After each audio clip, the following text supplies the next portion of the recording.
Hi, good morning. I'm Victoria Taylor. I'm the director of the Iraq Initiative at the Atlantic Council. I'm so happy to have you here today. I want to particularly thank those who traveled from Iraq and the region to be here. This is the first edition of what we hope will be the premier forum in Washington, D.C. for examining Iraq's role in the Middle East and the strategic choices shaping its future. This year's theme, Iraq in a New Middle East, reflects the profound shifts taking place throughout the region and the questions about Iraq's role in a changed region. As the US and Israel launched the war with Iran, Iraq became a theater for the conflict, the only country struck by both the United States and Iran, and also by forces from within the country. The Iran-backed militias attacked sites throughout Iraq, including hundreds of strikes in the Kurdistan region against the US Embassy and Consulate and against Iraq's neighbors. And this really exposed a key vulnerability for Iraqi sovereignty and a major point of tension between the United States and Iraq. Selfishly, I note that the closure of Iraqi airspace and US consular sections also increased the difficulty for me in planning this conference. This discussion also takes place during a moment of change within Iraq, as the newly designated Prime Minister, Ali al-Zaidi, works to form the next government. Unfortunately, the timing of the government formation process meant that some of our speakers were unable to travel to join us here in person, but this just underscores the timeliness of today's discussions. Iraq's next Prime Minister faces a number of serious challenges, including a fragile economy, rogue militias, and the growing impossibility of navigating a foreign policy that balances between the United States and Iran. We have an amazing lineup of speakers today that will help us dive into these issues. I've gotten questions online about some of our speakers and why we invited them. We've called this the Iraq Dialogue for a reason, because we want to facilitate honest and open discussion with people from a range of views and backgrounds, and we've tried our best to reach out across the political spectrum and to bring in voices from across Iraq, and that's something that I'm committed to keep working on. I want to offer our immense gratitude to Crescent Petroleum, Onyx Holding, and DT Institute for their generous support to the Iraq Initiative, which helps make our work possible. Thanks also to the South Kurdistan Group for sponsoring our reception this evening, which will take place immediately following our last panel. Now I'd like to introduce our Executive Vice President here at the Atlantic Council, Jenna Ben-Yehuda.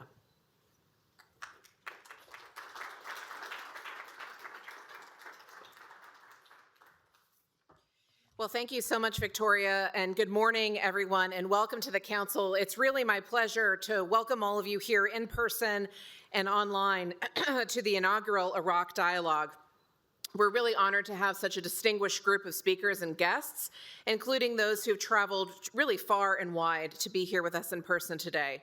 So, against the backdrop of the U.S. war with Iran, Iraq might not always be in the headlines, but it remains a pivotal player in the Middle East and to U.S. national security interests. As the Atlantic Council works to deepen Washington's understanding of the Middle East and shape U.S. policy toward the region, today's discussions on Iraq are a core part of those efforts.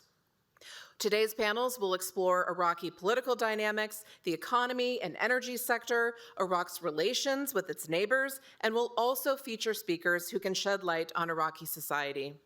We've been proud to host the Iraq Initiative at the Atlantic Council since it began its work in 2017, hosting events and discussions that bring the Washington policy community together with Iraqi politicians, international business leaders, and Iraq experts together. Victoria has told me how special the Iraq community is and those who remain deeply committed to the study of Iraq and to advancing a better future for the country.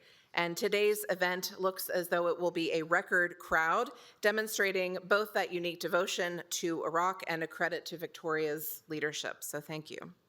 I'd like to again thank our generous donors, Crescent Petroleum, Onyx Holding, and DT Institute for their critical support to the initiative. Now, without further ado, I'd like to turn the floor over to our first panel on the future of the U.S.-Iraq relationship and to our moderator, Vivian Salama. Many of you know Vivian as a staff writer at The Atlantic. She has also had a long tenure at the Wall Street Journal as a foreign correspondent, of course, and also served as Baghdad bureau chief for the Associated Press. Please join me in welcoming Vivian and our first panel to the stage.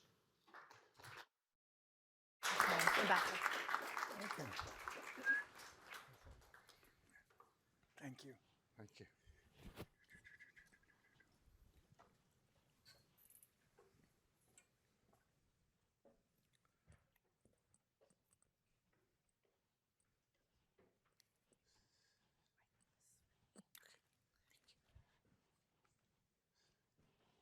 Good morning. Good morning. صباح الخير. Bayanit Bash. Hani Bash. Thank you. How did I do? Was that one? Very well. Perfect. It's so great to be with you all here. Always an honor to be invited back to participate in the Iraq dialogue. I say this every year, a country that is very near and dear to my heart, but also going through a very extraordinary period right now. Our panelists need no introduction, but I want to just take a moment to introduce them to anyone who isn't familiar. Of course, to my left immediately, Victoria Taylor, Director of the Iraq Initiative and Syria Project here at the Atlantic Council. To the far end, Ambassador James Jeffrey, former Deputy National Security Advisor, and the Philippe Solondas Distinguished Fellow at the Washington Institute. Joining us virtually from Iraq, Abbas Al-Amri is the General Secretary of the Coordination Framework and is currently the Interim Chief of Staff to Iraq's Prime Minister-designate, Ali al-Zaidi. And look at that gorgeous picture of Iraq. Baghdad is making me miss it very much. And of course, Minister Hoshyar Zabari, former Minister of Foreign Affairs of Iraq and the Kurdish Democratic Party. So it is so great to be with you all. I just want to remind you before we get started, we are going to be taking questions later on, and so start thinking them up now. And for those of you who are watching us virtually and cannot be here, and by the way, we have a standing crowd here, so we did miss you, but it's a packed room. You can go to askac.org and send in your questions now. We'll try to get to them in a bit. So I want to put to the panel sort of a bigger picture start to the conversation, which, as I said, we're going through this extraordinary moment, not only for Iraq, but for the region, where this concept of a direct conflict between Israel and Iran is no longer a hypothetical. It is very much a real scenario. Iraq now finds itself in familiar but dangerous position. It is strategically indispensable to the United States, geographically inseparable from Iran, and economically tied to both East and West. And so what I want to start with, and Victoria, we could start with you here, is if a confrontation between Israel, the United States, and Iran escalates further, is Iraq prepared politically, militarily, and institutionally to stay out of this conflict? Or is that not even realistic? Well, I mean, I think that we can look at what has just happened during this latest round of fighting and very clearly see Iraq was not able to stay out of the conflict. And, you know, within the first 24 hours, Iraq was hit by the United States. The militias began firing within the country, and really Iraq's government was incapable of halting those very significant militia attacks. You know, some of the numbers that I've seen suggested over 600 attacks just against U.S. targets alone. In some ways, this period of militia fighting was more intense even than the period after October 7th. And certainly during following October 7th and the beginning of militia attacks, we were seeing nightly attacks, maybe a handful. But, you know, if you were to look at videos during this last period, it looked completely chaotic and out of control. And I think it just underscored the difficulty that the Iraqi government has in Baghdad with really containing and controlling any of the activities of these armed groups. And it proved, you know, frankly, that these groups operated completely beyond its control. Mr. Al-Amri, I want to encourage you to jump in at any time. It's usually hard virtually, but I want to ask you, especially with the government formation now advancing to the parliament, what are the discussions as far as the role that Iraq plays in this current conflict and how it can still maintain this balance that it has tried to maintain for several years now with regard to its alliances both with Tehran and Washington? There might be a delay. Thank you very much. Thank you.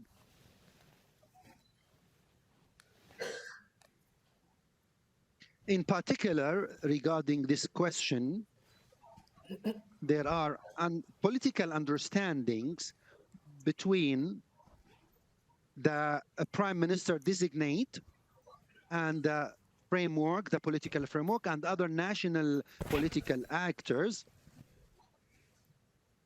in order to forge further understandings to draw clear and well-defined roadmap regarding the official state, the government, and the non-state actors in order to regulate and organize this relationship. So we reached an advanced stage, starting by the truce, by refraining from targeting any foreign embassies in Iraq, as well as any vital facilities for the state, say oil facilities and other state assets. اتفضل. Yes, go ahead. And now we have moved to the stage of defining the relationship between the political actors and the government in a way that Iraq foreign relationships and affairs would be solely handled by the government and the state, with no one having any right to mar or to affect or impact these relationships. And we are working in order to reinforce this and to advance our international relationships. I want to come now back here, Ambassador and Minister Zabadi. You know, Iraqi officials, and you hear them saying that Iraq refuses to become essentially an arena for a regional conflict. But there have been concerns, certainly here in Washington, you hear them often about Iranian-backed armed groups on Iraqi territory, US personnel remaining targets, and even Baghdad often appearing unable to fully control the dynamics at play. And so what exactly, I guess, what is this, the question of Iraqi sovereignty in this broader regional conflict? What does it look like, and how can Iraq sort of maintain and keep a foothold in its sovereignty when you have all these dynamics at play? Ambassador, why don't you start, and then we'll come to you, Minister Zabadi. Well, first of all, thanks for having me. Sorry about the hat, but I have a really big bandage on a really tiny wound, and so it's going to have to stay on. It's good to see. Very fashionable, Ambassador. Yeah, it's good to see many of you here again. I'm not particularly optimistic.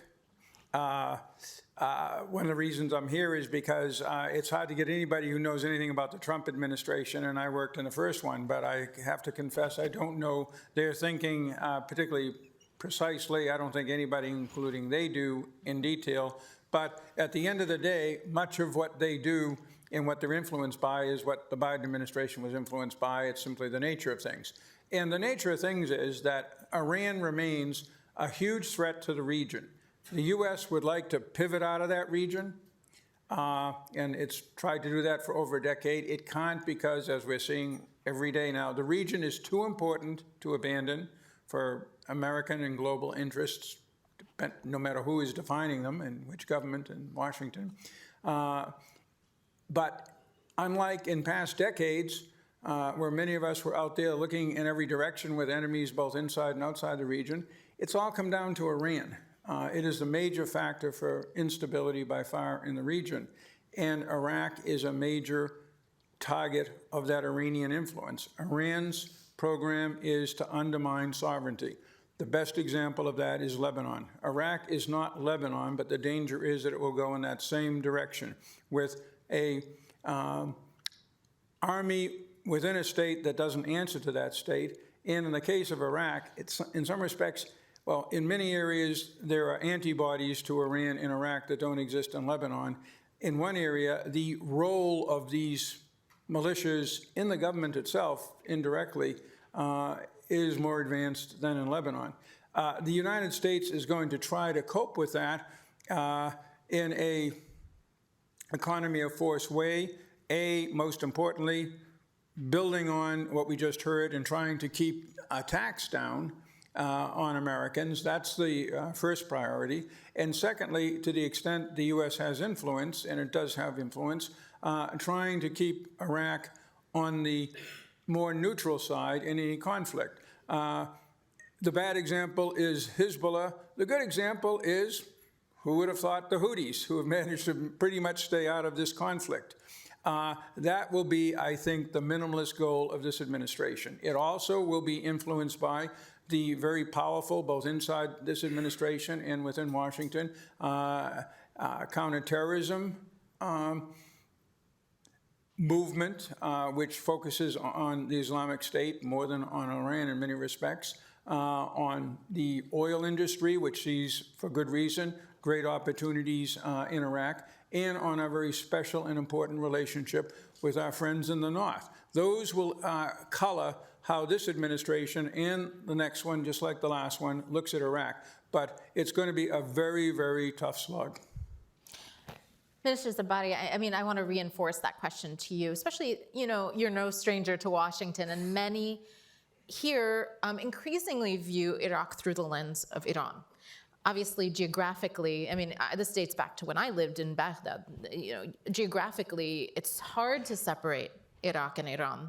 They're neighbors. But at the same time, there's an increased concern here in Washington that the loyalties politically, militarily, economically to Tehran have kept Iraq kind of further, have dragged it further from Washington. What's your view? Is that a realistic view here in Washington? Thank you very much. First, I'd like to thank Victoria really for inviting us and to applaud her work for reinvigorating this Iraq initiative at the Atlantic Council. And today is a testimony really for the hard work you have done. So thank you very much. Iraq and Iran relations, Iran is our destiny. Geographically, we have to live with. I mean, since the creation of the Iraqi state, Iraq under different regimes and rulers really have always problems with Iran as a neighboring country, even during the Shah, even during the monarchy in Iraq, if going back to the archives. But really, as the two countries, they have to live together. Of course, they are bound by so many relations, cultural, religious, commercial. I mean, we have one of the longest border with Iran, 1,400 kilos and so on. So really, any Iraqi government will take Iran national interest into account. And the problem with the Iranian regime, or the new Iraq that we faced, we were in good terms with them. Many of us in the opposition really worked with them in the past during the Iran-Iraq war. Many of us lived there in Iran. Our key message to them was respect your neighbor, respect your friends who have come to power with the help of the coalition forces, with the United States. We are not your adversary. We are friend to you. We want to build our country, to have a sovereign Iraq, independent Iraq that is not at war with its neighbor, with its people. No, to live together by each other's side. And we want you to deal with us as a new Iraqi government or regime that has been elected, that is legitimate, and you should deal with us directly through the doors, not through the windows. And for Iran, also, we think you should deal with us and with the region as a whole, as a state, not as a revolution. I mean, there's clear difference between dealing with Iran as a state, which has legitimate interest, and as a revolution, an expansionist, or want to create proxies or to intimidate neighbors and so on. So the relation really has not been smooth all the times. And the Iranian perspective they benefited a great deal from the overthrow of Taliban in Afghanistan and of Saddam Hussein in Iraq. And I think this was a godsend for them, okay, because both of them were feeling a threat to the Iranian regime. Now, the relations have intensified a great deal. Really, it has not stayed at the political level. It has gone to religious endowment in Iraq. Also, they are exerting more and more influence over many layers of the state, over the judiciary, over the parliament, over government formations, and they have a say in each and every part of the country, in the economy, in the oil sectors, in the energy, you name it. So how to build an independent sovereign Iraq out of this? You have the added layer of the popular mobilization forces that have been established after campaign. ISIS was established by fatwa of Ayatollah Sistani, whom we all supported. But there is one tenet that everybody agreed for Iraq, you see, to show more independence and sovereignty. And all the Iraqi section, including the Marja'iyya, including the majority of them, they have voted in 2005 on a new document, a new social contract, is the Iraqi constitution, that really created a federal, democratic, parliamentary system to run this government, this country. Although so far, really, we have a peaceful transfer of power from many governments in the past. Nobody has been eliminated or killed. But the democracy that we are going through is not perfect. The winners will always not form the government. That's a fact, okay? And as we speak, also there is another fundamental difference. The country, the first article of this constitution states that Iraq is a federal state. But the attitude actually by the Shia elite, by even some Sunnis, they look at the country as a centralized entity. They don't have much faith in federalism or the diffusion of power, of wealth, and so on. That's what Iraqi Kurdistan have suffered a great deal from successive Iraqi government and regime. And recently, Victoria mentioned, actually, the KRG have received the largest number of missiles and rocket and drone hits, I think after the UAE, because the Iranian view Kurdistan as a small little Israel also. Yeah. Okay? Now, although they were targeting the embassies, the US forces who are most welcome in Kurdistan, in fact, they are not welcome in the rest of the country. But most of them, the remaining US forces, are now in Erbil, more or less. And both the embassy in Baghdad, the consulate was under a constant barrage daily, really.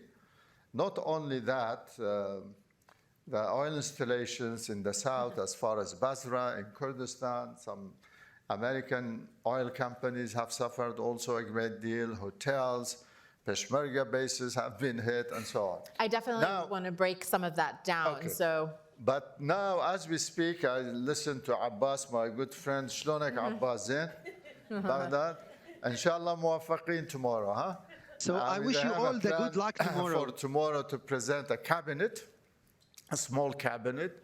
Hopefully, if the differences of the oil ministry and the finance ministry is resolved between Hakim Group and Sudani, I think it would be resolved to go to Sudani. those differences obviously very significant when it is at such a They know also time. that they have a 12-day remaining, actually, for the course of the prime minister designate Yes. in order to be able to set up. And before many MPs, or over 182 MPs, are planning to go for the Hajj pilgrim. Yes. If they leave before the government, there would be no government. You touched upon so many really important points. And Victoria, I just want to build on what the minister has been talking about here, especially, with this lens of Iraq kind of wanting to find its own footing, and this concept that, we view it through just an Iran lens, but obviously there's so much more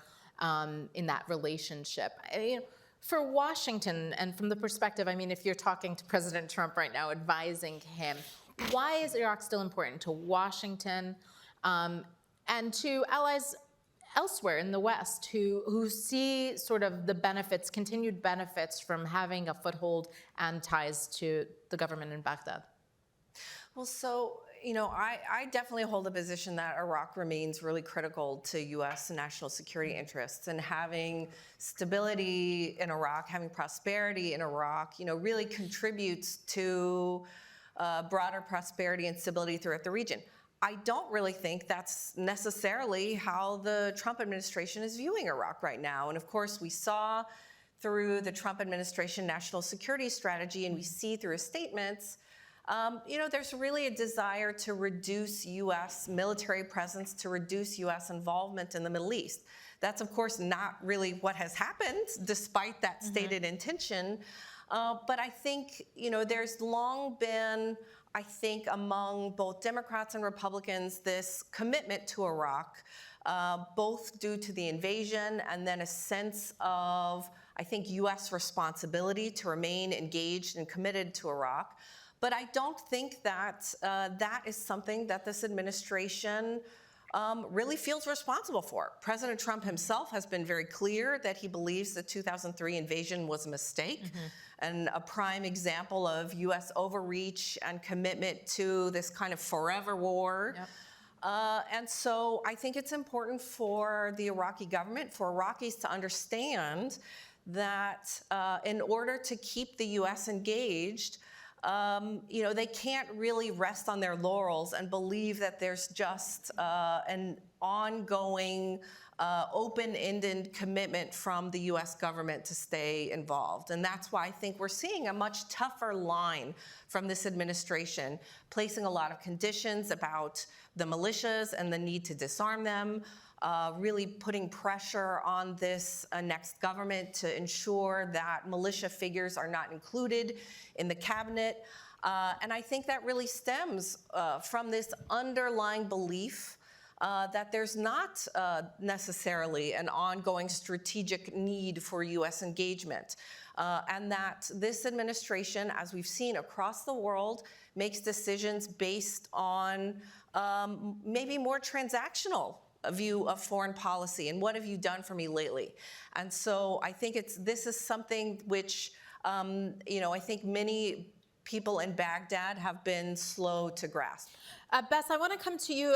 Victoria just said something very important about the transactional nature of this administration, which, as someone who's covered the first and now second Trump White House, this is something we see in their foreign policy around the world.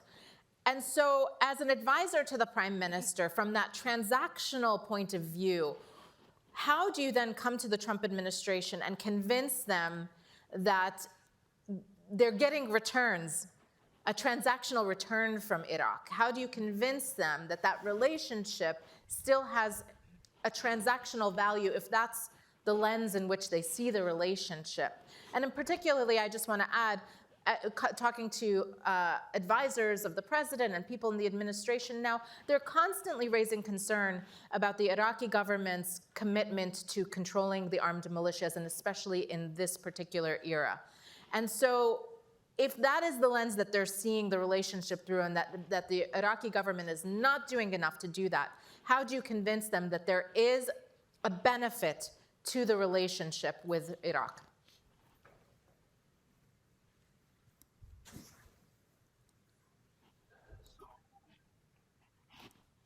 Thank you for this Yes, good question.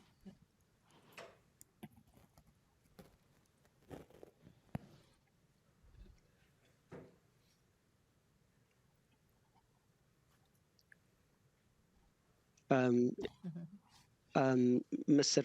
Zibari, His Excellency, said that tomorrow will be the day where the ninth government will be done, and they will agree on a number of ministries, including the Ministry of Oil.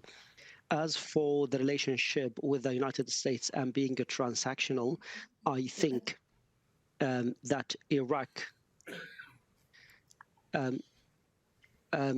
doesn't need to tell others that it is an important country, because Iraq is an oil-producing country and it has a geopolitical strengths, and the Americans understand this.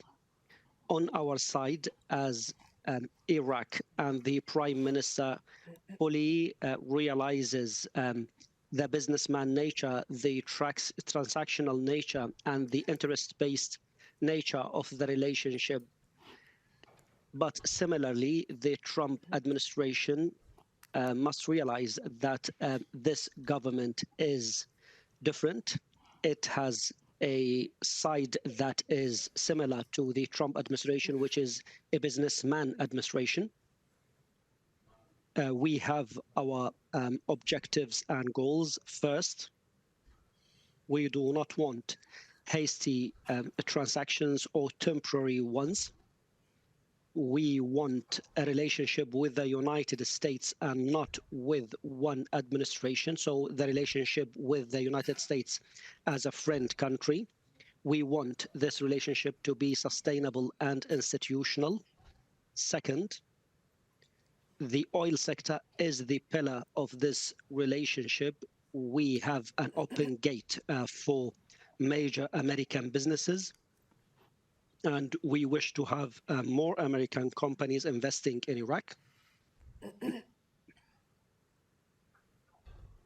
After making deals with them, now the government has developed controls for any movement outside the framework of the state. The security situation is stable now, and the Prime Minister designate in our visit to the KRG region, and His Excellency Mr. Zibari was there, he invited the companies, and we told Mr. Barazani that we call on American companies to come, and I pledge that they will face no security risks. Now Iraq will witness a high-level security stability, providing an excellent investment environment, because the government's treatment of extra state forces and powers is done clearly, calmly, and through deep discussions. The specialist security team designated to follow up with the factions is working hard to end and complete this file, not only to form the government and avoid the war, but also to reach a sustainable, stable Iraq. And we do not want a state inside the state, but this needs time. On the other hand, and I think Victoria understands me well, there must be steps, real steps, serious ones, that reassures us by the Americans.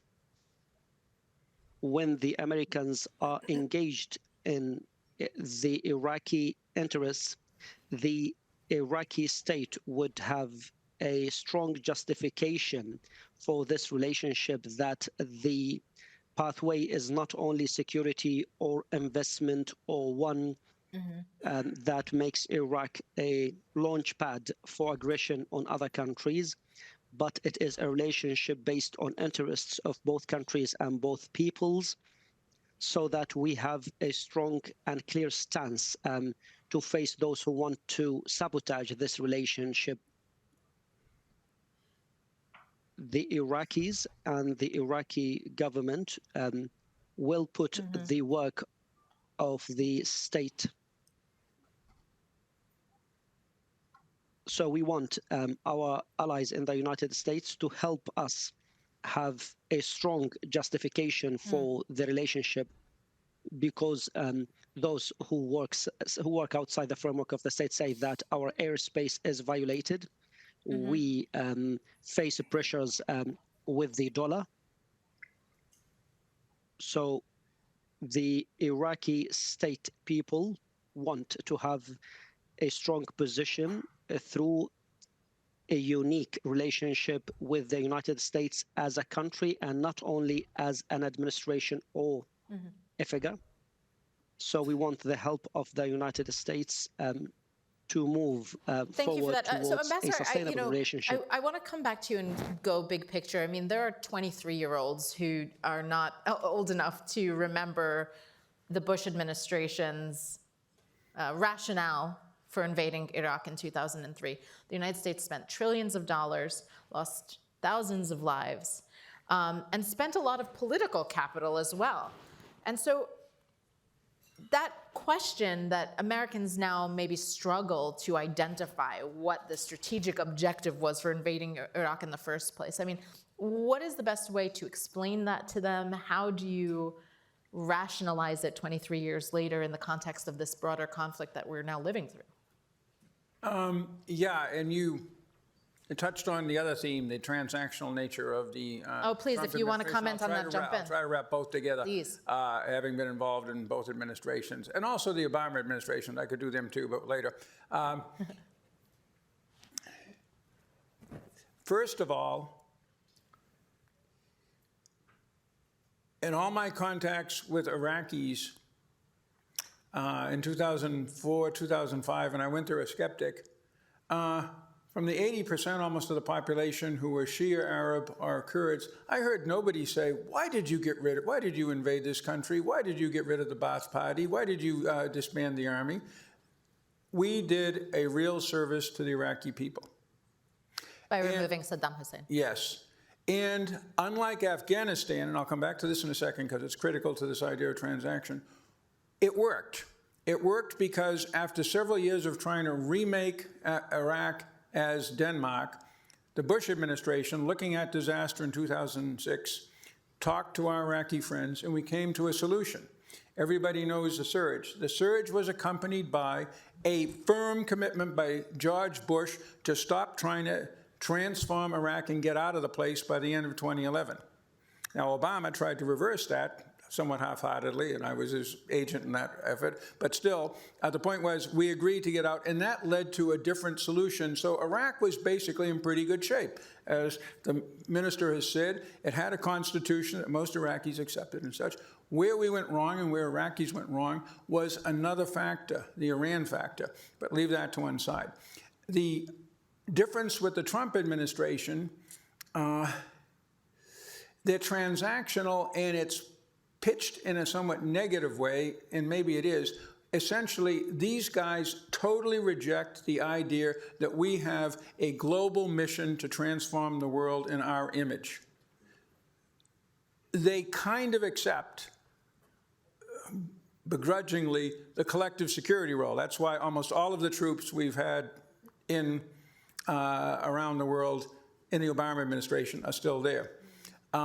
With some reluctance, some problems right now with Germany and such, but still they kind of continue doing that. But the overarching transformational thing is gone. What they replace it with is their own somewhat unrealistic transactional model. And in the Middle East, it's pretty clear.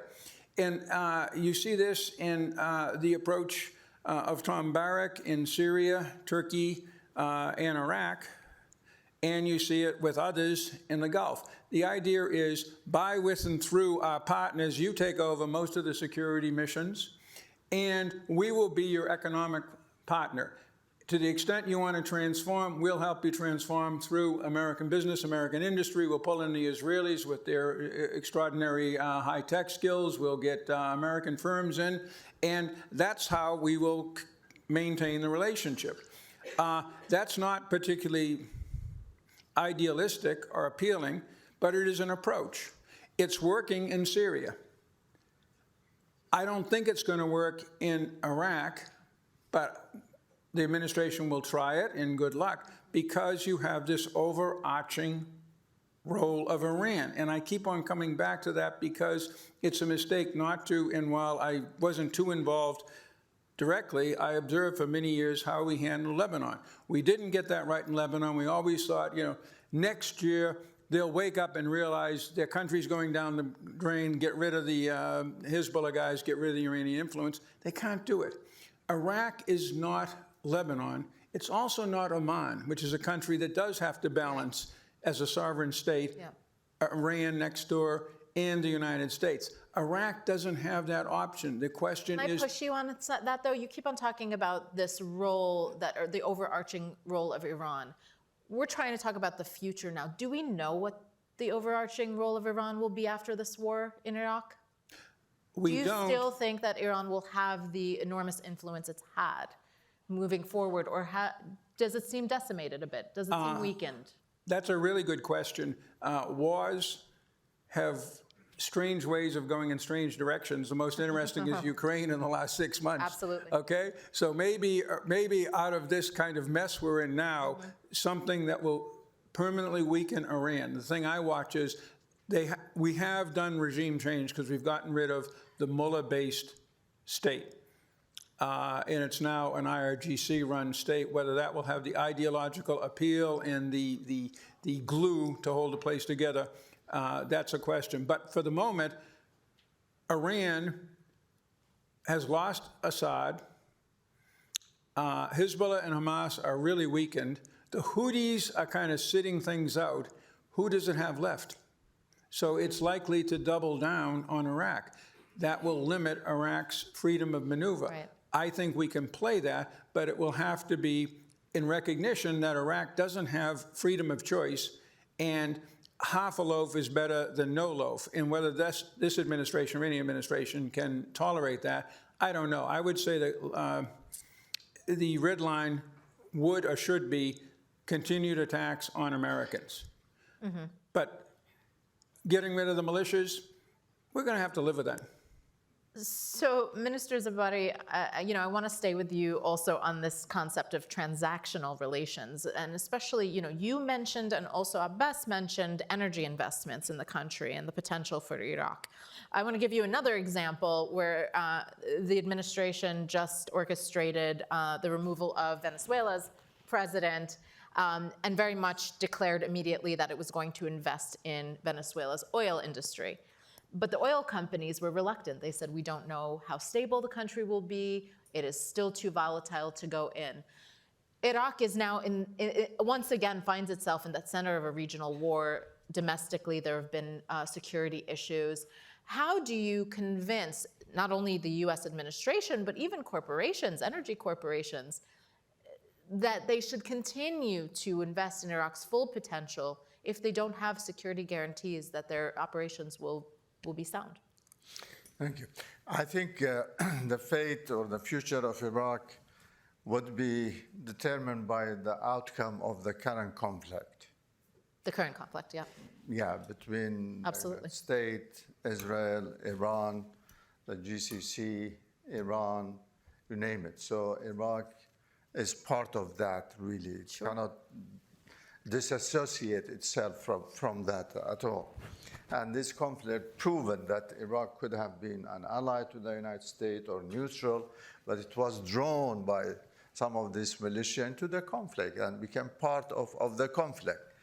So this is one. Secondly, since Abbas is with us, I remind him and the audience, Ali Zaidi, the designate prime minister, said really we cannot rule or govern in a state within a state.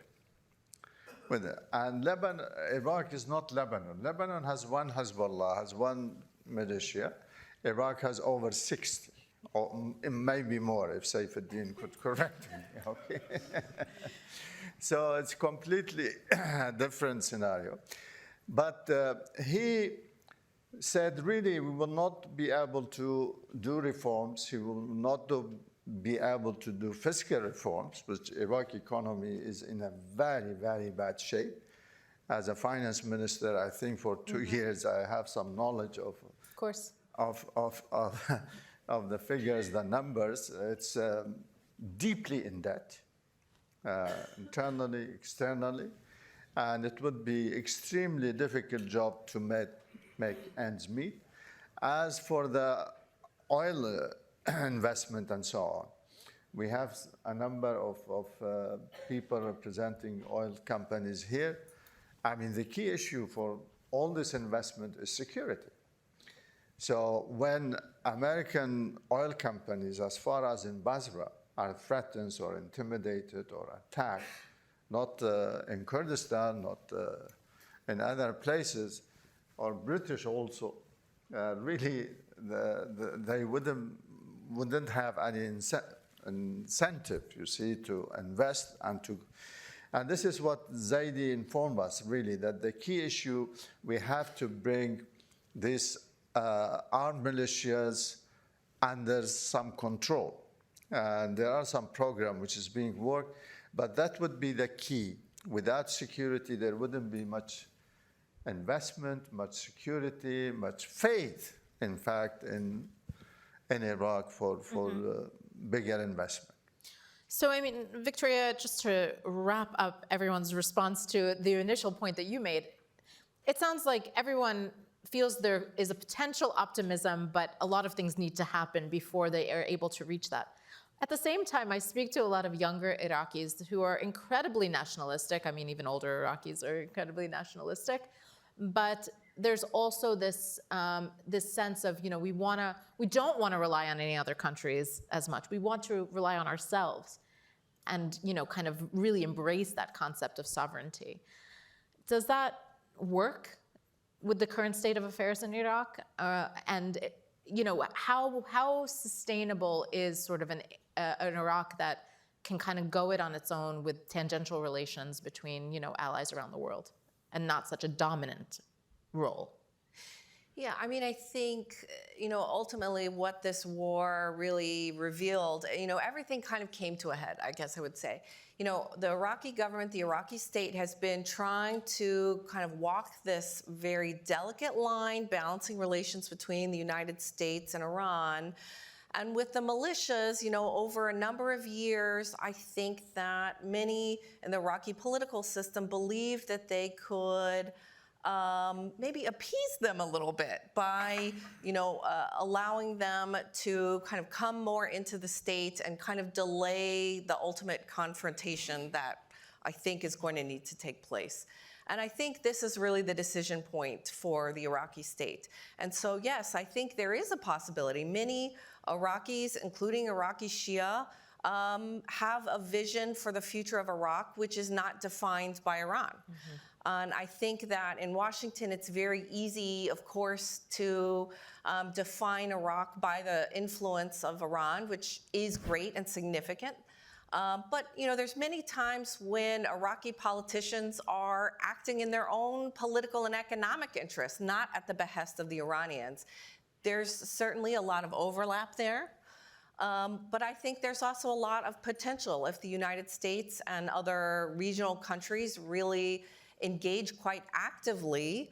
I think there's an opportunity for Iraq to navigate a more Iraqi path to the future, but it's going to be challenging. And I think the greatest challenge right now is that they are probably not going to be able to really navigate this balance with a U.S. administration that's intent on pressuring them to really pick a side. Mm-hmm. I want to open the floor to questions, but before I do want to ask Minister Zabari one question about Kurdish autonomy. Yes. And this question that has come up in every crisis about Kurdish autonomy. Of course, the Kurdish Iranians have been calling for this as well right now, given the current situation. But many of these crises also kind of expose that vulnerability within the movements for that. And so can you tell us exactly where that question stands as far as any viable historic opening for the Kurds to achieve even greater autonomy than the Kurds in Iraq certainly have right now? Well, I think we are happy with what we have to sustain and maintain, Some might disagree with you.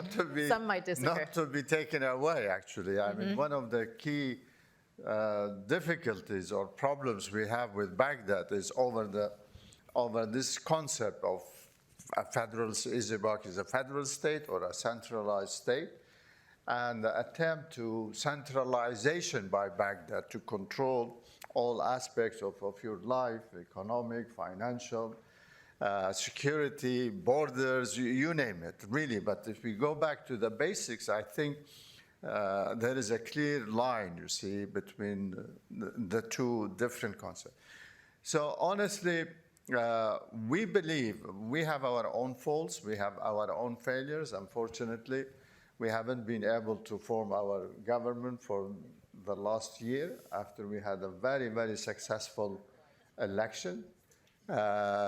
And they are linked maybe to the government formation in Baghdad some way, but honestly, as a KRG, it's still working, it's functioning. I mean, both parties are part of that, although we haven't reached the final decision, you see, to form a new government on the basis of the outcome of the election. But practically, yes, there are stability, there is security, but we are part of this bigger picture. I mean, we were at the forefront in this conflict. In fact, and the number of attacks we received from Iran and from the militias was unprecedented. Mm-hmm. And it shows that really the Kurdistan government or Kurdistan regional government is part of the greater stability or security in the region. We managed to maintain a balanced approach, not to be part of this conflict, but at the same time, really to fend off this attacks on us. Our American friends were very helpful, were very reassuring.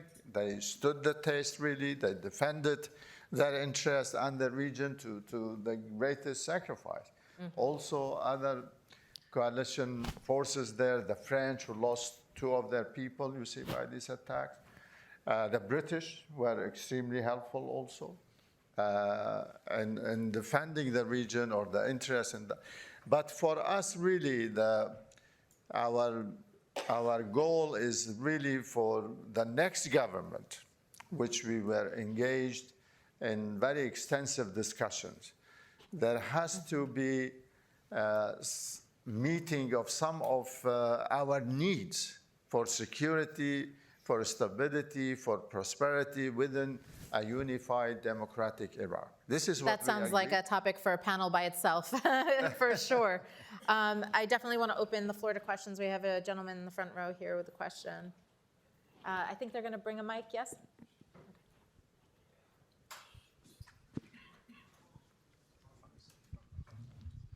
Thank you. I'm Saifuddin Darraji, International Affairs Advisor at the Iraqi National Security Advisor, and I'm the Chairman of Security Sector Reform in Iraq.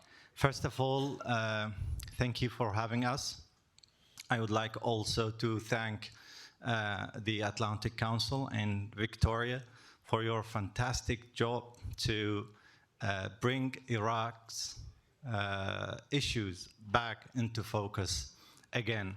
So my question to your esteemed guest, Victoria Maali Al-Wazir, Sayyid Hoshar Zibari, what practical steps can both Baghdad and Washington take to secure or to strengthen a long-term strategic partnership?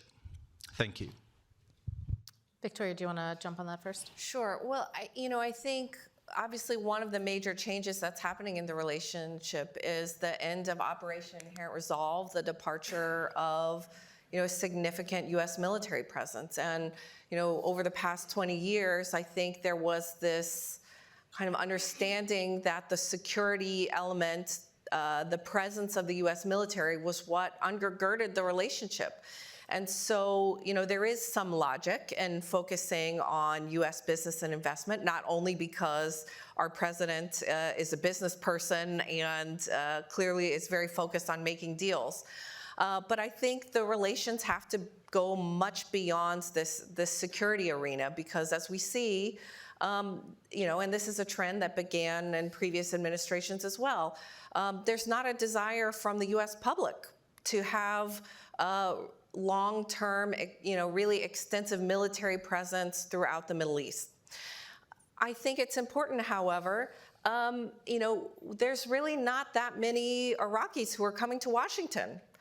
Every time I go to Baghdad, when I go to Erbil, I'm asking people to come here to raise issues, to hear what people in Washington are focused on, and to try to understand. There needs to be a much broader exchange, not only among the political class, among the business class, but I think that the kind of exchanges that used to happen are not happening now. This is not, of course, the days when, the President of the United States is doing a weekly video call with the Iraqi Prime Minister.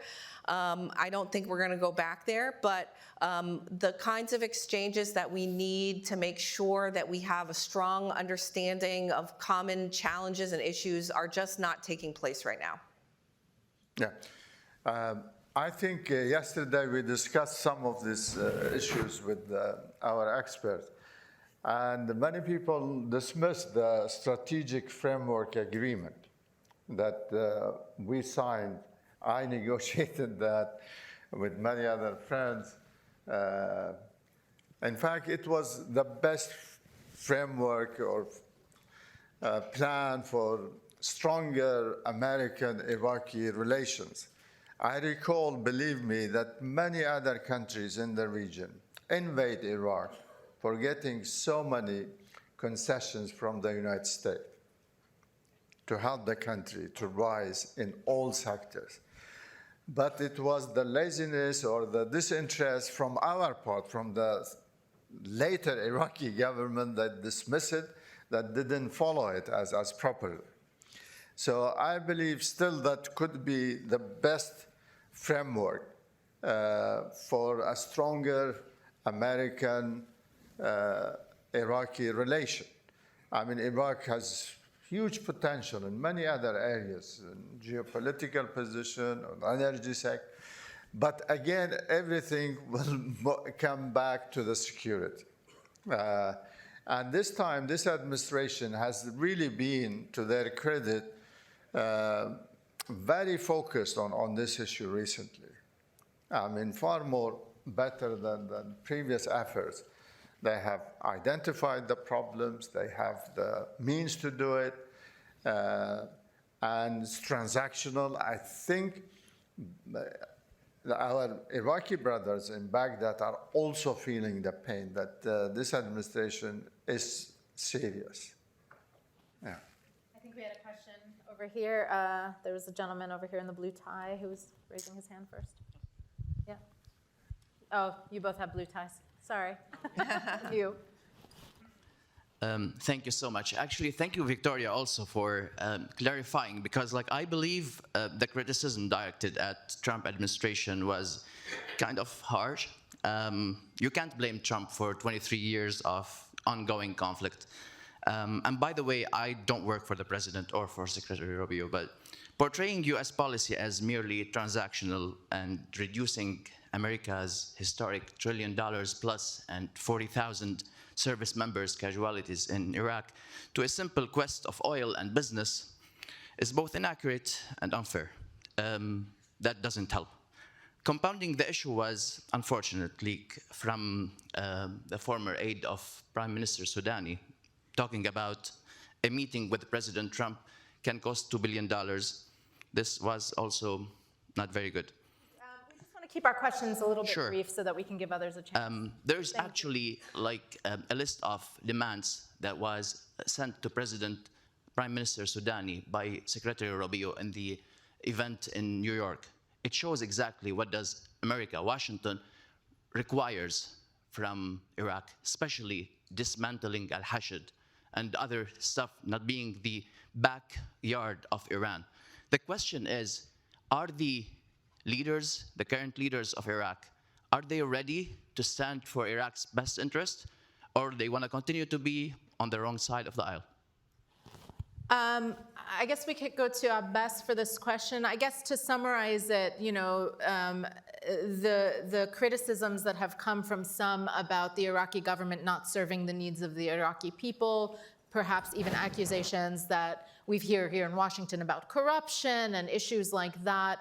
Can you address what this government information is talking about to try to reverse some of those trends that have cast a shadow in some ways on some Iraqi governments in the past?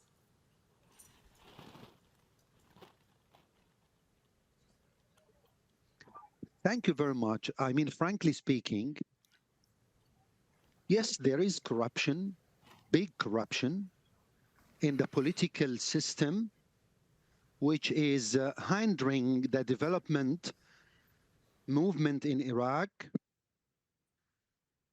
It is eliminating and jeopardizing many planned projects. I'm talking about the term of Mr. Soudani. And now we are transitioning to Mr. Al-Zaidi. These two governments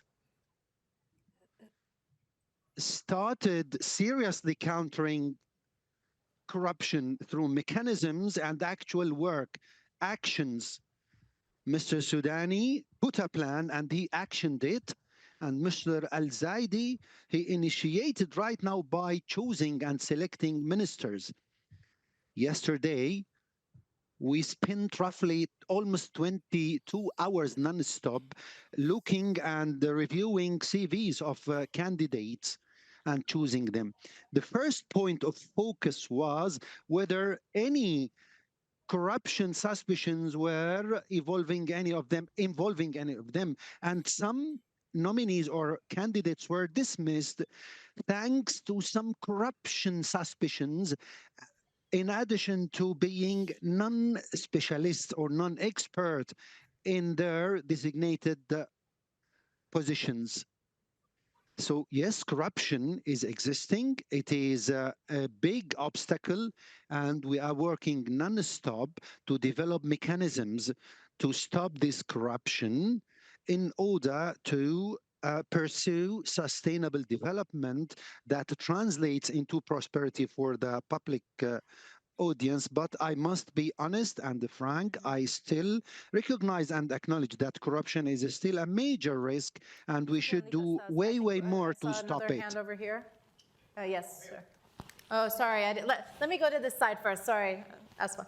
Let me go to this side first. I'll give the mic runners a chance to pick someone. There's a lot of hands. We just definitely want to keep our questions short so that the speakers have more time to answer. Hey, good morning, everyone. My name is Khalil Al-Aithawi, President of Iraqi Glory Alliance from Michigan.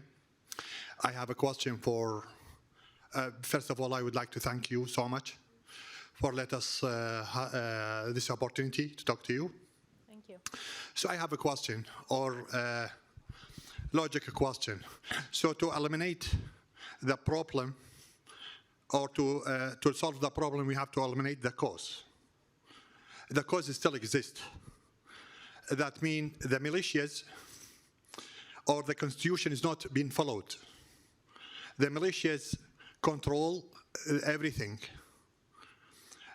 The constitution states there is no group or entity allowed to get elected with militias.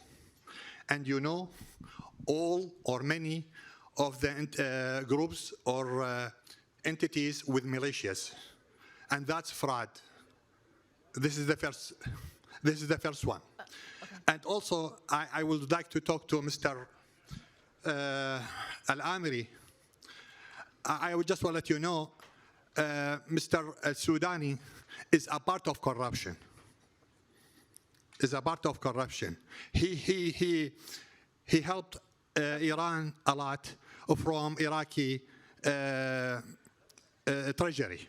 Thank you so much. Thank you for that. Okay, so as far as the original question that he's asking, this concept that the armed militias are sort of baked into the political system, that it's impossible to hold office or have any influence in Iraq without their support behind the scenes.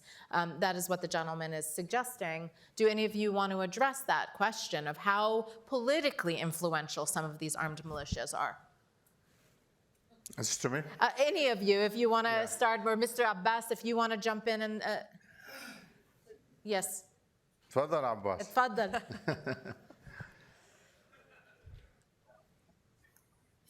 Please do not interrupt Mr. Zibari in this. Thank you very much. I do agree with the kind speaker that armed activity goes against the state, and the constitution must be implemented and applied, and the state, the government, should be protected from any armed influence. And thank you for Mrs. Lewinsky, who joined late, as the speaker says. And as Mr. Zibari and the others highlighted, statesmen in Iraq work a lot in order to distinct and to separate between the two activities, working beyond or extra state activities and the state activities. And this starts with, first, preventing those non-state actors from influencing the state and governmental activities and influence of work. We know that political parties have other sources of finance, which I might not be in agreement with.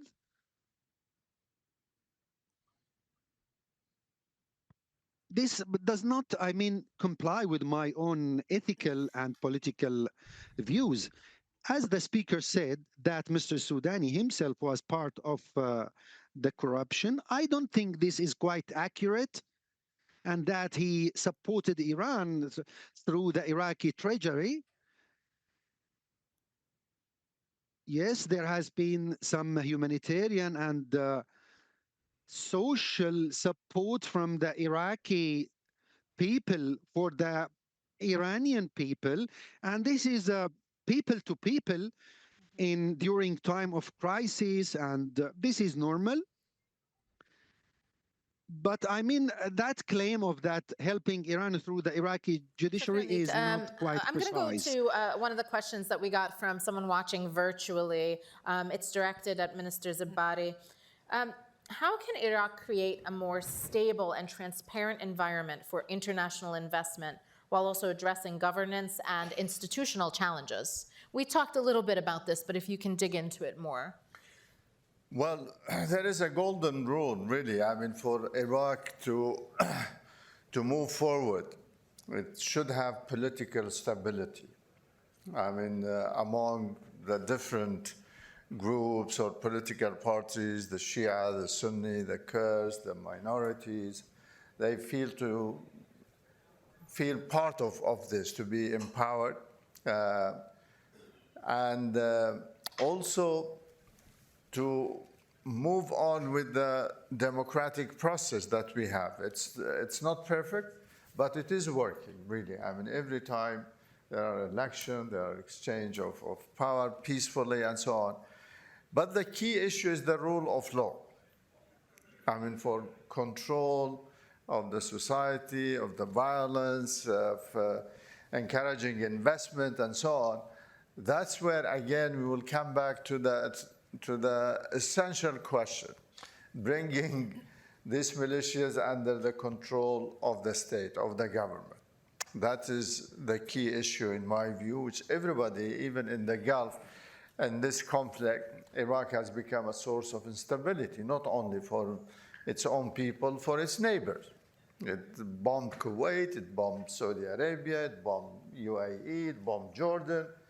I mean, by this militia. So how these people can trust Iraq again or have rebuilt relation again with such a country? So really, Iraq has the potential, but what is missing is leadership.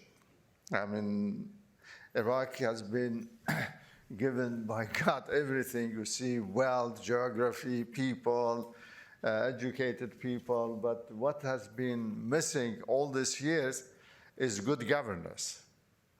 I mean, that's the key issue. I mean, the Prime Minister designate has been described by some as a political outsider, which here in Washington, you know, we love that kind of terminology. Yes. In Baghdad, is that a helpful, a beneficial thing to be a political Well, he's outsider? outside the political environment, as you said. He's a Right. businessman. But honestly, he cannot work and operate unless he built bridges with, with the existing political powers. He cannot rule or govern. He's not in another planet. He's in Iraq. Yes. Okay, and Iraqi democracy is different from American democracy. That's a topic, again, that goes back to 2003. I promised you a question, and then I took it away. I'm sorry, you can. Thank you, esteemed seating board. My name is Sam Yono. I'm the chairman of the Chaldean Federation International. I'm a naturalized citizen of the United States, and I've been here since 1968. And I can say only in America, an immigrant have met 9 American presidents. I have done that. Impressive. I want to be a little bit blunt, especially with the panel and my brother Abbas in Baghdad. I have been knowing him for probably well over 20 years. And I've paid many visits to Baghdad and Erbil. Many of the current decision makers are personal and good friends of mine. However, you mentioned about Iraqi, especially business economists coming to America. That is a fault within the State Department, where I've served as a chairman of International Visitors Council in Michigan and also on the Advisory Council of Global Ties US here in Washington. They don't issue visas that easy. That is a major problem that hopefully AC can reach out and get some And getting visas. harder by the day, the visas. Yes. I mean, has there been any, you know, as a former administration official, have you had conversations with the administration in your current capacity about the need to open the visa process more, you know, pave the path for even visits so that you can have transaction and business opportunities? I mean, I think we kind of headed in the opposite direction Right. during this administration. I was going to let you Unfortunately, say a little bit. You know, obviously the visa process for the United States has long been more difficult than for many other countries, and there's certainly those of us who've worked in the government who understand that, you know, this really does hinder our ability to reach out to people and to build those kinds of people-to-people ties. But yeah, I think it has gotten harder. Obviously, right now we're in an extremely unusual situation with a number of regional embassies essentially closed for services due to the Iran war and the conflict. And, you know, it's something I faced as I was trying to invite speakers to come here to this conference. And so, you know, certainly I hope that's something that eventually, you know, the U.S. administration will address, but it might not happen under this administration. So to continue with my concern kindly, Oh, with respect to... we only have 5 minutes left, though, and we want to get to another you, question. You know, in 1 minute. Okay. We're Less not than that, 30 getting seconds. we're not getting transparent business people to speak out for businesses in Iraq and Washington. And when politicians and decision makers come to Washington, they tell the decision makers what they want to hear. We hear that story from people in Congress all the time, and they go back and they do nothing. And again, with Brother Abbas there, I want to talk to you personally. We have many American Iraqis in the United States that can contribute and help, yet no one is calling on them.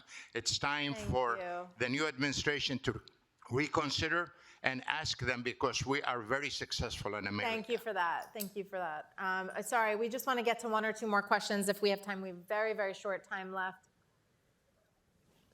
Does someone? Oh, so that's the best. Where's it coming from? If he can get my phone number from Mr. Saifuddin Al-Daraji. I mean the speaker, the questioner in the room. Okay, so we've made and some we will connections. be in That's excellent. contact, hopefully. I'm going to take one from over here, the front row, this gentleman right here that's close to me. And then I'm going to try to close out with one more question as well. Thanks so much. Good morning. My name is Heja El-Sindi, and I'm an academician based in Virginia. And previously, I was an academician as well in Kurdistan region of Iraq. Obviously, all of us want a solid, sustainable, strong relationship between the United States and Iraq. That's given. My question is, I'm picking up from several, if not more, officials from Kurdistan region, and I do understand what they say when they say the mentality, as we realize, in Iraq, the rest of Iraq, is more towards centralization. And when it comes to the word mentality, I think it becomes a bit difficult over here, not because from a philosophical point of view, but because of the practice, the implications of that.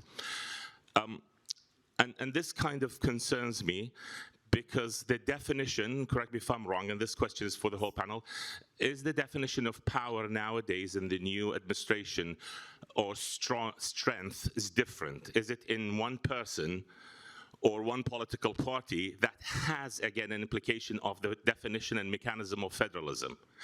How does the United States currently views federalism, and does it empower it, help it, sustain it in practice there? I know it's an internal matter, but there's a need, I think, from my point of view, that the United States needs to maintain federalism and help not just make the region to be submissive somehow, if not, as an observer, I see, to all the decisions made by the rest of Iraq. Thank you. Thank you. It's a very academic question for 3 minutes left in the panel. I don't know, Victoria or maybe Ambassador, if you want to tackle that question of, where the, Victoria, if you wanted to jump in, yeah. Can I just quickly? So, I mean, I think if you look at what Tom Barrack has said, he's been pretty clearly skeptical of federalism, and he's made statements talking about benign monarchy as a system that works for governance, and so I think that does kind of shape this way that this administration wants to engage in Iraq. And I think there is a preference for dealing with, a single strong leader. And I think when that's your preference, it's very difficult to engage in Iraq. Like in Syria. Like in Turkey. Very difficult to apply that model in Iraq, where you have a system which involves very complicated power sharing, both within Baghdad, between Baghdad and Erbil, between Erbil and Sulaymaniyah. And so, I think that is, something that doesn't translate well to U.S. engagement and U.S. policy towards Iraq. I think he has modified his views. Okay. Let me. Why don't you close us off, Ambassador? First of all, this is a great question because it gets to this whole transactional. My experience in the Bush and Obama administration is that at every level, beginning with the president, they would agonize over these questions. Federalism, what kind of democracy, the Constitution, we weren't spent, as you know, thousands of hours on it and such. This administration doesn't care about these things, for better or for worse. And it's not because they have a lot of bad qualities, they may well. It's because they don't really think, and here they may have a point, that we really can have that much influence, or that we should have that much influence, or we know enough about these things to be able to make a decision. But, and this gets to my friend's comment, in Syria, and I was very much involved, to the extent I was involved in anything, in their decision-making on that, they really did see that a federalist system, as pressed by people around my friend General Mazloum, looked a lot like an independent state, and they didn't want that. They had committed to al-Shara, and so they went with him. Iraq is different. Again, they're transactional. They have very positive relations with the Kurdistan regional government. They have benefits there. They will maintain them, and they're not going to try to change the Iraqi constitution. They're also not going to fall on their sword to save the Iraqi constitution either. But for the moment, it kind of works out. Thank you so much for that. I'm so sorry to say we're out of time. I know many of you still have questions, but you have a very full day ahead of you, so hopefully you'll be able to ask. Thank you to the Atlantic Council, to Victoria, and everyone. Thanks for the great questions. It's a great event.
morning, everybody, and welcome back to the Iraq Forum.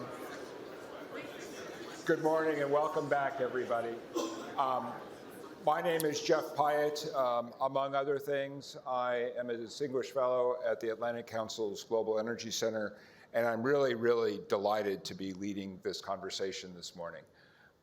My most important responsibility, and I'm hoping they're online, is to make sure that we also have Majid and Dunya fully brought into the conversation. But this is an opportunity for the next hour or so to talk about one of the most critical issues confronting Iraq, which is, of course, how to best leverage its enormous energy resource in order to drive forward the economy and create opportunities. And I'm especially honored to be doing so with this group of individuals, but also in the context of this Atlantic Council Forum.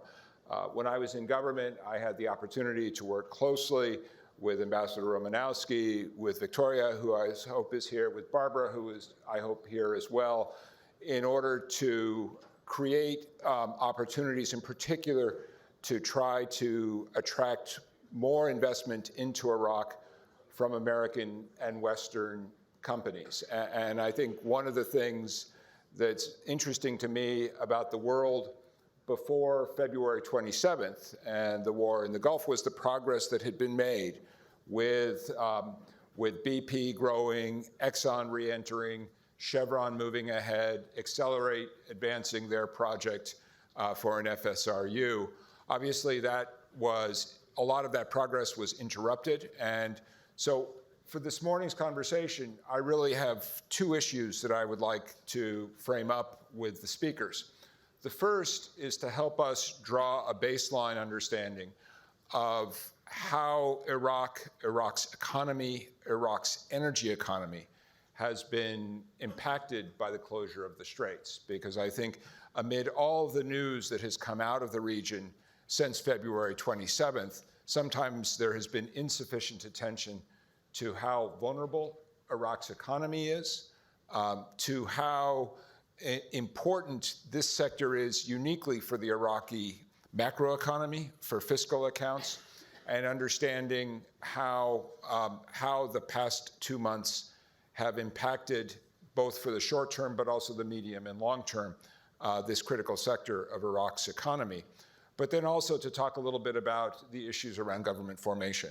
And as a new government comes into place, what should be the priorities for that government, for the new ministers, in order to unlock what I think we all agree is the tremendous potential of Iraq's energy economy, both the traditional oil and gas system, but also around energy transition, around connectivity to neighbors, and then navigating the issues around Iran's malign energy influence. So there's a lot to talk about. To have this conversation, we have a really superb lineup of discussants today. And I hope we have online at this point our two remote participants, Majid Jafar. Majid, of course, is the CEO of Crescent Petroleum, the Middle East's largest privately held oil and gas company. And there's Majid, and of course, a tremendous partner while we were in government as well in terms of advancing opportunities around Iraq's and especially the Kurdistan region's gas resource. And then also Dunya Chalabi, speaking for Total, a company that among the super majors, I would characterize as the first mover in terms of this new phase of engagement in Iraq. And Dunya, really interested to hear from you as well, sort of a progress report on Total's, if I got the number right, still $27 billion project, and how that effort has been impacted by the war, but also by the process of government formation. And then here, sitting next to me, of course, we have Zia Daoud, the UAE-based chief emerging markets economist at Bloomberg. So somebody who has a front row seat in trying to understand how recent weeks' developments are impacting Iraq's macroeconomy, but also the opportunities and the linkages to the rest of the region. And then finally, Rad al-Qadiri, who is, among other things, the principal of 31032 Associates, a Washington-based strategic advisory firm, but also a senior associate at the Energy Security and Climate Change Program at CSIS. So really looking forward to the conversation. If I may, Majid, if we can turn to you first. You're on the ground, so give us a little bit of a picture of what's happening in the Iraqi energy sector today.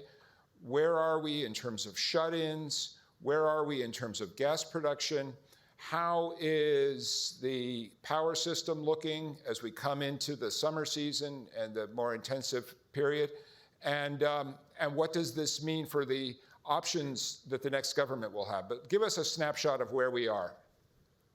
Thank you, Jeff. Good to be with you. Thank you to the Atlantic Council. And I wish I could have been there with you in person. It was my intention, but with the flare-up again of hostilities over the past week, I had to stay behind.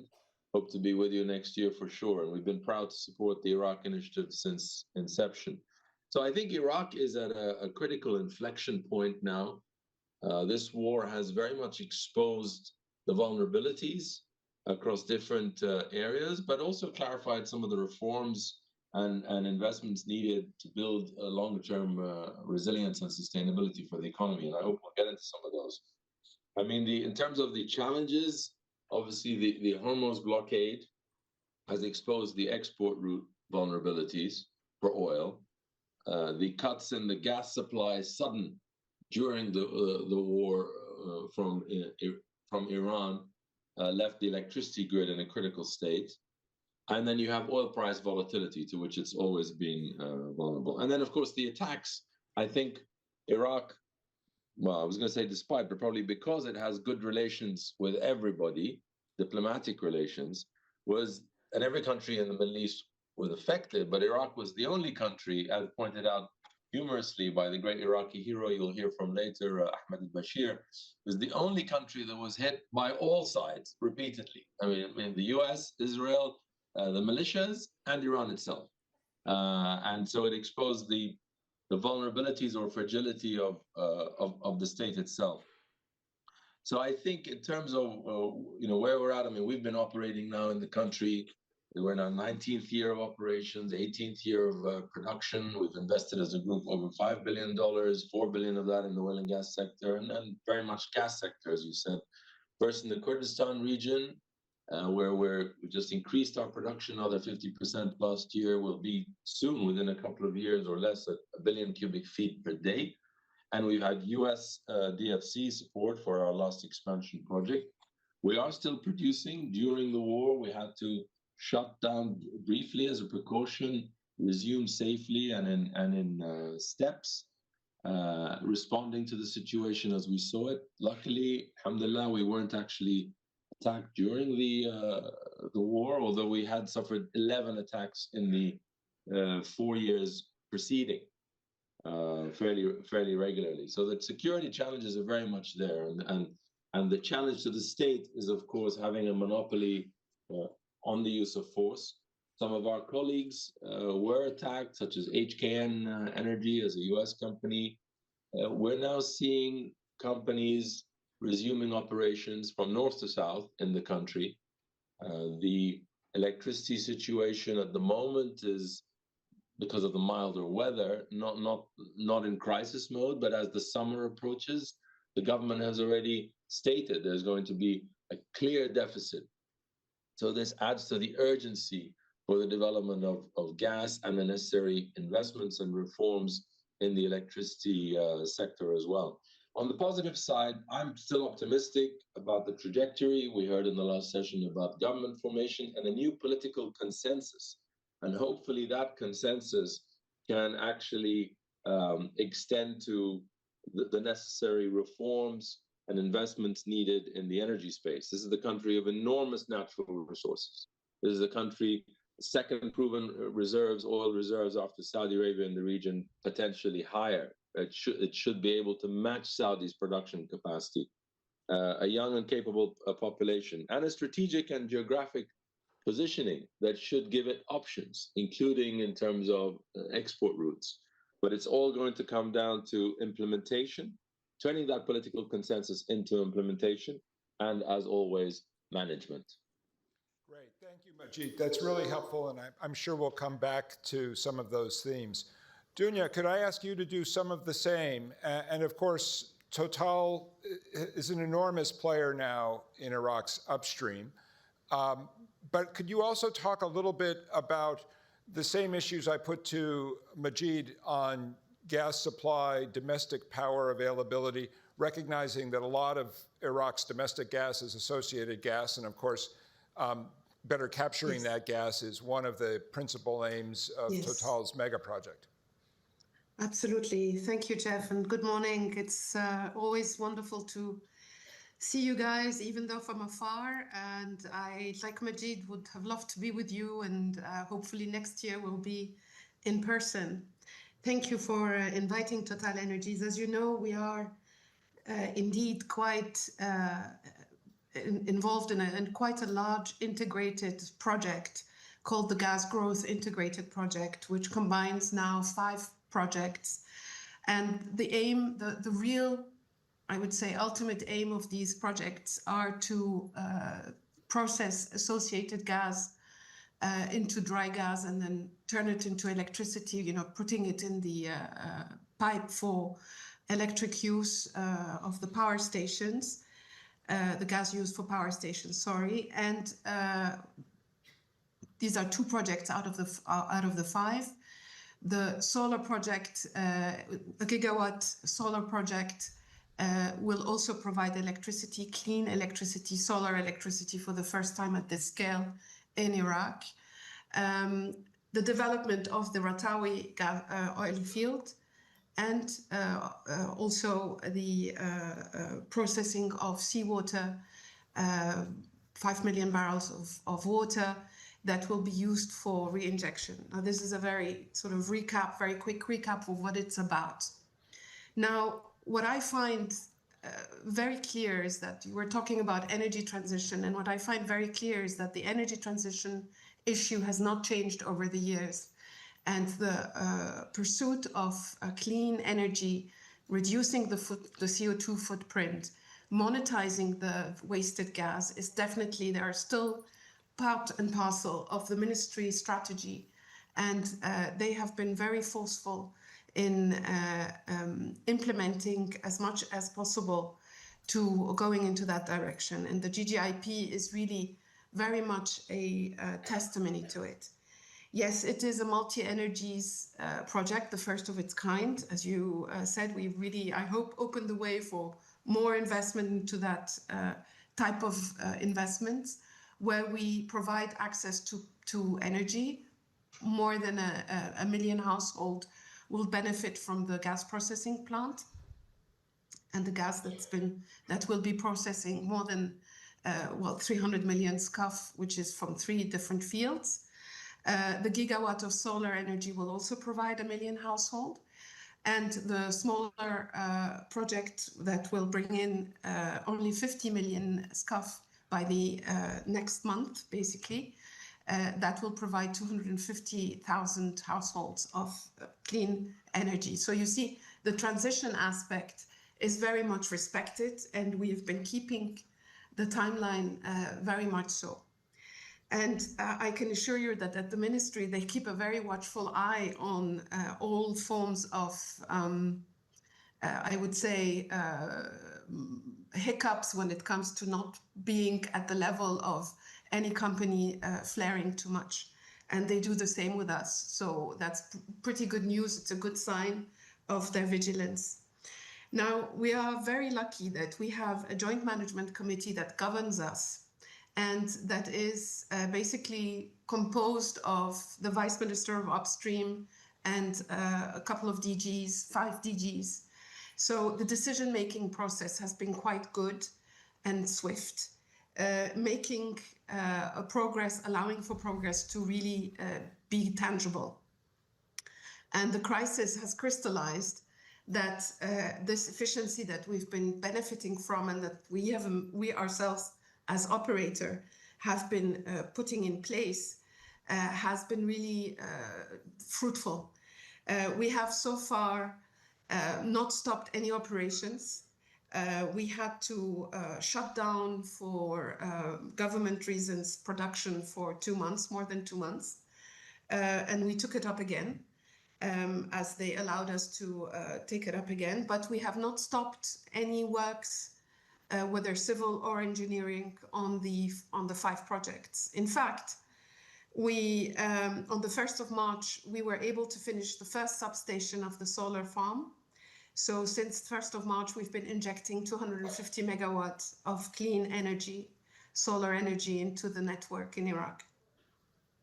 Great. Thank you very much, Dunya. And I really appreciate you also emphasizing the all of the above strategy that lies behind your project, and hope we can return to some of those themes later in the discussion as well. Ziad, if we can now turn to you a little bit on the macroeconomy. Obviously, 90% of Iraq's production until February went out through the Strait. There is a volume which is currently shut in. There are issues which, at least to me, are obscure in terms of where this leaves Iraq's long-term productivity, but also how much storage remains. So talk us through a little bit both what you're hearing on the ground, but also the macroeconomic repercussions of this. And how do you see the interim government riding this out so far? And what does this disruption mean for the economy that the next Iraqi government will inherit? Sure. Thank you, Jeff. And obviously, thank you to Victoria and the Atlantic Council for putting this together. I looked at oil prices this morning, and they were $108 per barrel. I think if a few months ago you had said oil was going to be $108 per barrel, we would not have been talking about a potential economic crisis in Iraq. But now we are going to be talking about this. And the reason, there's two. There's external reason and there's a domestic reason. Externally, as you mentioned, Jeff, the Strait of Hormuz is largely shut. Iraq's oil exports are down 97%, which means your export revenue is down 97%. Well, it depends on you getting some prices of that. And just for perspective, if you lose 90% of your exports, that means your income is down by 97%. It's hard to imagine this, so let's translate that into prices. So what would have happened if prices have gone down 97% in terms of, instead of your export volume down 97%? Basically, that would have meant Iraq is operating in the old world under oil prices below $2 per barrel. And that has happened over the last 2 months and is ongoing. So that's the external side. We're losing 97% of our main export, the only export, in fact. Domestically, historically, over the last 25 years, every time oil prices fell, Iraq got into trouble, into an economic crisis. That happened in 2008, that happened in 2014, that happened in 2020 when the currency was devalued. Government policies since 2020 have increased Iraq's dependence on oil, which made the likelihood of crisis bigger if you have disruption to oil. 2 examples, there was a massive expansion in public spending, which requires higher oil prices to fund it. And there was a revaluation of the dinar in 2023 and that again increased Iraq's oil dependence and the need for higher oil prices to sustain domestic spending. So we're in a world in which we have a massive disruption to oil revenues in Iraq. We have historically, every time we had an oil sort of drop in the market, Iraq went into crisis, and the dependence of Iraq on oil has increased over the last 5 years. You put all of these together, you get the logical conclusion, which is basically we're on the verge of economic crisis. The question is, how long do you have? Let's do simple mathematics. Iraq has about $100 billion of reserves at the central bank. And let's define also what crisis means, because the concept of crisis sounds quite abstract. For me, in Iraq, crisis means the ability to meet your main obligations. And there are 2 main obligations that Iraq needs to meet. One, maintain the currency value, the currency pegged to the dollar at its current level. If it drops, we know that's an issue. That happened in 2020, and that was a popular issue. Second, you need to be able to maintain your public salaries, wages, and pensions bill. So these are the two main implications. If you miss one of them, that's a crisis. If you devalue the currency, that's a currency crisis. It's not unique to Iraq. Many countries go through it, but it's a painful crisis. If you miss your public salaries, wages, and pensions, I don't know what to call that. In Iraq, we call everything the mother of something, so let's call it the mother of crises. How much time do we have left before having to choose one of these two crises? We have $100 billion at the central bank to basically avoid these, and we need to fund these two things in order to not get into any of them, the currency and the public wage bill. How much do we need to keep the currency at its current level? Well, the surest way to do that is to make sure that every dinar in circulation is backed by dollars at the central bank. We currently have about $77 billion equivalent of dinars in circulation in Iraq. Call that $75 billion. So out of the $100 billion, you need to set aside $75 billion to avoid devaluation or the risk of devaluation. That leaves you with $25 billion. How many months can you run with that? Let's look at the public wage bill. Salaries, pensions, and wages. That's $64 billion a year. Divide that by 12, roughly $5 billion a month. So you have $5 billion a month that you need to pay every month without delay, without cuts, and there's no compromise about that. You have leftover $25 billion, $5 billion a month. That gives you 5 months of time before you reach the edge of the cliff. We've already had February, complete cuts. We've already had March. No, actually, February doesn't count. The war started 28th of February, so we've already had March. We've already had April, midway through May, June, July. End of July, we have an issue, and we have choices to make. So just to wrap up, Iraq has huge dependence on oil, massive disruption to oil revenues. What we have will last us until July, after the World Cup, so we'll celebrate the World Cup, and then we'll worry about the crisis. And by July, if the current situation remains as is, difficult choices have to be made. Great. Thank you, Ziad. That's sobering, but I will also say, I wouldn't have been a diplomat for 35 years if I didn't believe in the power of a positive outlook. So I'm going to stay focused on the opportunities, which are considerable. And Rod, if I can turn to you with that in mind, you had promised me that you promised that you would be the cleanup hitter, to use the baseball analogy, for this part of the conversation. If I can put a couple of issues on the table for you to clean up. One is Iran, the elephant in the room, and how you see the Iranian influence on Iraq's next government as a factor in working through the energy opportunities that we're talking about this morning. Second, looking to the other neighbors, I think one of the lessons, Ziad, from the closure of the Strait that everyone around the world has learned is diversity in all things, diversity of routes, diversity of carriers, diversity of sources. Iraq has a highly undiversified energy sector right now, but also in terms of connectivity, highly dependent on traffic through the Strait. So talk us through a little bit what you see as the low-hanging fruit for opportunities for Iraq to further diversify both its energy exports and its domestic energy system. But let's start with the Iran issue, because that's obviously the most difficult in many ways. Thank you, and thank you, Victoria, for inviting me. Thank you to the Atlantic Council. As I say, it's rare that I am left to be the optimist in the room, and I'm probably not going to. One, I disagree on the animal that you're choosing to use as the analogy for Iran. I think it's a red herring, not the elephant in the room when it comes to the oil sector. I think a lot has been said about Iran and Iran's interference with the Iraqi oil sector.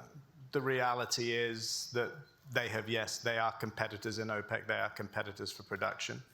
The Iranians clearly have relied on parts of the Iraqi oil sector for smuggling, and you've had oil that's made its way over the border, north, center, and south of the country.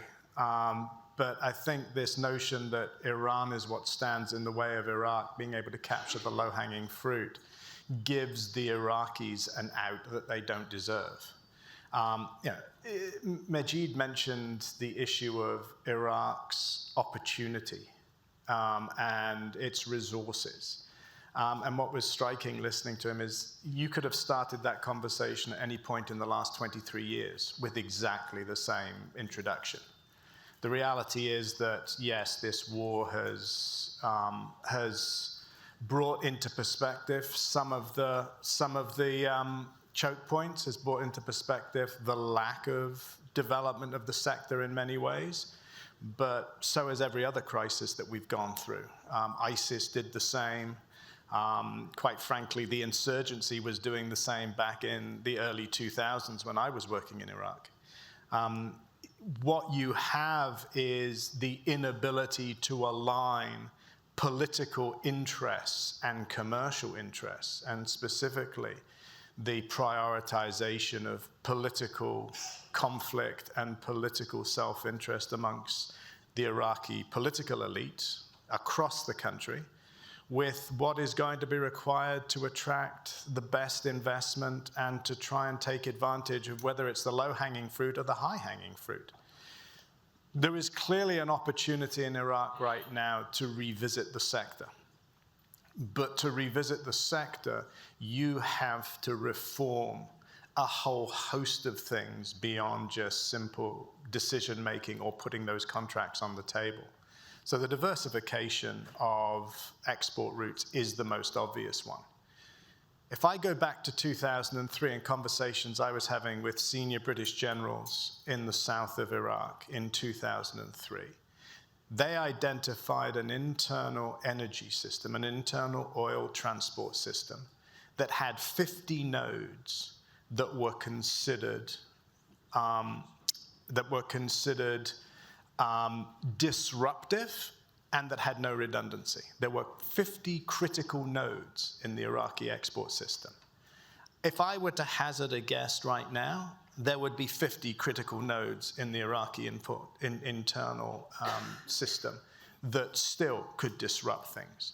The issue of the north-south pipeline that linked the south of Iraq to the northern export pipeline route was being discussed in 2003 and 2004 during the CPA time, and we're no closer to achieving that. That has been the lowest hanging fruit that has been there in Iraq. We have an issue of a pipeline from Kirkuk through Beji up north, the ITP pipeline that was damaged after ISIS, that has become an equivalent to nuclear fusion. It's always just about to be completed. And yet, it's not been completed for political reasons and for competition between the KRG and Baghdad as much as anything else. So when you talk about that low-hanging fruit, that's the low-hanging fruit. It's rehabilitating infrastructure that's already there. It is taking advantage of opportunities that are already there. And for that, you have to change, you have to have political reform. That's not, the reform in terms of decision-making in the sector, reform in terms of enhancing the sector's ability to really deal with strategic projects, to manage projects simultaneously, to be able to prioritize correctly, to see through projects, to work with foreign companies as partners as opposed to sometimes seeing them as competitors. That all returns back to politics. But essentially what you have to move from is a kleptocratic system where the political class looks at the oil sector as a source of state capture and actually start to look at it as a source of development and growth, something more than just provides the money in the piggy bank to pay a bloated public sector, and to incorporate that into a wider set of planning that goes from everything as simple as education and capacity building up to some of the more technical stuff. Then you'll get to your low-hanging fruit. And your low-hanging fruit is Iraq has some of the lowest production costs in the world. It has massive resources that are untapped. It is literally burning money on a day-to-day basis. and it is consistently not updated its infrastructure in a way to be able to move some of these resources out of the country. Now, progress has been made. Dunya has talked about it, and I think the Total project stands there. The BP project stands there. Potentially Exxon and Chevron if they go in. There are opportunities, but they are the exceptions that prove the rule. What you need is root and branch political reform, because until the politicians get out of the way of this sector is going, we'll be back here in 23 years, hopefully, and Victoria will still be running the project, and we'll be talking about the low-hanging fruit in Iraq, and Dunya will be telling us about Total because they've had another deal. Majid will be telling us about the opportunities, and fundamentally we'll be sitting there and going, yeah, but how do you get there? Thank you, Rod. That's actually a good segue to the next phase of this conversation, where we'll open it up to questions. I also wanted to remind people who are watching online that you can go to askac.org and send questions in as well. But as we get to that, Majid, if I can ask you to speak to some of the issues that Rod put on the table, recognizing we're not meeting in a political vacuum. We're meeting in the context of government formation in Baghdad. Give us your sense from the ground. What is the task sheet that the new government will inherit? What are the most important considerations, both in the context of Iraq's politics, but also in the context of its upstream opportunities, in thinking about the next energy minister, the next power minister, and recognizing that this government formation process hopefully will be happening in parallel to some form of reopening of the Strait. What does that mean for the work plan that the new government ought to bring into place in order to avoid Rod's multi-decadal trap of just working through the same issues over and over again? Thank you. So, as Rod said, it's a bit of Groundhog Day. And on the policy side, very fundamentally, and it builds on what was discussed in the last session in the debate about federalism. The Constitution is pretty clear, and it's not perfect, like any Constitution isn't perfect, but I think it's workable. But it hasn't been applied all around, really. I mean, the federal government accuses the Kurdistan region of going it alone. The Kurdistan region accuses the federal government of centralization and not respecting the Constitution. And both have good points. There's validity to those accusations. Fundamentally, there isn't even legislation. The oil and gas law has gone through 6 governments and never been passed. The last political agreement to form the previous government, it was supposed to be passed within a certain period of time, and that didn't happen. It's on the agenda again for the incoming government. My view, and I remember back to when George W. Bush was trying to pass a package of law, and Zal Khalilzad was the ambassador, and I think there was pressure from Congress to get all the laws passed together. And I think that was a mistake. For me, it starts with the revenue sharing. If there can be clear, and the Constitution is pretty clear, it's supposed to be proportional to population, pro rata, and so on, but you've got to enshrine it in law. That's never happened.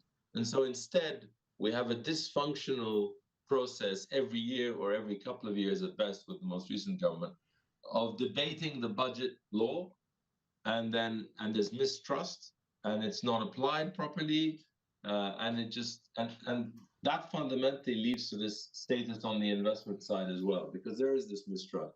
I think if you had the consensus on the revenue sharing and everybody knew their slice of the pie, then there's a common interest in expanding the size of the pie. And the oil and gas investment law should be just that, about encouraging investment. I think that's an important point. Another one is on gas. It suddenly has priority. It was a sort of, once upon a time, an unwanted byproduct or neglected. The last couple of governments, it's a priority. I mean, it's recognized oil is vital for the budget, but for power, for industry, for the private sector, and so much else, gas is critical. So gas has become an end goal in itself. Unfortunately, the policy hasn't caught up. So we have moved from service contracts to TSCs to revenue sharing contracts, which are a step in the right direction, with a percentage rather than a fixed fee per barrel and a royalty.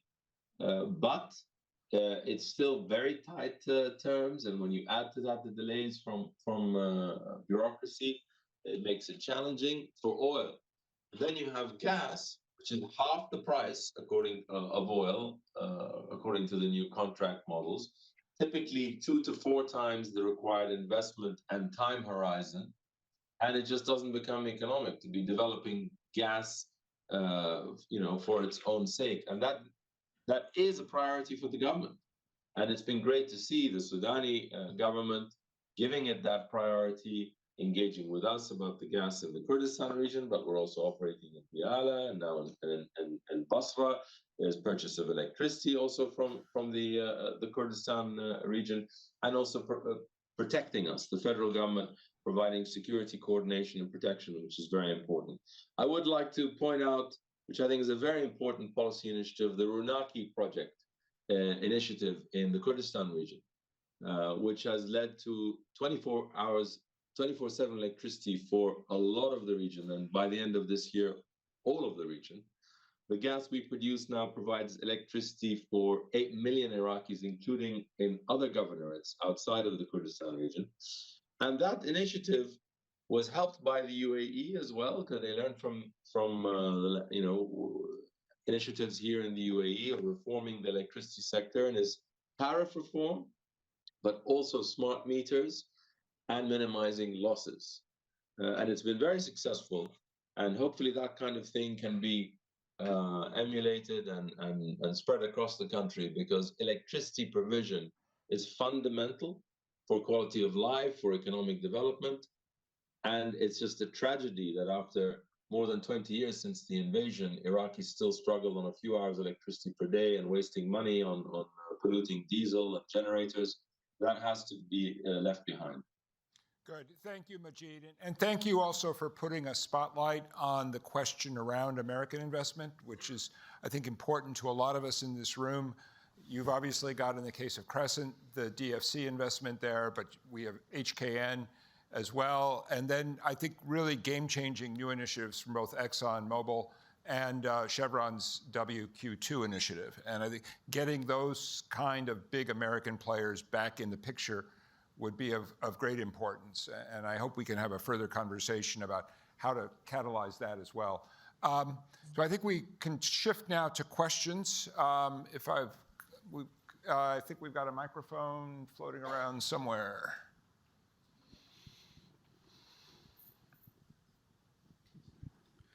Hello, everyone.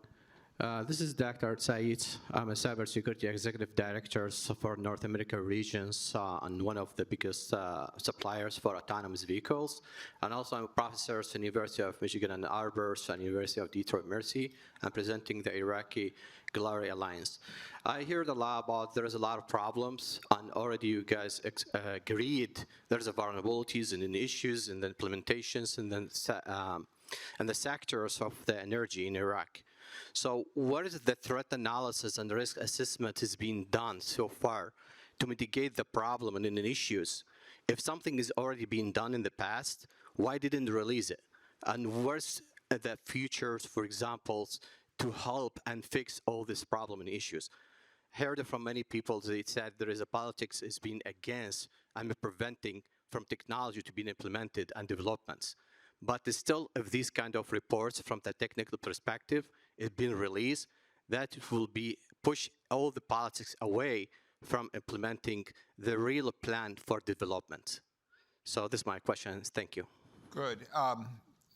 Anyone in particular you're directing that to? And if not, I'll ask Rod to take a first cut, because it's adjacent to some of what he raised. You can have all the technical reports you want. I think the first technical report I read on the Iraqi oil sector was a very well-funded Bearing Point report back in 2003, 2004, when I was working in the CPA. It was a fantastic document, really, really beautifully laid out, great plans, very, very technical that ignored the politics. And I think Thamar Gharban, the former oil minister, once put it best when I was talking to him about technical plans for the sector in his office, and this was about 2010, 2011, and he pointed into his cabinet in the corner, and he's like, "Lad, do you know how many technical plans I have in there? They all would bring Iraqi production up to 12 million barrels a day." What you are talking about, you can't just put a set of technical plans forward and ignore the politics. Technical plans aren't going to eschew the politics. They're not going to escape the politics. Politics is the essence. And in Iraq, it works very simply. Oil is money, money is power. It's the same for the federal government. It's the same for the regional government in Kurdistan. That's the essence of the problem. It is what funds your political ambition. Now, there was a time when that political ambition was slightly more unified than it was now, in the sense that you had 3 blocs, 2 of whom actually had access to the money and were quite happy, or at least could live on it at the time. Now you have a more fractionalized political system. Now you probably have more corruption involved in the system. There are more sort of hands in the pie, or as the Iraqis would say, there are more people fighting over the hummus. And I think it's getting beyond that. And I think something, what Majid was talking about is critical to that. If you can fix revenue sharing, that actually would be a major step forwards. The problem is revenue sharing has not always been just about the money. Revenue sharing has been another way of who has control over power. Who has who by the balls? Is it going to be the federal government, or is it going to be the regional government? And within those 2 governments, who is up and who is down? Access to money gives you power in the system. And I think you have to find a way of getting around that problem. Now, part of that is either delaying some big political issues that got in the way of those 2007 laws. What got in the way of those 2007 laws wasn't the technical aspects of it. It was disagreements over sovereignty. It was disagreements over competent authority. It was fundamentally disagreements on who had the power and who didn't, and what the relative balance of power was. Now, a revenue sharing law that could create some certainty and guarantee would then allow you to return to some of the technical issues and go, well, how do we do this best? Because if you fix a revenue sharing law, then there's an incentive for everyone to grow the pie. Right now, the incentive is who can control the pie and how much of that pie can I control. So, I'd love to say that, what you really need is a technical report. I could make millions of dollars off of that right now, but a technical report is going nowhere if you don't have the political will to implement it. Thanks, Rod. I want to bring in Dunya for just a second on this as well. Dunya, yes. If you can speak to this, because I think sometimes we drive past the significance of the Total project. Oh, it's just another upstream investment. But as you hinted at, it actually addresses a lot of technical innovation in trying to move ahead the modernization of Iraq's upstream. Yes, but how hard has that been? And what do you have a reaction to Rod's observation? I do. I mean, it was. I wouldn't say it was a piece of cake, because we had to negotiate. We negotiated quite rapidly during the 2021 period, but then we had a lot of conditions, precedents that had to be fulfilled. So it was signed in 21 and ratified in 23. As you know, we have BOC as a partner. And it's not a partner that we carry. It's a funding partner. So we have, quite honestly, been experiencing rather very positive returns from human-wise in terms of dealing with the BOC and the South Gas Company, because the interests of the 3 of us, basically, along with Qatar Energy as the other partner, they basically converge. So we have been obviously very much supported by a strategic support and aspect of the strategic aspect of the project by the government, and that has led to, as I said, joint management committees that have cadenced very much the progress, so much so that in September of last year, we basically finalized all the EPC contracts and all the sort of contracts that were outstanding, so that now it is in full execution mode. We have now over 2,700 people working on the ground. And believe you me, we have been really supported by the ministry in as much as they have been very vigilant. They question everything, that's quite normal, but they have not obstructed anything. They have been, on the contrary, very pushy for us to maintain the cadence and the rhythm of our work, so much so that we can respect the schedule that we've signed for. So I feel a bit bad giving good news like that, but it's been any such a big contract. We have a capex over the couple of years, over 10 billion capex, and 27, as you were saying, over the life of project with the OPEX added onto it. So it's a big responsibility, a very big project that addresses very much so the needs of the population, such as power supply, and that also was a push for the government to support us and to make sure that we can be respectful of the schedule. So maybe that's the interests, the alignment of interests in providing a good example of how it can work is very evident, and it's working well. It's not a walk in the park, but it's normal that it's not a walk in the park. No, thank you for that update, Dunya. And I would just say, I obviously can't speak for Exxon or Chevron, but I'm quite confident that if those companies also move ahead, you'll see the same kind of focus on both amplifying Iraq's production, but also bringing state-of-the-art technology across the full spectrum.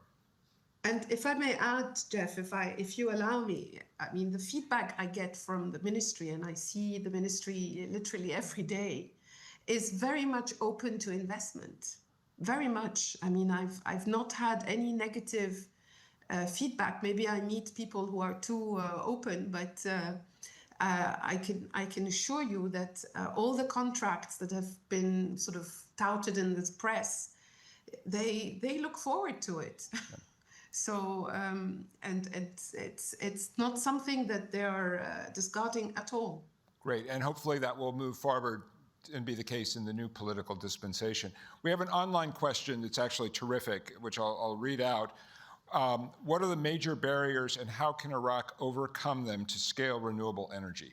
Is it governance, infrastructure, financing, or political interests? And what role should universities and international partnerships play in preparing the next generation of sustainability and energy professionals to support that transition? Majid, I'd love to put this question to you. Although you're an upstream gas operator, you're in the Kurdistan region. I had the opportunity to meet last month in Greece with Deputy Prime Minister Talabani. We talked a lot about this vision of a cleaner and more sustainable Iraqi energy system over time. So what would you answer to that online question? So I think it's two questions in one, and I'll touch on both of them. First of all, I mean, it's obvious that Iraq should be maximizing its potential in the space of solar energy. It's great to see that Total and other upstream operators are doing it as part of integrated projects, but really it should be flying on its own because it's a different business. It's kind of a utility business. It's a financing business, really. I think part of the problem is a lack of regulation and also a lack of understanding of how the business is. And, Iraq has lowest cost per barrel and therefore cost per barrel, similar to Abu Dhabi or Saudi. That doesn't mean it's going to get the same cost of solar energy because it doesn't have a AAA credit rating like Abu Dhabi. And it's fundamentally a finance game. So I think that awareness and the right regulatory framework to be dealing with those kind of investments. And there are many investors in the region, whether from the UAE and not just the government ones like Masdar, but private ones, Saudi and others, Aqua Power, who have a great interest in that space. On the capacity building, it's a very important point. I mean, we talked about the physical infrastructure needs, we talked about water, and there's also pipelines and export terminals, and we spoke about the policy infrastructure, if you like, which is also very important. But this human capital side is fundamental. Iraq used to fertilize the oil and gas sectors of the entire region. Abu Dhabi's oil sector was very much built by Iraqis, for example, and yet because of the tragedy of what's been happening historically, we had Iraq-Iran war, the Kuwait invasion. Iraq-Iran war was bad enough, and then in the 90s, a complete isolation from the world and from the international oil and gas sector because of sanctions, and it's almost stuck in a time warp. And then coming out of that in 2003 with a pro-investment constitution, but a mindset of decades of socialist state centralism, and the last generation of those who were internationally exposed have retired. And so there is real need to build up the capacity. I think the private sector has a huge role to play. I personally think, training is important. We're investing in universities in this space in the country. But I think the best training is actually in the corporate sector, in the industry, working for private companies from around the world of all sizes.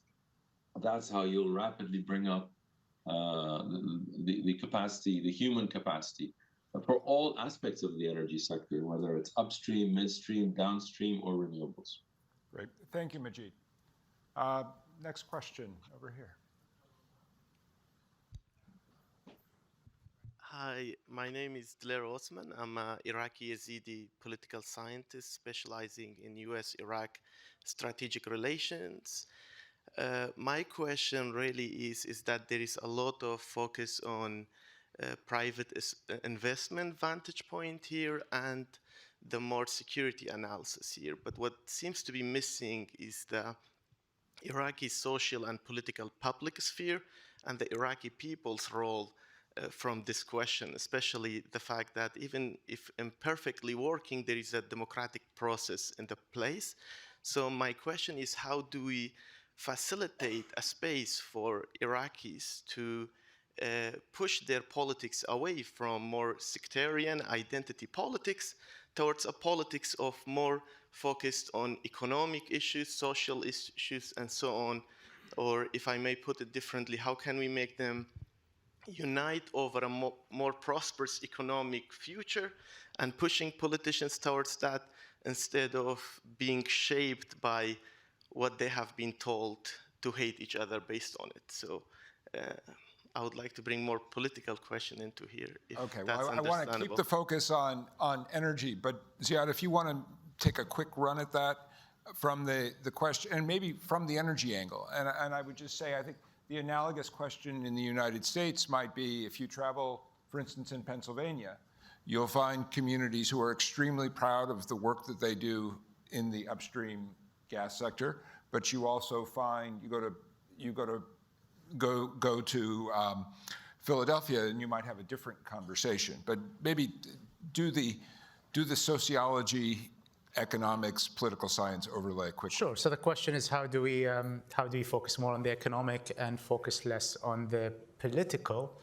And I'll go on the macro side, because again, let's remember, if you want to create employment, yes, the energy sector for Iraq is important, but it doesn't employ many people. It's not a big employer, so you need to actually add other sectors. And unfortunately, if you want to go from political to economics, you go to Raad's answer, which is basically you take the economics to the politics. Let's think about the fundamental question. As far as the Iraqi economy, ignore the decline in oil prices, the shutdown of Hormuz and all of that. If someone tells you, let's solve one problem in the Iraqi economy today, I think most people would say, obviously corruption would come high up there. And the other one is, how do we make the economy less dependent on oil? And that's not just in Iraq, it's in the wider region. Now, corruption is clearly a political issue. So you can't separate economics from the politics there. How about diversification? Well, many of our neighbors have come up with visions and strategies and roadmaps to how to diversify the economy. Actually, the answer is not very difficult economically and technically. Again, technical solutions are not difficult. It's the political implementation. You want to diversify your government revenues? You tax people. That's not an economic thing. The economics will determine the tax rate. That's a political will. You want to increase your oil revenues? You need to phase out subsidies. That's a technical economic solution, but it requires a political will to implement it. You want to make your economy less dependent on oil as far as the government budget is concerned? You need to spend less when oil prices are high. Good luck doing this. We've seen with the last government, they didn't do that when oil prices went up. Now let's take the export side. Why is Iraq unable to export much beyond oil? The fundamental theory of why economies basically export is basically you need to produce something for the same quality that's cheaper than everywhere else.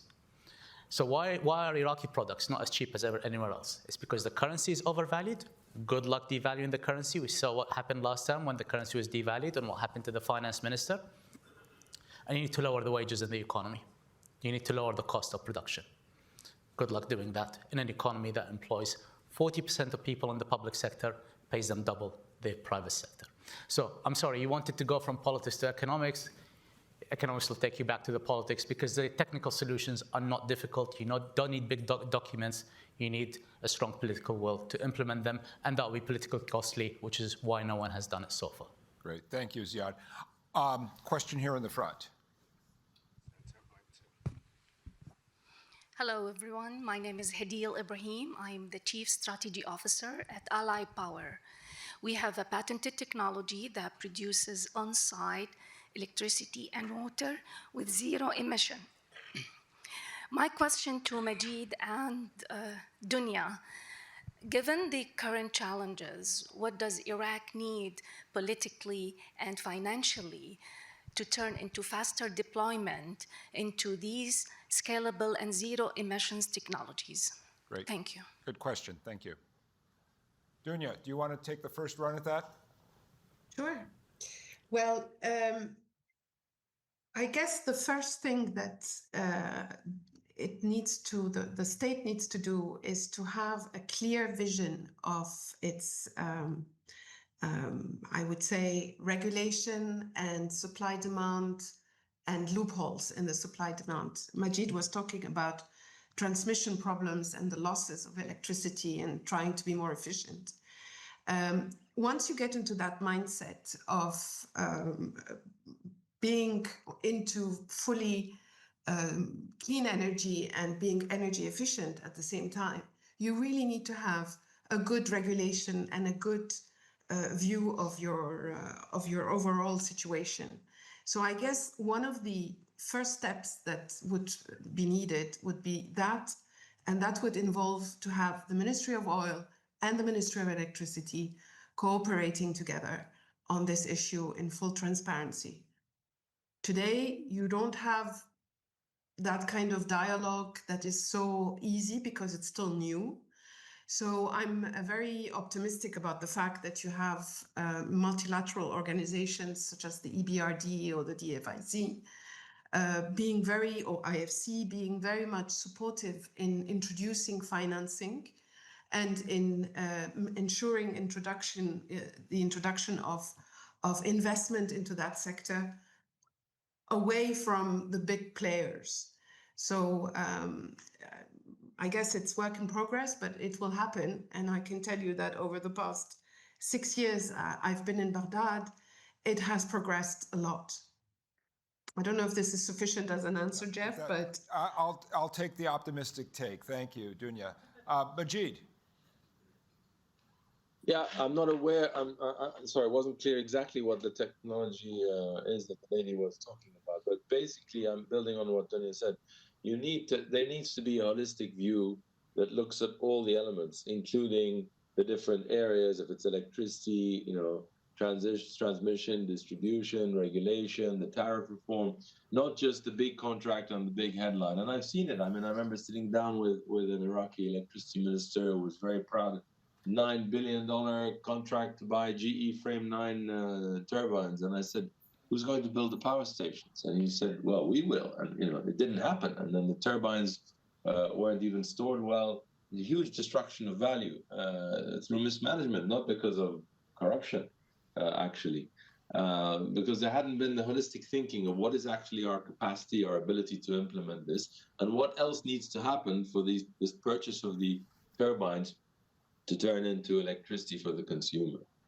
And, so we still have gaps in a lot of these areas, and Iraq does need stable baseload power and should be able to achieve it. It doesn't make sense for it to be having blackouts and relying on generators when it's flaring over 1 billion cubic feet a day, or 1.5 billion cubic feet a day of gas, and importing gas and electricity. That's just incongruous.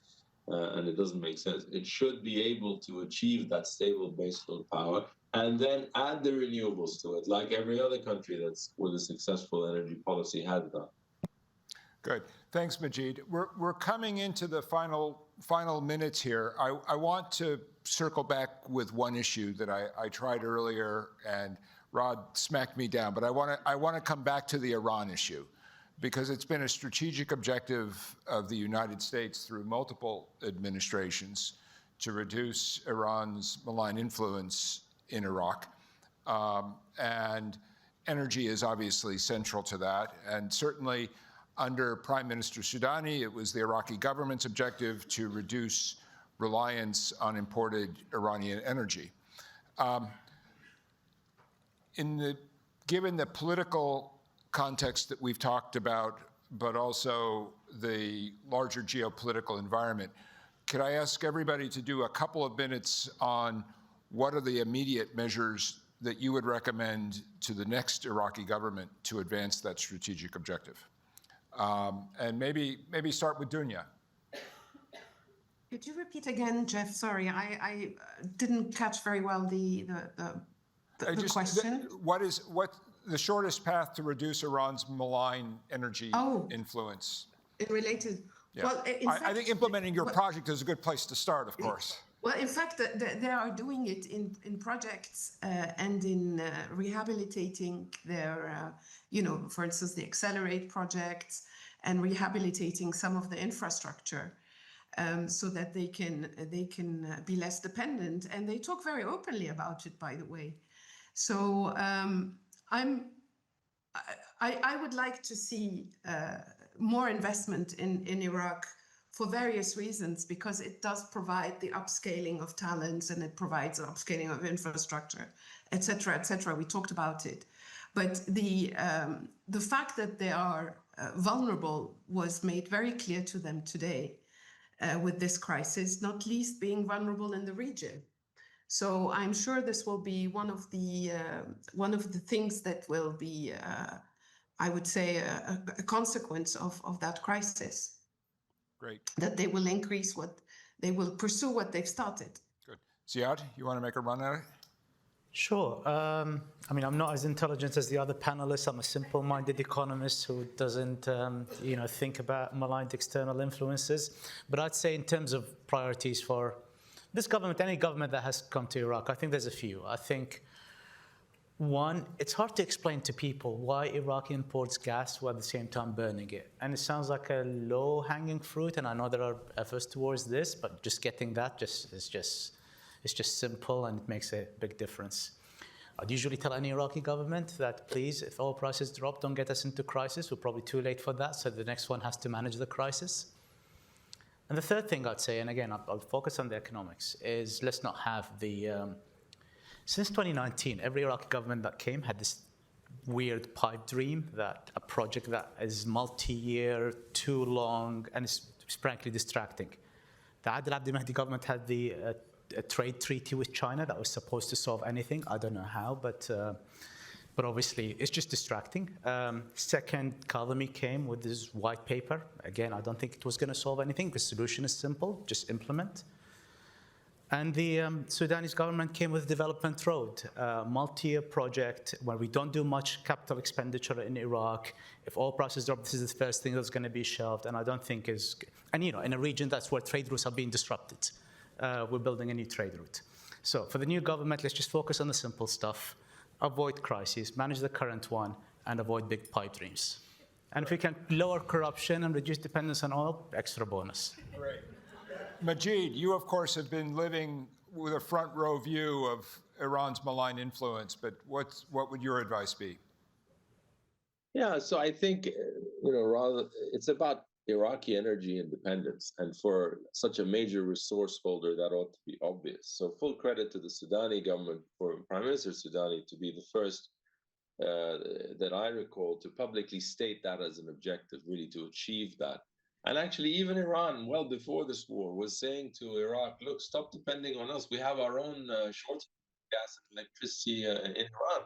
And the arrangement was supposed to be short term, actually, when it was first signed over a decade ago. So I think obviously relying on its own resources from north to south, whether it's gas in the Kurdistan region, the flared gas also in the south, and you need the right policy incentives for all operators to treat gas as a priority. Otherwise, it's put to the side because it only makes sense to go after oil. And the necessary reforms that we talked about downstream, particularly in the electricity sector, to make it sustainable, because otherwise it just doesn't match up. It really should be achievable, and it's good to see that there is finally real push and drive to make it happen. Great, thanks, Majid. Rod. You're not going to like the answer. Resurrect Ayatollah Khamenei and read a bit of history. So, and there's a purpose to that.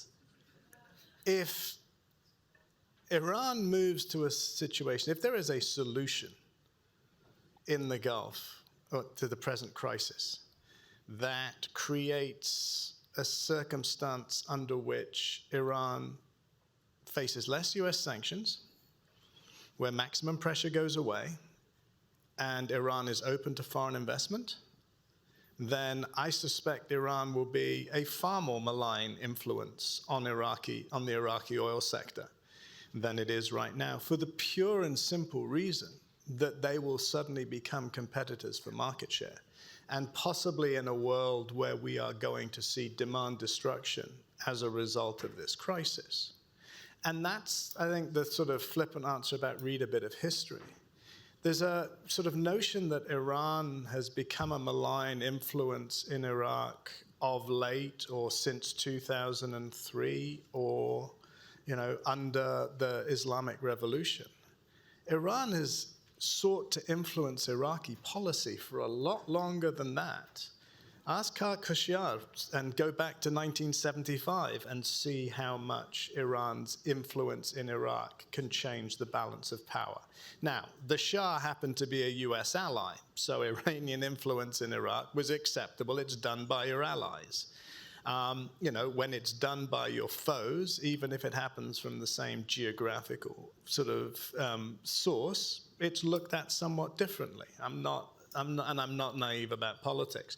But I think this notion that you can take Iran out of Iraq, it's been something that's been talked about a lot. You can certainly stop smuggling. You can certainly ensure that you try and force political reform where Iraqi parties are less interested in gathering wealth and actually doing some of the changes that Ziad mentioned. But I think this notion that Iran isn't going to be a malign influence, at the very least, Iran is going to be a strategic competitor for Iraq. And no government in Tehran is going to ever do anything differently. They may use different means, but they're not going to do anything differently strategically. That's what Iraqi politicians understand when they deal with Tehran. And you're not going to get an Iraqi political system that's any less vulnerable to it, quite frankly. It's a reality of geography and a reality of history. So, again, you can move things on the margins, but that's why I keep pushing back on the malign influence. I think Iran will be a far bigger competitor and far more disruptive for the Iraqi energy sector, and certainly for Iraqi exports, when Iran is strong again, as opposed to when it's weak and sanctioned. Yeah, fair enough. Any last questions? Please, in the back.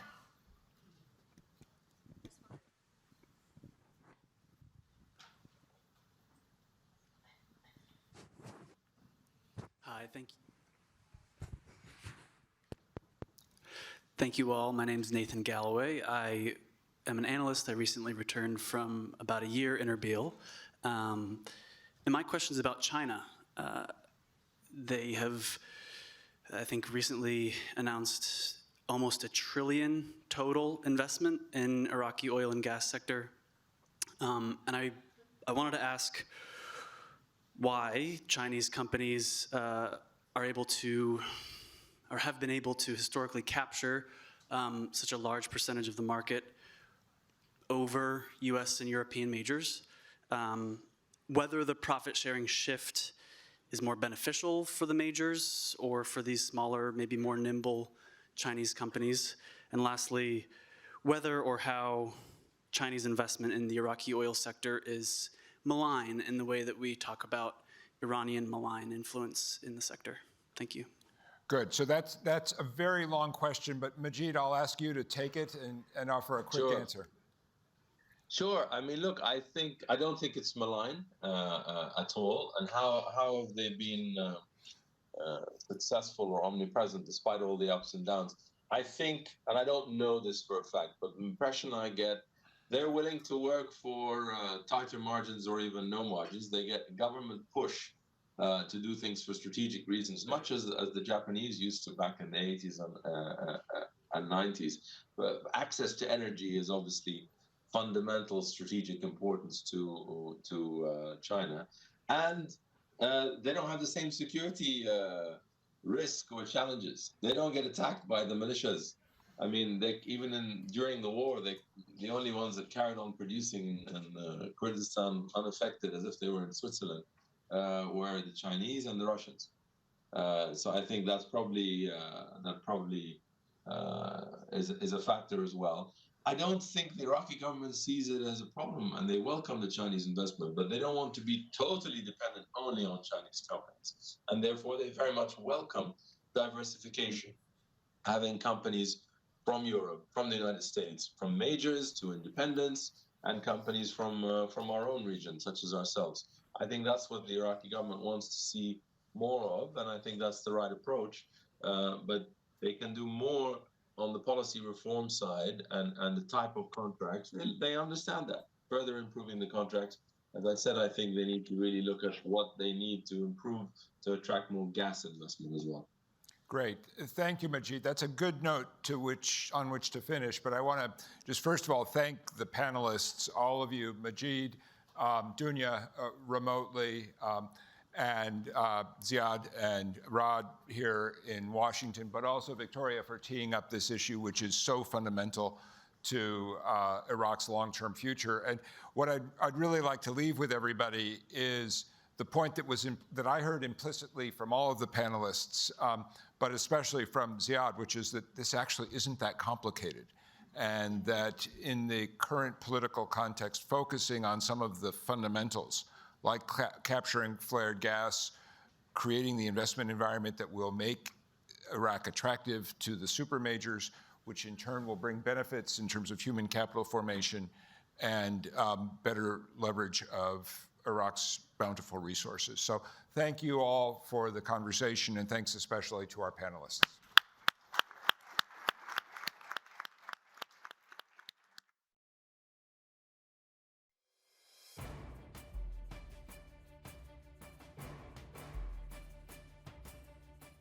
During today's discussion, we're going to put the focus back on Iraq. Hi, I'm Victoria Taylor. I'm the director of the Atlantic Council's Iraq Initiative, and I'm here right now in Baghdad with a delegation from the Atlantic Council. We're here right now only days after Iraq's parliamentary elections for meetings with Iraqi political leaders, civil society, and youth.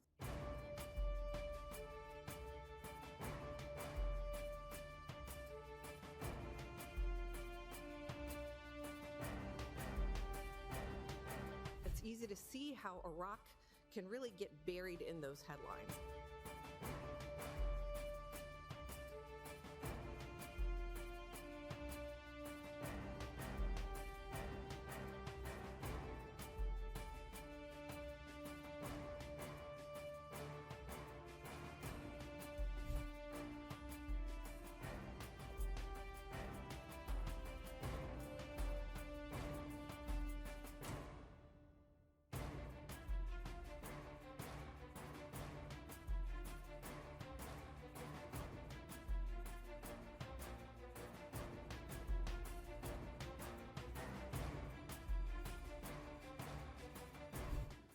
United States was the main partner in our fight against ISIS.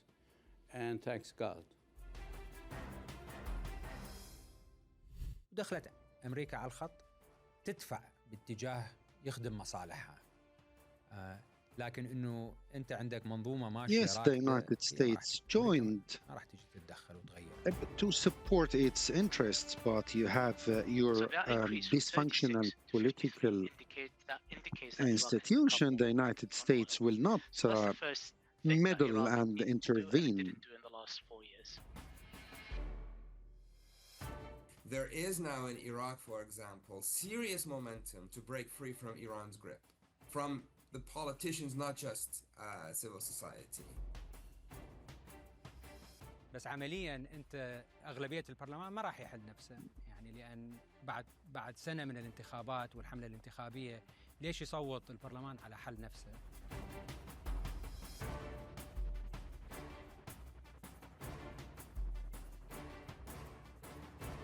But I think the administration is looking at Iraq through the lens of the Shia proxies and what happens with them.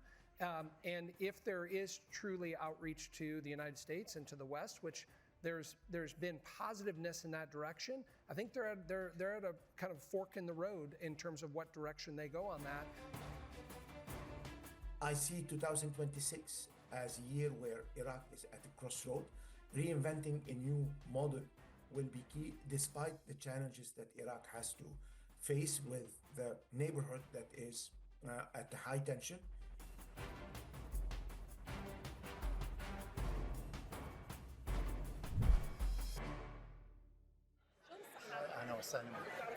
No. All right. Hello, everyone. All right. Welcome, everyone. My name is Omar Nadawi. I'm a non-resident senior fellow here at the Atlantic Council, Iraq Initiative. And if you would mind being seated. And we're talking about government formation in Iraq today. This is the country's 8th elected government. This will be the country's 8th elected government since 2005.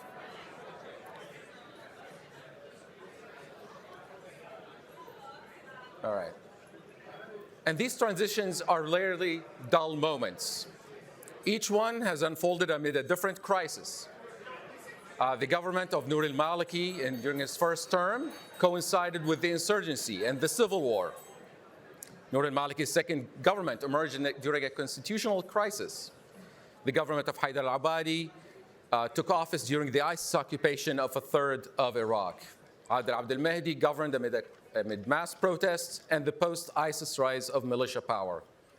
Prime Minister Mustafa al-Kadhimi came to office following the Tishreen protests and the violent response to them, while Mohammed al-Sudani's government was formed in the aftermath of the August 22 fighting with the Sadrists. So each government formation has its own unique challenges and crises.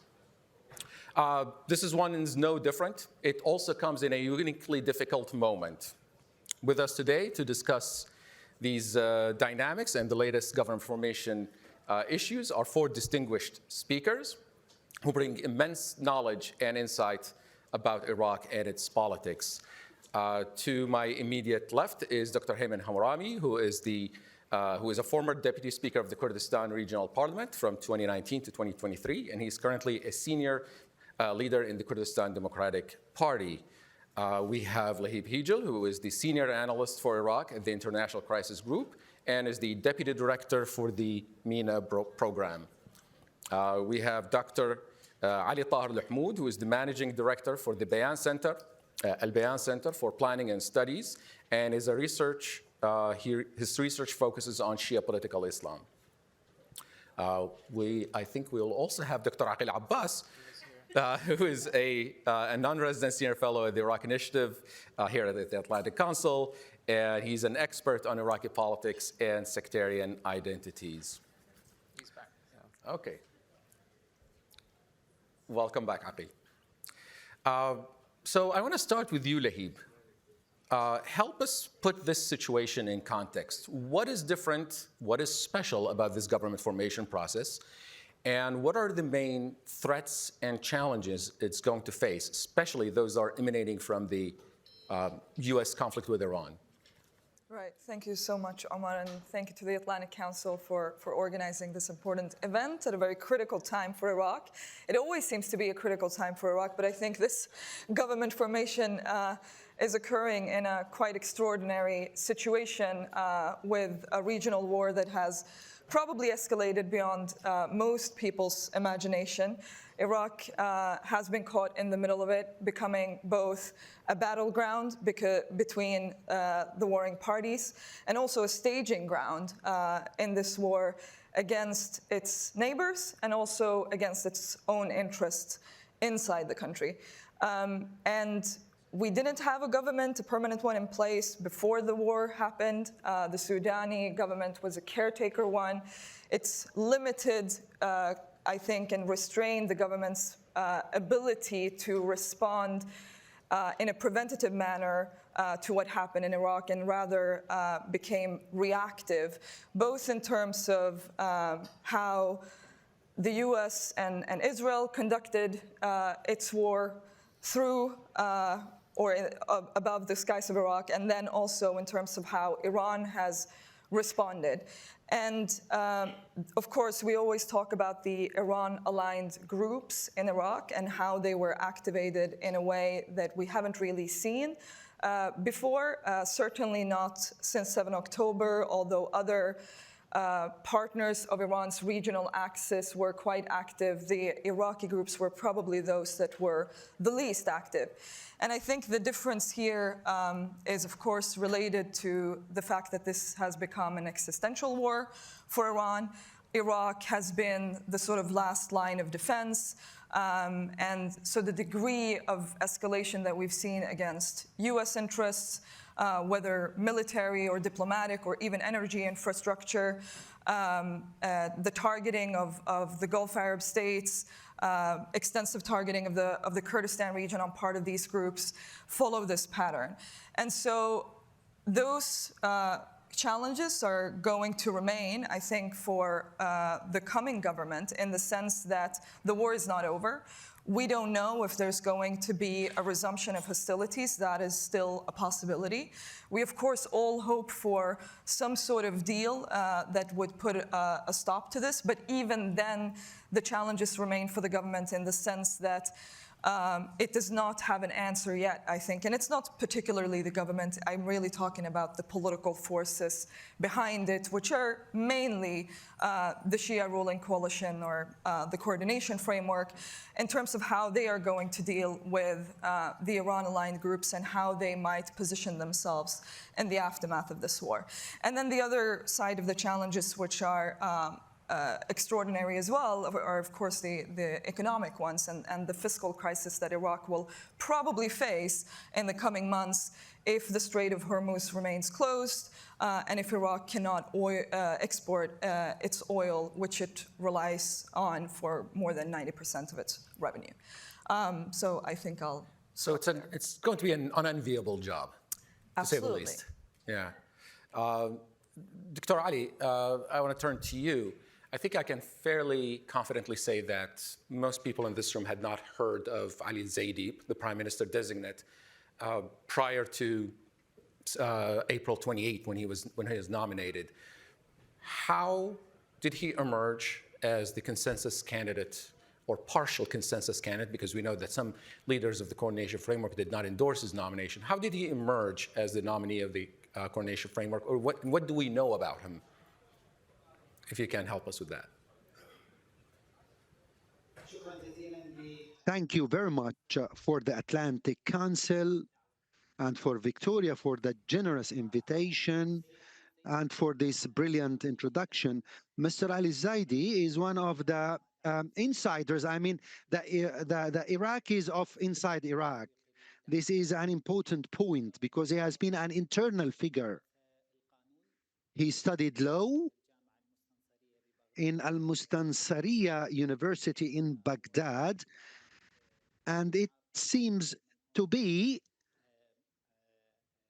it seems to be his first encounter with the existing judges, where the judiciary played an important role in putting an end for the political crisis and pushing toward selecting Ali Zaidi. Ali al-Zaidi is among the remarkable merchants and the tradesmen in Iraq, and he has been always close to the political process, and he has been always engaged in dialogues in intra-Shia competitive components within the coordination framework. And after they failed to agree on one of the 9 nominees, and then the 6 nominees list, and then the 3, it seemed as he was the ideal candidate given his familiarity regarding all the political tendencies. And it seems to be that there has been some acceptability for the man from across different Shia political groups, including the Sadrists. And I could read the recent statement issued by Mr. Muqtada al-Sadr, who gave 90-day time period limit or ultimatum regarding what Mr. Ali Zaidi would do. He has been bold and brave. A strong-willed person demonstrated this will towards pushing towards formation of the incoming government in terms of the dialogues with the political factions. He ensured that the militias will be out of this discussion. But however, as Mr. Ali al-Zaidi represents a new hope maybe for those who are looking for a glimmer of hope. But again, his emergence speaks of the failure of the political system to protect the natural and the organic partisan and political system, because the political system in Iraq does not recognize and respect this political development, but rather tends to appreciate these sorts of political coalitions and partisan coalitions. So the Iraqi political system lacks a genuine opposition. So there is a lacking, and it is nearly impossible to see that agency for political opposition and opposition parties within the parliament or within, but rather we see oppositions across the street, but not through the system. If this government had the chance to be headed by Mr. Ali al-Zaidi, it is facing significant challenge, not least the political factions and the militias and dealing with them the Iraqi way, but as well as preserving the balance when it comes to the relationship between Baghdad and Washington on the one hand, and Baghdad and Tehran in the other hand, as well as Baghdad and the other Arab countries, which has been significantly affected. Take another step in, understanding how Iraqis feel about this government formation process and the selection of Ali Zaidi, which seems to be rather more divorced from the results of the last elections compared to previous government formations and nominations of prime ministers.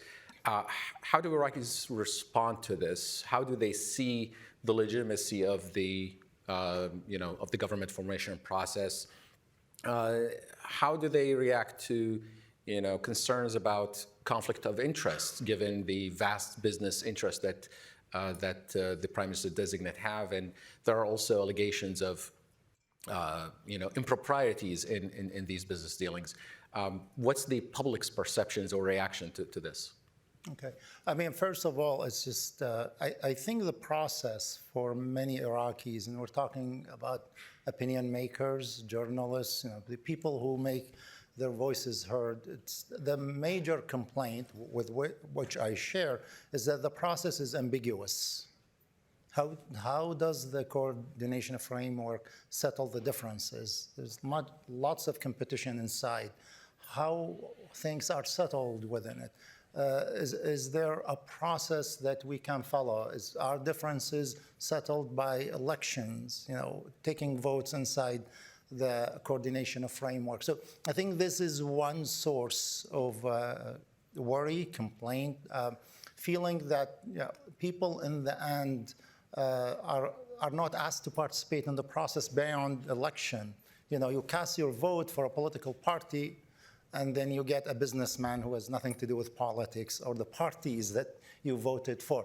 So there's lots of frustration, but I think the larger issue here, Iraqi politics is not exciting. It's just, you move from bad to worse, and just the problems that you had in 2005, you still have them a bit worse in 2026.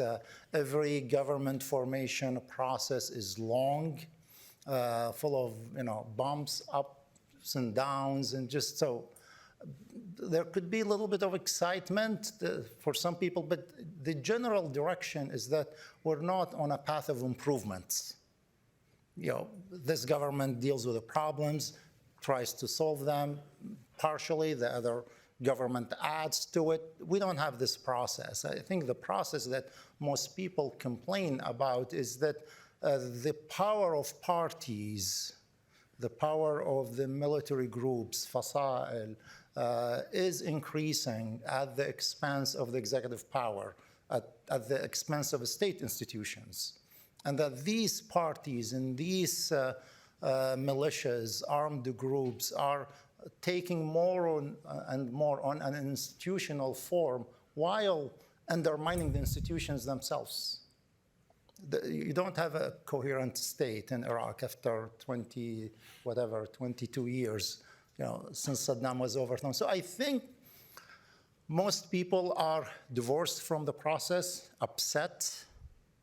The goods of having a government they haven't received, they haven't seen good services, they haven't seen good rule of law, corruption is on the rise, you move from one scandal to another. So I think the fact that there was a small percentage of Iraqis who participated in the last election should be a warning sign to the ruling political class, because people now, there's a sense of resignation of waiting this Iran-US war, so on and so forth. The government now can buy people's loyalty partially, giving them positions in the state, this public employment. But I think we're coming to the end of the road. This is just not sustainable. Buying people electorally, in front of the election center and directly, and this election, this happened, so obviously, without even trying to make some pretenses in front of election centers directly. People get paid and they decide to vote based on how much they're paid. That was not in the previous elections. It did happen always, but not with the brazen nature that happened this time. So I think the majority of Iraqis are fed up with the system. They still believe in the state. There's this hunger for a state that functions, that delivers, but there is no roadmap how you get to the state. And unfortunately, I'm not optimistic. I think I'm just being really realistic in my assessment. It will not take long before the state, if it continues on its current way of managing public affairs, finances, and so on and so forth, that it will not be able to do its most basic function that keeps it intact right now, as incoherent and dysfunctional as it is, which is paying salaries, public employees, I think this is increasingly in doubt as a result of all of the things that we talked about. We don't have a coherent state. We don't, no planning for events. I mean, this Madiq Hormuz, the Strait of Hormuz problem, for years the talk was this will happen, this will happen. And the Iraqi government took no concrete steps to deal with this likelihood. The pipeline to Jordan, they undermined it. I think the pro-Iran forces in Iraq, they wanted Iraq's economic luck tied with Iran. And the same thing with the one on Syria, until Iraq is one of the bigger losers in this confrontation. Absolutely. So I think people are resigned, waiting, frustrated, but nonetheless, they have strong belief in a state that still they have not seen. Yeah, absolutely. And I think this combination of disillusionment with the process combined with the financial crisis that's imminent can lead to a very dangerous mix in the coming months if the blockade of the strait continues. Dr. Heyman, I want to turn to you and to the view from Erbil.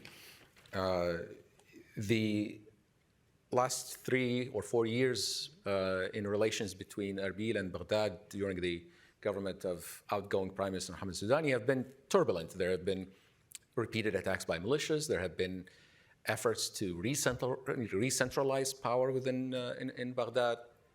As you approach government formation right now with Baghdad and approach negotiations with the coordination framework and with the Prime Minister designate himself, what are your priorities? Are you optimistic? Do you see an opportunity for better relations, or do you see renewed friction? Well, thank you so much for the opportunity. Actually, based on what my co-panelists mentioned, Iraq is going through a structural and systemic crisis. So whatever my co-panelists mentions, these are the symptoms of the structural and systemic crisis that Iraq is going through and needs to be addressed in a process by the participation of all the components in Iraq. On the top of what my co-panels mentions, the relationship between Baghdad and Erbil, the Kurdistan region, and the federal Iraqi government, we have a social contract that's called the Constitution that we all voted for in 2005. So we have 3 things today to reorganize or organize the relationship between Kurdistan region and Baghdad: Constitution, political agreement, and the government program. So if you look at the Constitution from the federal perspective, you have 55 articles of the Constitution that has been either not implemented, or either they needed law, it has not been legislated.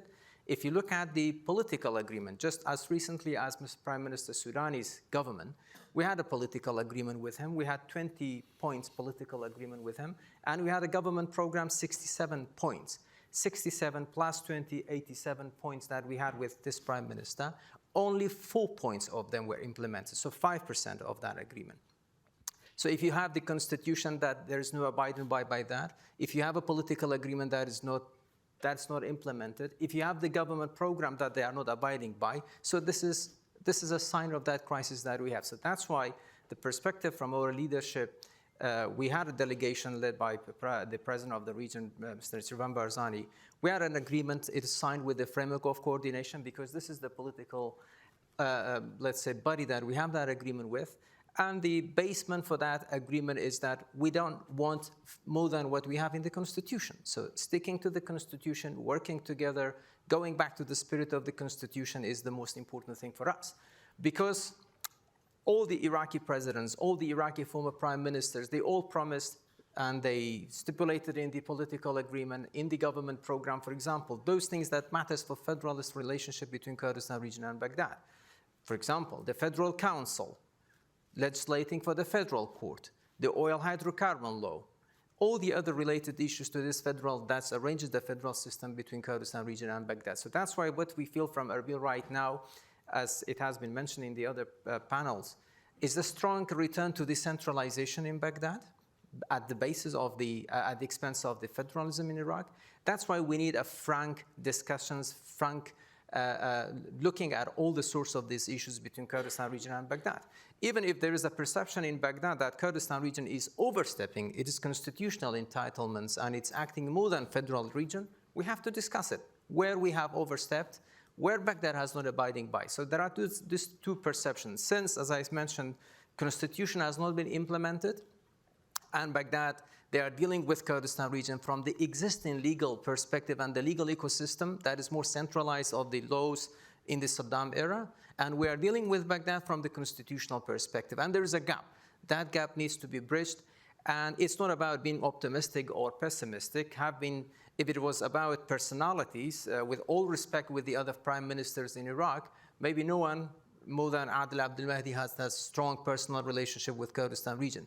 But it's not about the personality. It's about the system and the ecosystem that this prime minister is operating in, and we need to work on that operating system and the ecosystem. But personal tendencies and willingness to reform and or solve problems, solve some of these disputes can matter. Yeah, Do you see, what's your perception of this right now? We are trying our best, because in the end, what measures success is not the number of the promises you get, but the number of the implementation of the actual steps that has been made toward the Kurdistan region and the relationship. So we have been a little, according to that agreement, I don't want to go to the details. We are optimistic about that agreement, political agreement, that we have a framework of coordination, and the Prime Minister designate knows about the details of that agreement. But again, let's see what practically the current government or the new government is going to do with Kurdistan region. Let's see. And I think there is potentially a vote tomorrow on the new cabinet if it gets hopefully finalized. Sorry. I want to go back to you, Lahib, maybe, and look at the external influences on the government formation process. The Trump administration has expressed support for the nomination of Ali Zaidi, but it's conditional support. There have been demands for the disarmament and dismantling of militias, for excluding them from the cabinet, for limiting their influence within the Iraqi state. Are these demands realistic? Are they implementable? Even if a prime minister had the will to do that, can we see a leadership that emerges from within this, within the context of the coordination framework? Can a prime minister that emerges from that realistically undertake these reforms or these changes? Or is it an impossible task?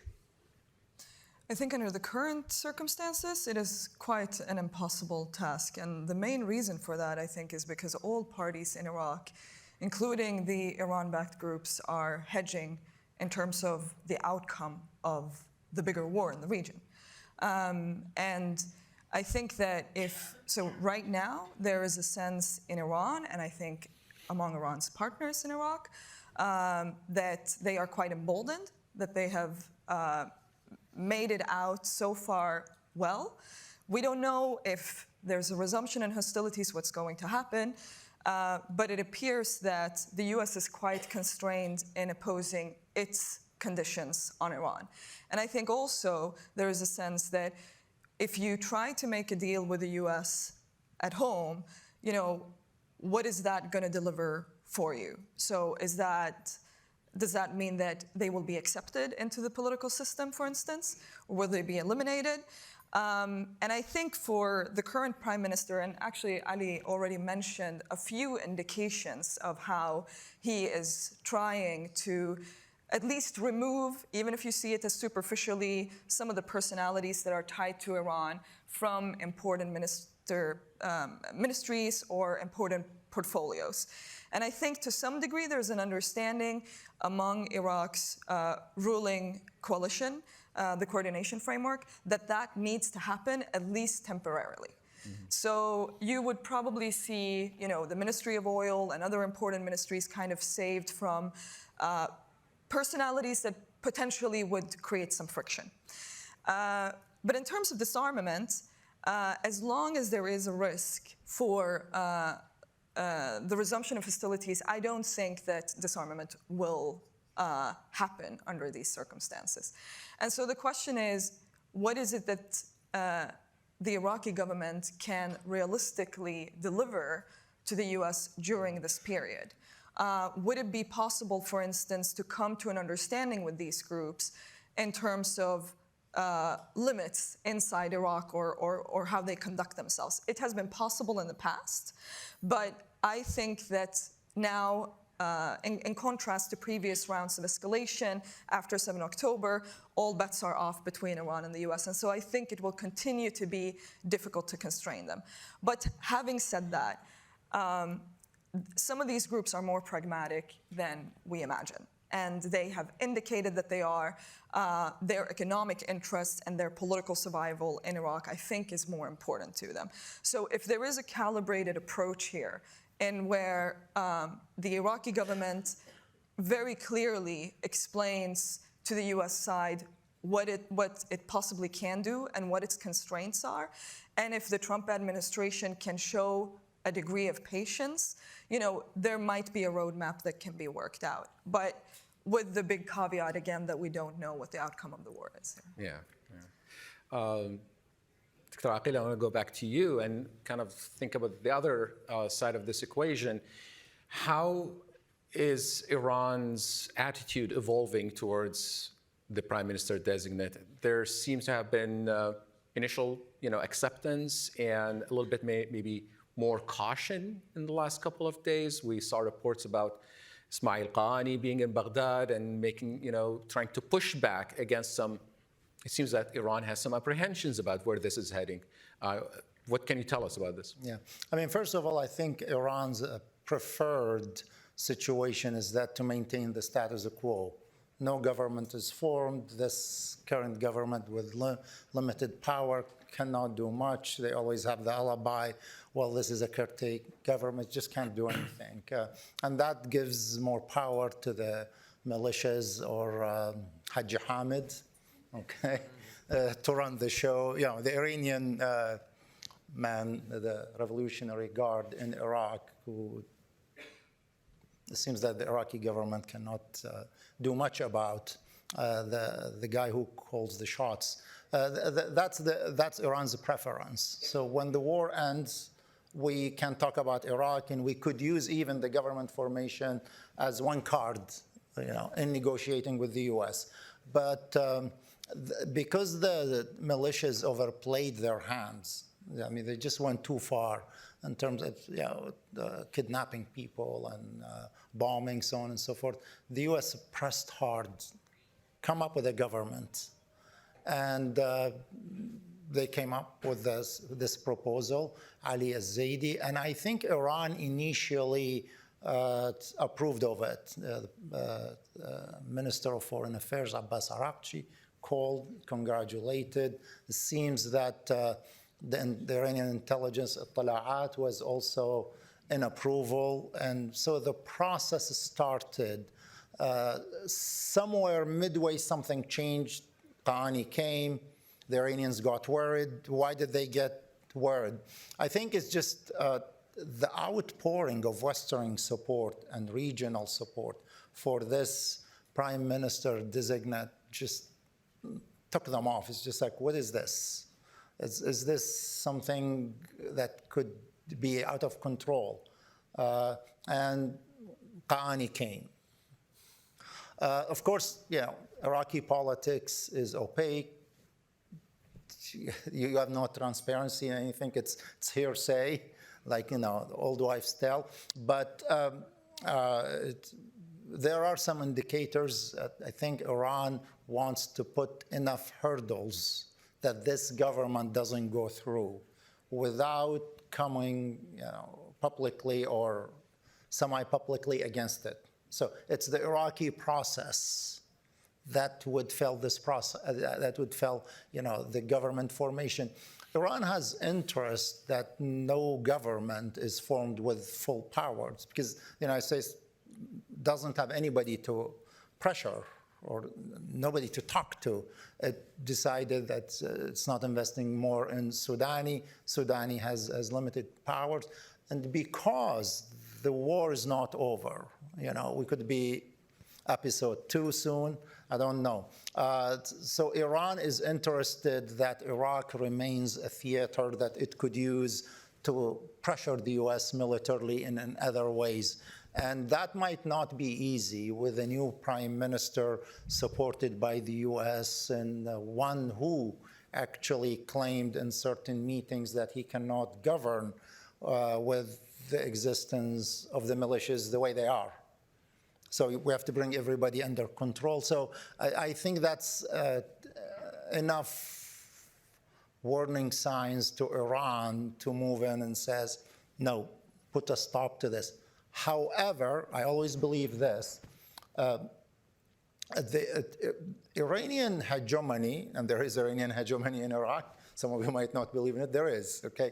It doesn't work, an external force, pressuring an internal force. So it works really in intelligent and patient ways, is that it mediates between the Shia parties, and they have all sorts of problems, so it's always ready to come and solve the problems, and in the process of solving the problem, it gets something else. So it doesn't come out like the US saying, if you don't do this, you will suffer this. Iran doesn't work this way.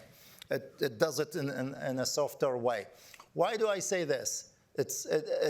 If the leaders of the coordination of framework come together in one unified position against any Iranian position, they can win. And there is a history of this. If the Shia players, all of them, decide on one thing, and they say, our interest, let's forget Iraq's national interest because they are working on their own interest, but sometimes things jive. And if it jives here, they can say no to Iran, and Iran cannot force them. If you remember the strategic framework agreement, Iran was adamant against it. Ali Khamenei was out in public against it. And they tried to pressure Maliki, and but the Iraqi Shia players said, no, our interest is in this. And I think they can do this more and more. Even taking a decision about disbanding the militias. This requires a different discussion, but what I'm trying to say, the Iraqi Shia players have leverage, and their leverage comes from them working together, which is extremely difficult. If you have 5 or 6 main players 10 years ago, now you have like 10 or 12 Shia players, and they have different interests and conflicting interests, so on and so forth. So the bottom line, if the US does not press hard publicly, okay, and behind the closed doors, Iran can torpedo this current process easily without appearing that it actually did it. But it has enough Iraqi allies that would do the work for it, and that is its own national interest at this moment. It has more levers of power within the establishment that it can. Exactly. The incoherence of the state allows Iran the leverage that it has. Thank you, Aqil. Ali, I want to go back to you, and you mentioned Sadr earlier, and it was interesting. A few days ago, Sadr kind of resurfaced with comments on the political situation, on the debate on militias, calling for their basically transformation into humanitarian agencies almost, and promising to also match that with the demobilization of his own militias. Could this be, something of is Sadr making a comeback to politics? Is he trying to regain his position in Iraq's politics and his, influence in government? And is there something for the United States also to catalyze and build on here in Sadr's initiatives, which seems oddly, slightly aligned with some of U.S. demands, demobilizing the militias and rebalancing Iraq's foreign relations? I wonder what your thoughts are.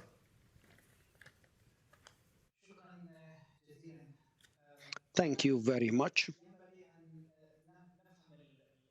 We should understand Sadr more. He sees himself as an alternative for all the members of the coordination framework. He perceives himself as the legitimate representative of Shias in Iraq, taking into account his family legacy, his well-established organized social aspect. He sees regional and international pressures on Iraq, and I think he was preparing himself to go back to politics in Iraq before the recent war, but that was postponed. According to the statement he issued, he said within 90 days, so we may expect a strong return by the man. He proposes himself as a civil Shia Arabist alternative in alignment with the Arab countries that were especially harmed by some of the militias that are close to Iran. The presence of al-Sadr is important in the political process due to his relations with Ali al-Zaidi. I think his presence will be useful to push towards political and security reforms that are necessary. What the Americans can build on, in fact, there are misunderstandings in Washington towards Iraq. I think the strategy of either or, dealing with the Iraqi militias or the Iraqi government, is not a successful strategy in a country that has its own unique social and cultural contexts. Either or did not succeed with Iran as we see.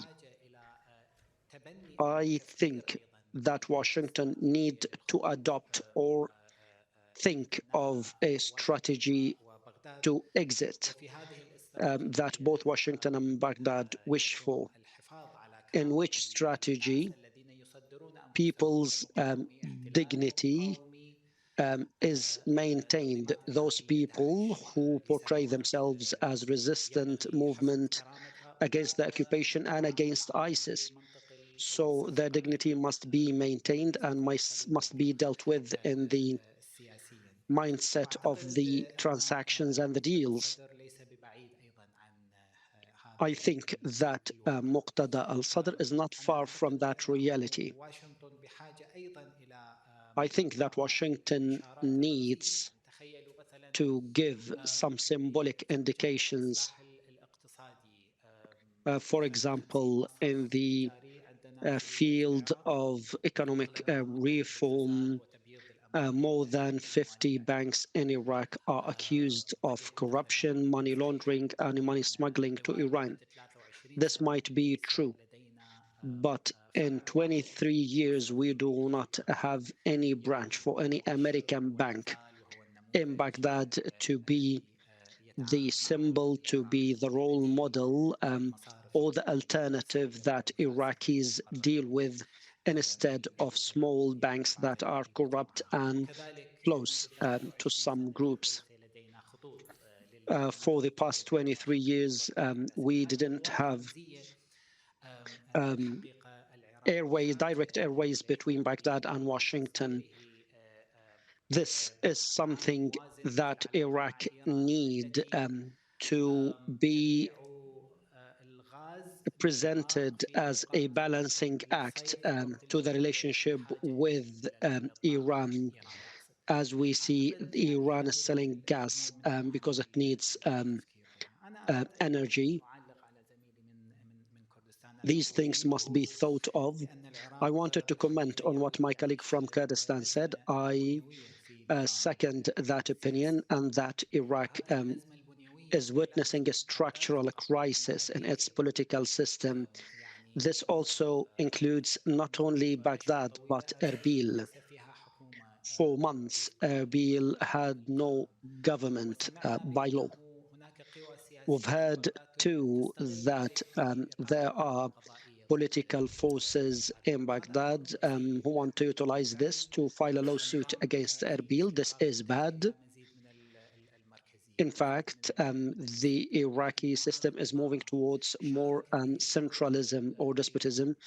this regime was participated in by the Kurds as well.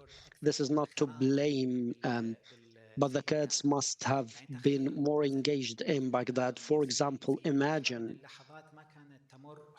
that at a moment there would be no government passed in Baghdad without the Kurds' approval. Now this is the third government that would be passed with an explicit objection by Erbil, and this is the first time it happens.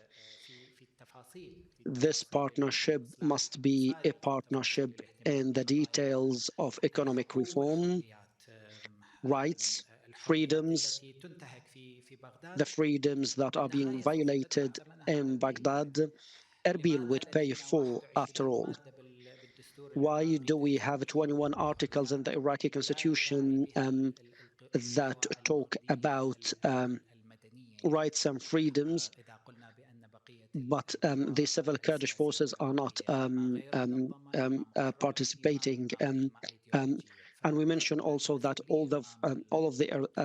most of the other Iraqi political forces are either not well organized or affiliated to Iran or something else.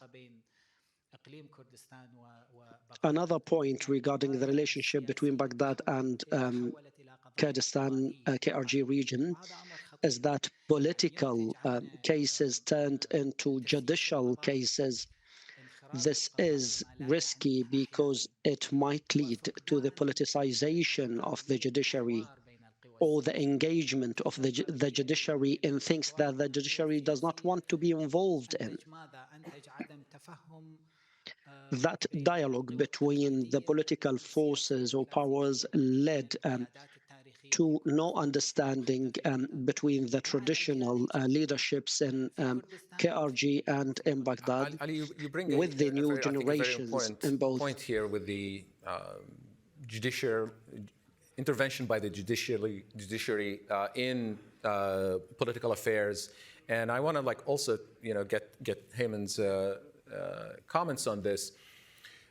Part of the deadlock in government formation in the Kurdistan region, which has had elections 18 months ago, maybe more, has some roots in some of that intervention from Baghdad, manipulation, for example, changes to that were forced to the election law and beyond. Right now, we have two government formation processes happening in parallel.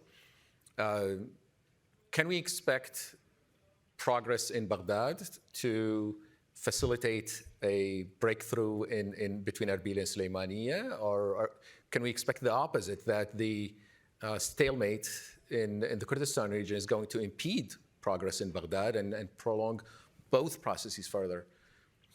Well, as I mentioned earlier, and I agree that these are the symptoms of the structural problems that we have. Part of it, just to my friend Ali, there are pushing factors in Baghdad toward Kurdistan region, and there are pulling factors. Unfortunately, in the last 3 terms of the government formations, we have seen more pushing factors from Baghdad toward Kurdistan region not to be part of that. And that, let's go back for the spirit of the constitution that my friends mentioned, consensus. The question is, where is the consensus? Where is the balance? And so that's where is the partnership? So this is one of the issues that I wanted to shed light on it. The other thing is the lawfare that was launched from Baghdad, unfortunately, by politicizing the legal system in Iraq. If you look at all the decrees and the decision of the federal court in the last 5 to 6, 7 years, imagine how many of them were targeting the Kurdistan regional's federal system and the Kurdistan region itself. And take into consideration that even this current federal court has not been established based on our Constitution, Article 92. So that's why this is exactly what we mean. We mean that we need that federal system in Iraq to be a functioning one, what Kurdistan is obliged to do according to the Constitution to be just based on that, and what Iraq is entitled to do to be based on that. On the government formation in Kurdistan region, I don't like here to go back to KDP PUK party politics, really, because I don't want to use this stage. But we want to hear from you about it. But frankly speaking, Mr. Bashar Zebari is here. He has been the chief negotiator, head of the negotiation team for KDP. Immediately after the elections in Kurdistan region, in October. From November, they have started negotiation with our friends, our brothers within the PUK, and they had almost 30 to 40 meetings. Every single time KDP's delegation was asking for timing for that meeting. We have, we have agreed on a political agreement. It took us 5 months, and we were very, very patient with that. And again, even on the positions, the question is why we have elections. So the results of election must be respected. So that's why we agreed that KDP with PUK to form the government, that the Speaker of Parliament for PUK, Deputy Prime Minister for PUK, 1 Vice President for PUK, 8 to 9 ministers out of 20 for PUK. But unfortunately, they were just dragging until the Iraqi election. And just for record, for the history, before the Iraqi election, President Barzani led both meetings of bureaus of PUK and KDP, and President Barzani told the PUK, if you come forward with these offers that we gave you, for the Iraqi presidency, we are not going to have any candidate, and we'll support your candidate. But unfortunately, they were not abiding by it. So now we do hope, as in the KDP, that this current situation is no more acceptable. And as KDP, we are ready to, along with the other political parties, based on agreement to reactivate the parliament. We are ready for that. And even if not for the early election, even KDP is ready for that, to finalize this deadlock there. So let's go back to the people of Kurdistan in a democratic process to decide. Thank you.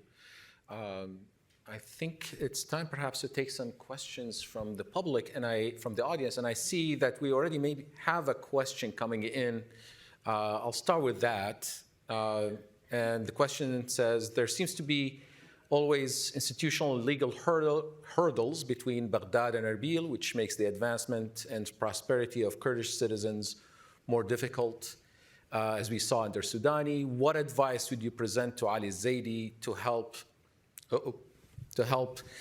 integrate Kurdish institutions further and smoother in relations to the Iraqi state? Who wants to take that one?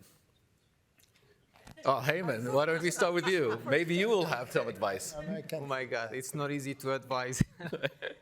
Just some suggestion. Definitely, as part of the negotiation and the talks that we had with this Prime Minister designate, and hopefully that tomorrow is going to be voted for to be Prime Minister, is to stick to that political agreement that we have with the framework of coordination, is to embark on that process of the reform process in Iraqi institution and relationship with the Kurdistan region through mutual understanding.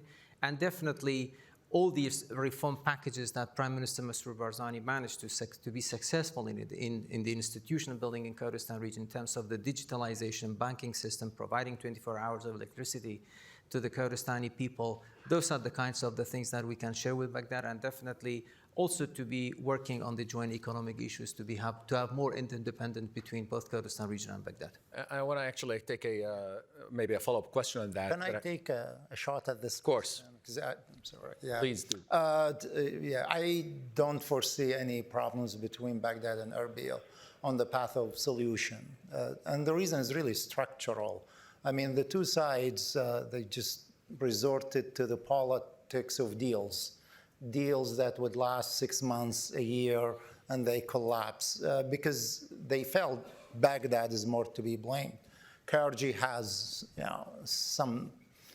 something to do with it, but really the primary problem is in Baghdad. The failure to develop institutions, I mean, look at the constitution. I think Iraq has the best constitution since the founding of the state in 1921. And the constitution, I mean, every constitution has problems, but you try it.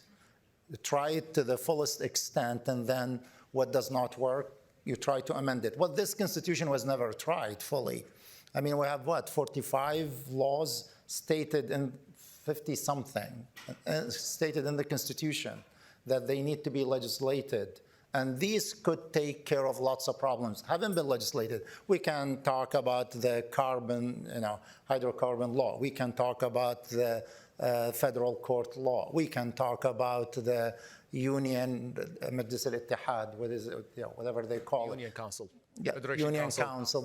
Lots of institutions that would provide solutions to these problems. These were not worked on, so we're left more to deals. a deal after deal after deal, and then these deals are usually mostly illegal, short-lived, and they enhance a really bad trait in Iraqi politics, the mentality of the businessman who wants to solve the problem immediately without seeing, far-reaching consequences for the current behavior. And we're talking about businessmen in the Iraqi tradition, quick wealth. It's not the capitalist model, you like it or not, but it creates with it respect for law, protection for property, desire for stability. No, in Iraq, it's a quick money, and it has to go through politicians, contracts, deals. It's not an honestly earned money, and it doesn't come with the required ethics that acquiring this money brings, an ethics that helps build the state. This has not happened. So in Iraq, you didn't do it through the economic path. You didn't do it through the institutional path. Now you're left with these deals that only help increase the doubts and the mutual suspicion. So we move from bad to worse, unfortunately. Thank you, Iraqi. All right, Ambassador Rand.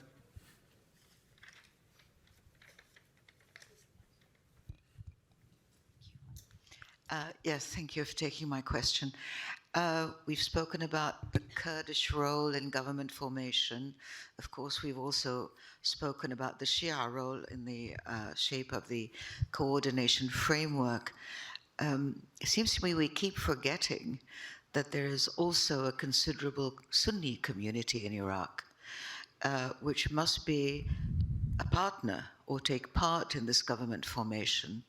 And I'd like to ask any of your speakers to comment on what role they are playing in government formation now.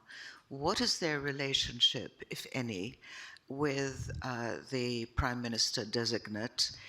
And what are the tensions, if there are any, that are going on in Baghdad between the coordination framework and this body that the Sunnis have formed? I can't remember what it's called.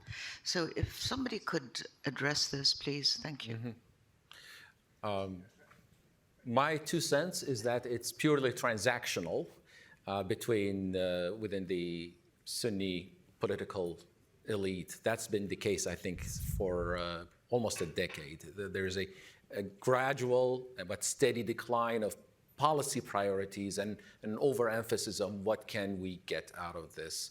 But I want to hear what the other panelists think about this. If Ali, Aqil, or Lahib have any comment?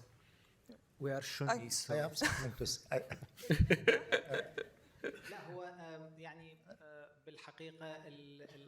In fact, the Sunni groups echo the Shia and Kurdish groups in dealing with this, despite the fact that Arab Sunni forces cannot forget the ISIS trauma in their areas, therefore maintaining the stability and the calmness of their areas, even from opposition or civil opposition events, is a priority for them. As for the demands in the political scene, they have not yet been formalized. They have not been extreme institutional demands, except for positions that are distributed to the components according to the system applied in Iraq for this purpose. I would like to indicate, too, that I suspect that the Iraqi political forces are abiding by the Iraqi constitution, and I think they are abiding by a parallel constitution that is composed of three main components. First, selective constitutional nature. I mentioned 21 articles regarding freedoms and rights, an article for the Federal Court, another for the Federal Council, other for federal imports, and others that were not, federal resources. None of it was committed to, but they want to commit to 30 days to form a government. Being selective in the constitution is part of the parallel constitution. The rulings or the resolutions of the federal court, sometimes there is a serious dialogue regarding their link to the will of the legislator. This sometimes forms a part of the parallel constitution. 3, the decisions of the Saddam Hussein regime, which is a political legal library that provides resources for them to maneuver, and it's against the spirit of the constitution and law. This unwritten agreement between and by the political forces allows them to agree to relatively agree on passing on the figure of the President of the Republic with 2/3 of the government, but they do not do the same for the Federal Court and for other issues, and this is a collective responsibility for them. Wanted to add something? Thank you. Now to I didn't speak so Lahib. much about the structural issues, but since some of you have touched on it, and I think this fits in here, just to reflect a little bit on how the political system evolved. I think Ali said that he doubts whether the Iraqi political forces are committed to the constitution. I think that is too kind. They are not committed to the constitution. And it's beyond doubt. It's an ethno-sectarian power-sharing system that evolved into a clientelistic mechanism for distributing rents. That's where we are now. And I think the development of this government formation, the fact that we have a profile of a prime minister that has a completely unknown political track record, or doesn't have a political track record, was generally unknown to the public, but was known to who? To the political forces. So in his business dealings had created a fairly significant network with various political parties, not just Shia parties, but also Sunni parties. And so if we're going to answer the question of where are the Sunnis in all of this, well, the component as such is no longer relevant so much as a unit. The reason why we're still talking about Kurdish interests is because the Kurdistan region has a formal status. And that is why it's still important as a unit of analysis in all of this. Erbil is actually negotiating with Baghdad. We don't have that on the Sunni side. What we have, and what goes for all political parties, is that they are in it together in the collusive system that has developed in Iraq. Sorry, okay. I'm sorry, no, I just wanted, I like this structure. Quickly, maybe? Yeah. The grand bargain of 2005 in Iraq was something called co-associational democracy, which is not what the Iraqi constitution talks about, but as a trust-building measure, it was okay. What did it involve? The three major groups, share in the decision-making and in the resources, somehow. Okay, and I think by 2014, 2018, the power sharing, the sharing in the decision disappeared for the Sunnis. Maliki, one consequence of the war against ISIS is creating a new political class, a new Sunni political class that was not truly representative of the aspirations and the fears of the Sunni population. Sunnat al-Maliki. They had a name. Yeah, so to speak. Yes, so to speak. So, and these, because their power is not enshrined in their own communities, but negotiations with Iran and the main Shia players. Okay, So they tend to, I mean, they accepted. It began with the Sunnis, now the Kurds are included, is that the decision making, the major decisions are taken in Baghdad, the Shia coordinate, the Shia group basically, the coordination framework, and others have to be convinced or coerced into accepting the decision. And we remember the 2021 when Sadr, and that was an important moment, really an important moment, could have been a transformative if it was tried. You know, you like the Sadrs, you don't like, but no, it's new rules of the game, accountability, a specific group governs and it's responsible, you know, for governance and the consequences, and the rest go to opposition. And, you know, this, I think that was the last breath. The Sunnis and the Kurds invested in this, you know, the three-way alliance. Right. And so what did the Shia coordination framework? It went and bombed and undermined the Sunnis and the Kurds and left the Sadris intact, so to speak. I mean, they didn't go after them, you know, for a number of reasons. So I think since that moment, it's clientelist. So, I mean, you know, much longer. It was, but now it's much more enshrined. I mean, it began probably since 2008 when they enshrined the muhassasa. They sent the thing to the parliament that every group, whatever seats it gets in parliament, it gets in a proportionality state seats. Okay, it began from that, but since then it was so public. This clientelist nature, and the political class, the Sunni political class, the communities themselves have been tamed to accept this form of deal. So basically what the Sunnis can get is not a say in government formation or a say in the major decisions, state decisions about public interest, so on and so forth, no, but a share in the revenues, which enhance corruption. The Kurds, they have some of this, but as you said, they have a formal status and they have strong allies. The US. They're a lot more organized than the Sunnis.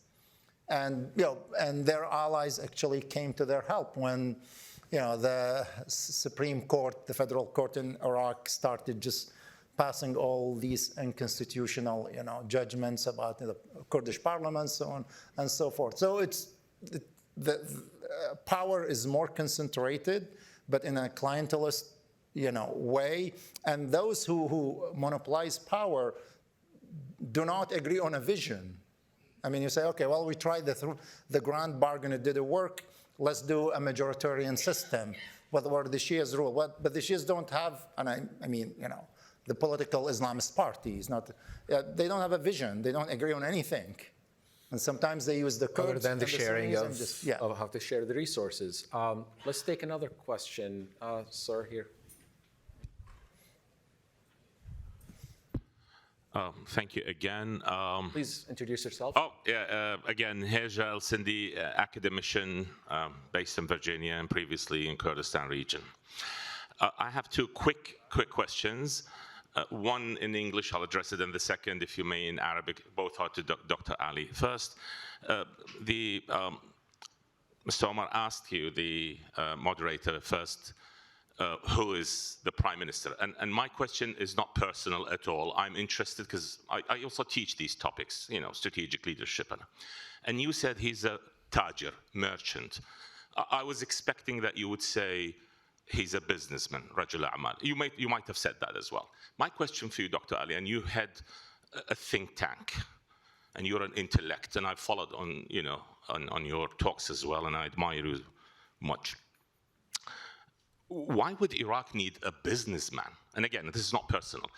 The conditions, the context of Iraq is not the United States or other country. You don't have capitalism, free market. You don't have the conditions where the average voter is ready to vote on a businessman, likely, and being a politician as well, being an iconic, where it's not the case here in Iraq. We have tons of political issues plus economic ones. And I come from the economic school, by the way. That doesn't mean I don't understand what is the impact of economic factors on it. So, Ali, why a businessman? دكتور علي، حضرتك تقود مؤسسة فكرية وأنت So, مفكر. Dr. Ali, you are leading an intellectual institution, and you are an intellectual. Do you share my view that there is a sense or a sort of sleeping bag نتيجة وجود جيله، وهذا ما يقلقني كثير وأرجو أن أكون على and خطأ. negation when it comes to the constitution? This status which we are witnessing, which led, as you have mentioned, we are going through a status where we have a parallel constitution, as you mentioned. Where do you see your role and your other intellectuals against, I mean, vis-a-vis this state of retreat? Sure, yeah. Thank you very much. Can I respond? Yes, sure. Why does you think Iraq need a businessman? As I've highlighted, this is a part of the failure at the level of the political system.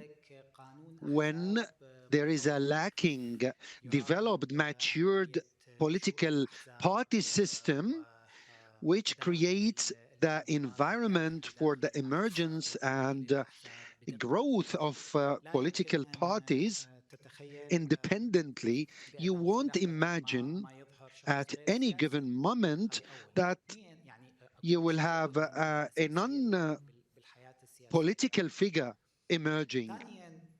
Second, elections don't bring the winner in Iraq, and this is an irony, because the political system is not built on those electoral winners, but it's built on consensus between the three major Shia blocs. And this fact, as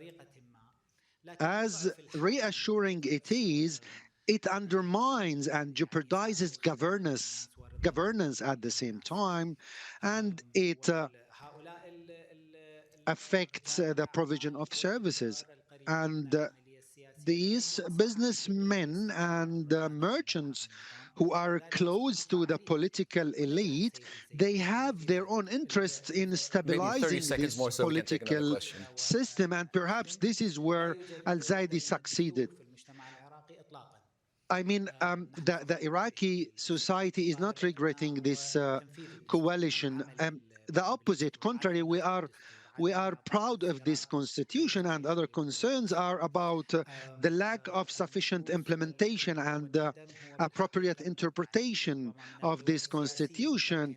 You speak about retreat and regression. I mean, there is this sense of pessimism, which we heard here in the room, but unlike the situation during these latest elections, unprecedented turnaround by electors. Almost 65% of Iraqi people are below 35 years old. Many of them were voting for their first time, which gives us hope that this younger population is having high hopes in change, despite all the difficulties and challenges of this change. Thank you very much, Alexander Kravitz from Insight. One of the themes, obviously, is the lack of legitimacy. Something as a result of the government formation, kind of a lack of legitimacy almost in the political system. That's what Akil's comments and made me think of, and Himreen even asked, why have elections? So in terms of the government formation process in the Kurdistan region, I wonder if any of you might want to comment particularly on what might be the consequences of this. We had Tishreen back in 2019, earlier. What might be the consequences? I mean, you have elections in the Kurdistan that 18 months later, there's no government formation. Political leaders are asking, like you asked, so why do we have elections? Well, the voters will ask, why do we have elections? I mean, so what what might be the consequences? You know, if we are a year from now or 2 years from now, I mean, you said, Akil, it's not tenable. Yeah. So what gives? Okay, thank you. Are we going to see another Tishreen? Are elections dead? Well, Are they no longer relevant in Iraq? Important point. The Judge Faiq Zaidan had an article out. It was just eye-opening to me. Great piece, lots of disagreement, but on this one, I think one turning point in the Iraqi political system from which things started to go downward is undermining the notion of electoral win. You go into election, you want to win, and whoever wins the night of the election at least is afforded the first opportunity to form a government. That's a basic tenet of democracy, okay? The majority of parliamentary systems in the world function this way. There are a few exceptions, but don't apply to Iraq. It requires some context. And this was undermined in 2010 when Ayad Allawi won, and the Supreme Court, the federal court, came up with this interpretation: winning is not decided through the ballots, but it's decided in the parliament. So the biggest bloc is the biggest parliamentary bloc, which undermined the system significantly. Unfortunately, the US supported this at the time because they were just rushing, for exit, and they just like, okay, Maliki worthless. Everybody really supported it, unfortunately. But the deterioration started there. Because you vote for somebody, you get the prime minister's job, somebody completely different, unanticipated. They didn't go through the process, so on and so forth. So what Judge Faiq Zaidan said in this article is that this is wrong. We should go back to whoever wins get the first opportunity. Okay, I think if this happens, I hope we're not too late in the game. This might restore some legitimacy to the process, because I think people don't believe in the process. I mean, you elect Soudani, whether you like him or not, but you get the Zaidi. Well, the Zaidi was not even in the process. Nobody knows him. We still don't know how he got, this trust of everybody, how Trump even supported him, regardless. But it's like, you need to restore some dignity to the process. If what Judge Zaidan said is not implemented in the next election, I disagree with my colleague Ali. There was a high turnout. There wasn't a high turnout. The way the Mufawwadiyya, IHAC calculates participation is very problematic, doesn't go with the international standards. The international standard is that those who vote are counted against those who are eligible to vote, what Iraq does since 2018. And that's another way of stripping gradually the process of its legitimacy, okay? Counting those who voted against those who registered. Right. And it gets more and more and more. So if that is restored, we might see some legitimacy into the process, but without the government actually governing well services. I think people care a lot more about services and rule of law than caring about, well, we have a democratic system or the democratic system is endangered.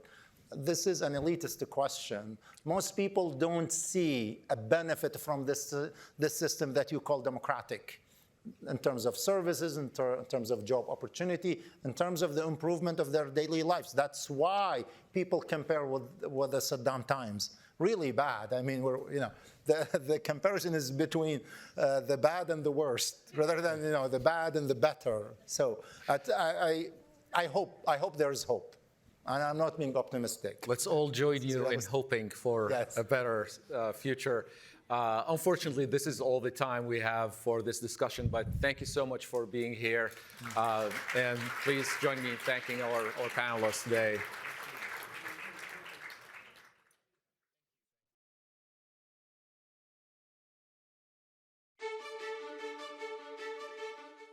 I'm Victoria Taylor. I'm the director of the Atlantic Council's Iraq Initiative. And we're here in Iraq for meetings in Baghdad, Erbil, and Sulaymaniyah, meeting with Iraqi politicians and political leaders, as well as Iraqi analysts, just trying to understand what's at the top of the agenda here in Iraq. I met with Nouri al-Maliki while in Baghdad, and that meeting briefly entered the Iraqi news cycle with claims that I was delivering a message on behalf of the Trump administration. I did not. Maliki's supporters point to his work to pass the U.S.-Iraq Strategic Framework Agreement and his cooperation with multiple U.S. presidents as proof that the pro-Iranian label is misleading. Many Iraqis are wondering how the nomination could proceed in the face of such strong opposition from the United States, which has included some threats of economic pressure. But my takeaway from meetings with the politicians here in Baghdad is that the government formation process will take time, but that Shia political leaders want to find a way to move forward that maintains a strong relationship with the United States. They and Maliki expressed hope that the U.S. position might soften. Maliki's opponents instead point to his controversial second term as prime minister, one that was marked by sectarian tensions and the loss of over 1/3 of Iraq's territory to ISIS. They have argued that Iraq needs a strong partnership with the United States and needs to have a prime minister who is accepted by the international community. While we were here, there were some protests in the street. The economic situation is also a crucial issue here in Iraq, with rising prices and new tariffs really raising concerns for ordinary Iraqis about the cost of living, the possibility of falling oil prices putting pressure on the government and their ability to pay salaries in the future. Yet the U.S. position has remained firm, with threats not only of disrupted cooperation, but of potential sanctions or even the loss of Iraq's dollar account in the Federal Reserve. As I met with Iraqi leaders, the U.S. Chargé d'Affaires was also crisscrossing Baghdad and Erbil, urging those same Iraqi leaders to work together to find a new nominee. In all our meetings in Baghdad, Erbil, and Sulaymaniyah, Iraqi leaders emphasized that the U.S. partnership remains critical to Iraq's future. I predict they will find a way forward to ensure the partnership remains intact, but this may take more time. With possible U.S. military strikes on Iran, a looming economic crisis, and U.S. demands to begin disarming militias, Iraq's next prime minister will face a host of critical challenges.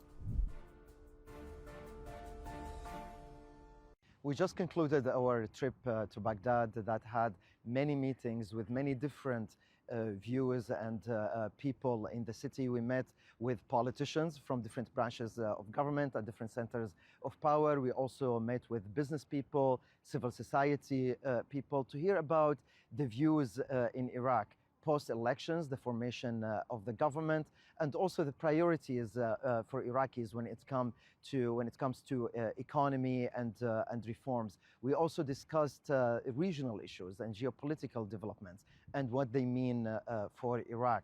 The recent developments in Syria after the collapse of the Assad regime, and also the relationship between Iraq and Iran, and of course the relationships between Iraq and the United States. This was very important for us, for our analysis, but also to take those views back to Washington, D.C., to incorporate them in our discussions, to improve and further develop our understanding towards Iraq. Hi, I'm Victoria Taylor. I'm the director of the Atlantic Council's Iraq Initiative, and I'm here right now in Baghdad with a delegation from the Atlantic Council. We're here right now only days after Iraq's parliamentary elections for meetings with Iraqi political leaders, civil society, and youth, trying to understand what is coming next in terms of government formation.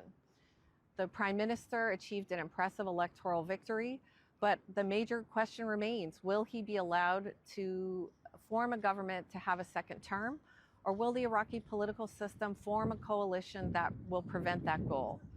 A lot of other questions remain, including about the U.S.-Iraqi partnership and what will happen next in terms of the Iraqi government steps to gain control over the militias. But many Iraqi citizens are not concerned about the elections, and many didn't even vote. We're headed to Erbil next for another round of meetings and have enjoyed seeing the streets of Baghdad and eating out in the restaurants. Life in Baghdad continues to be vibrant. Hello, I'm William Wexler. I'm the Senior Director of the Rafiq Hariri Center and Middle East Programs at the Atlantic Council. And we're just finishing up a trip to Baghdad coming right on the heels of their latest national election. What we're going to be seeing in the months ahead is negotiations between all the political parties on the selection of the speakership, of the president, and of the prime minister. That's going to set the stage for Iraq's future. Iraq's future is very bright in many ways, but very challenged in many other ways. Challenged economically, challenged from security, challenged politically, challenged from threats from Iran, from threats from terrorism. We're here to demonstrate the importance of the U.S.-Iraqi relationship in helping the Iraqis meet their challenges.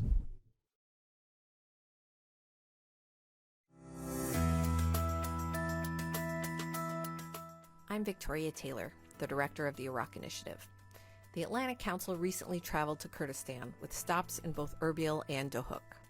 In Dohuk, we attended the Middle East Peace and Security Forum, participating in lively discussions about Middle East security issues and the critical role that Kurdistan and Iraq play in contributing to regional stability.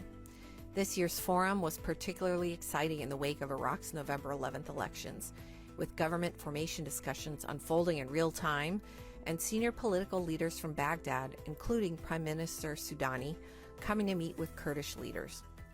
Syrian Democratic Forces leader Mazloum Abdi also spoke at the event, which featured some critical discussions about Syria and the importance of protecting Kurdish rights. Across meetings in Erbil and Dohuk, we spoke with Kurdish leaders about the evolving political landscape, the prospects for government formation, the state of Erbil-Baghdad relations, and the trajectory of the Kurdistan region's partnership with the United States.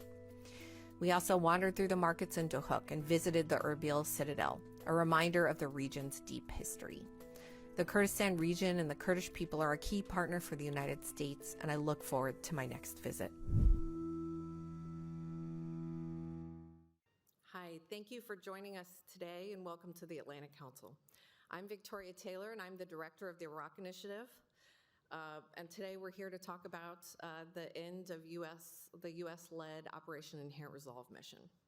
Now, the US military presence in Iraq has been a defining element of US engagement in Iraq over the past 2 decades. In September 2024, the Biden administration and the Iraqi government announced that Operation Inherent Resolve would end its Iraq mission in September 2025. The announcement was big news in Iraq, but really, I think, just skated by, maybe unnoticed in the United States. And perhaps that's because the press release was actually issued within an hour of the news that Hassan Nasrallah died after an Israeli strike.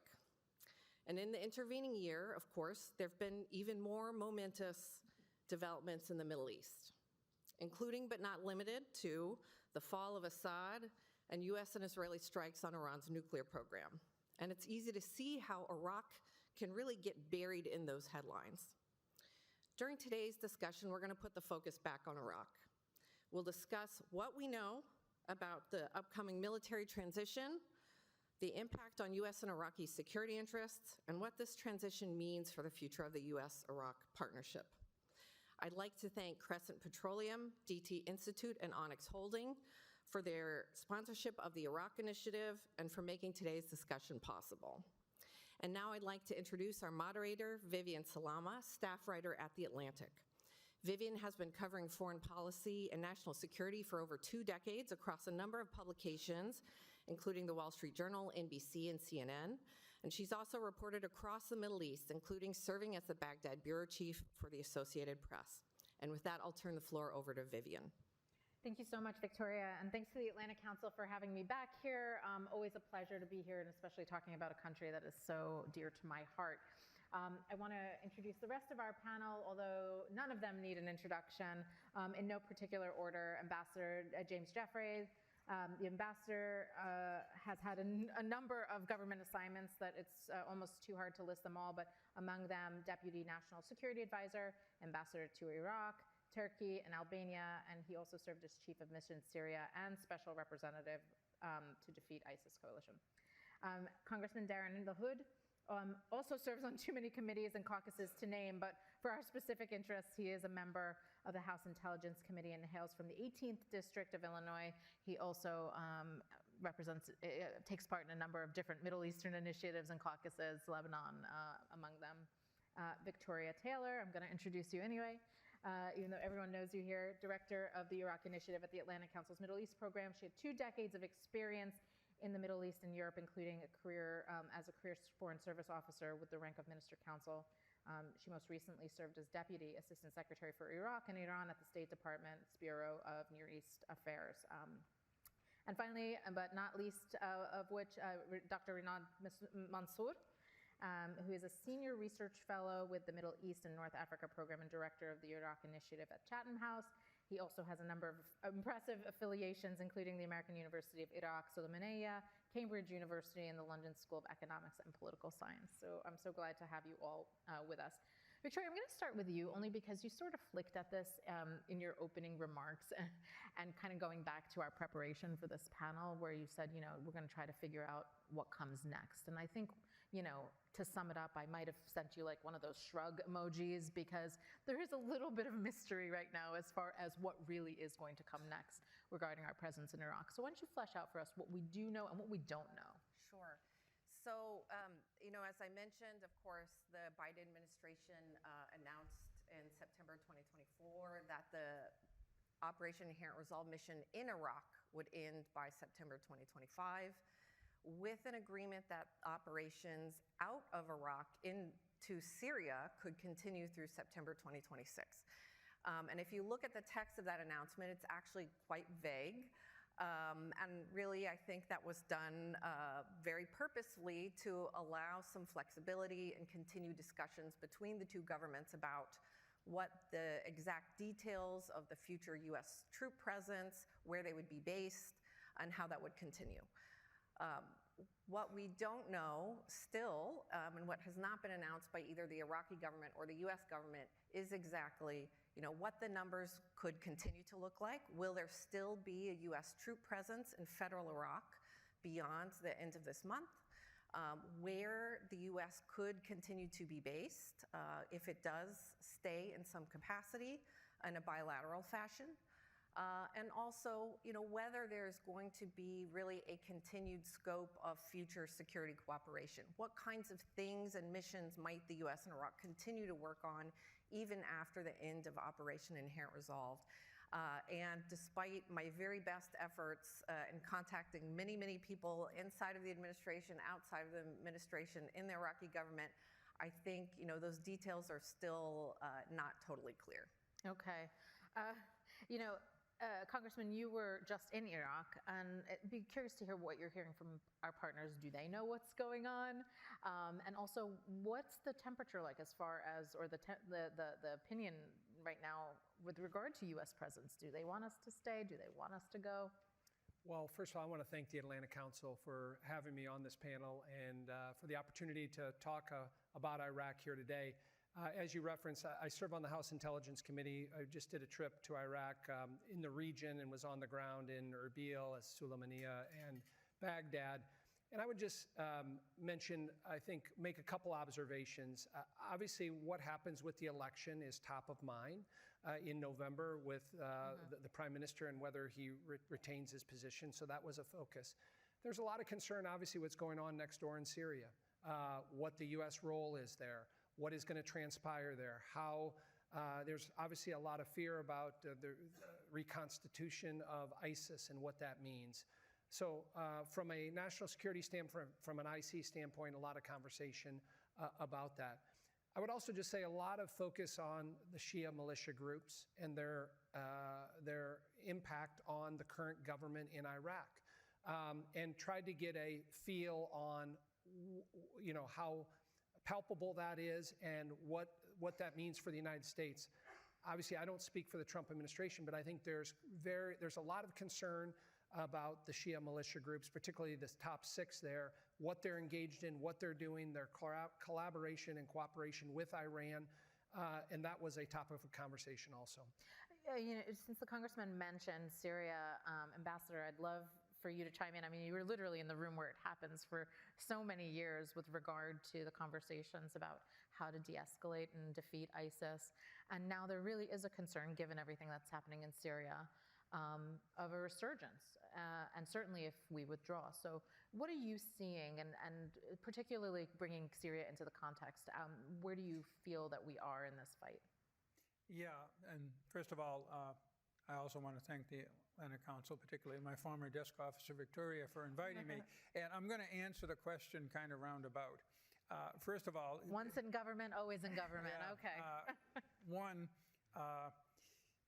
we have troops in countries typically for two reasons. One is some huge emergency, Korea 1950, Kuwait 1990, Iraq 2014, where there's some dramatic, typically invasion that impacts our own security or those of our partners around. So it's not just of the country that we're going in and trying to defend, it's a broader thing. That's not the case in Iraq now. Secondly, we have troops because of various relationships we have with that country. A military and a broader security relationship has to be based upon the nature of the relationship. We can get into that.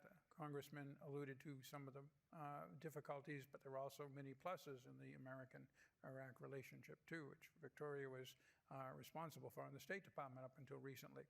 But getting to the question of Syria, I'm going to say something heretical, and that is, it is very hard to end any military mission the United States has ever done. We finally left Berlin. We're still in the Sinai. We went back to Korea in 1950. We're still there. Now, there are reasons for all of that, but there's also a certain inertia. There's a comfort feeling of having U.S. troops both in the country they're in, among at least some, and in America. But in particular with the Trump administration, I can speak more of the first than the second, but I think the second, if anything, will be more aggressive. There is a second look at every single troop commitment we have and whether this is serving American interests. And the problem with we have to keep not just a security relationship with Iraq, but a troop presence, and there's a difference that we can get into later.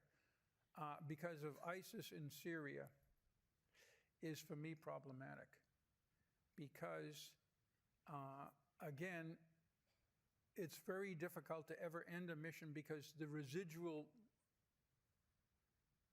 American presence, I should say, because I don't want to mix mission definitions, an American military presence because the mission they were sent there for is never completely done. Trump was, the only reason we kept troops on in Syria was because we in the State Department, not DOD, DOD kept on saying, we're fighting ISIS under the authorization for the use of military force, what was that, Victoria, October 2001? Mm-hmm. And Trump kept saying, wait, I made an announcement after Rockefeller that, you know, we've defeated ISIS. The residuals, right. Why are you people telling me that? We went back and said, hey, boss, there are other reasons we're in Syria. Iran, and of course we threw in the oil fields, people threw in the oil fields, and away we went, and the troops are still there. But the point I'm trying to make is that, and of course of all days, we're here on September 11th, it's particularly hard for anybody, even an ex-official, to get up in public on any terrorist threat and say, that threat is over or it's no longer a big threat, but I'll try to do it. I don't think ISIS is a major threat. It particularly isn't a major threat in Iraq. It needs to be watched in Syria, particularly in the Arab areas, Dar ez-Zor and Raqqa, that are uneasily controlled by the Kurds, and there was tension when I was there, and I'm sure the tension is greater. ISIS exploits it.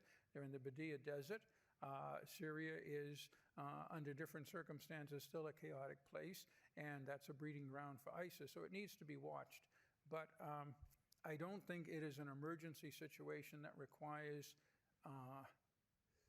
combat troops.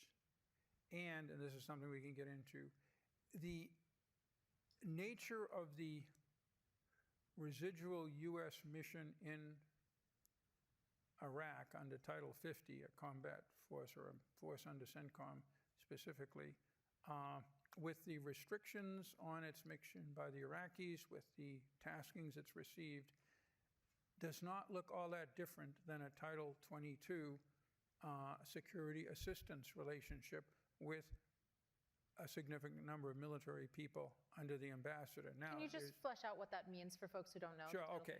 All right. You, as part of security assistance legislation and foreign assistance legislation, besides a defense attaché office, embassies have reporting to the ambassador, although indirectly to the regional combatant commander, offices. They used to be called MAGs. Back, none of you were probably alive, and MAGs got a bad reputation because it was the Vietnam MAG we had, and we're about 20,000 strong up until Westmoreland got there. But then they have names like Office of Security Cooperation, Office of Defense Cooperation, but they're the same model. It is a military organization designed to do defense coordination,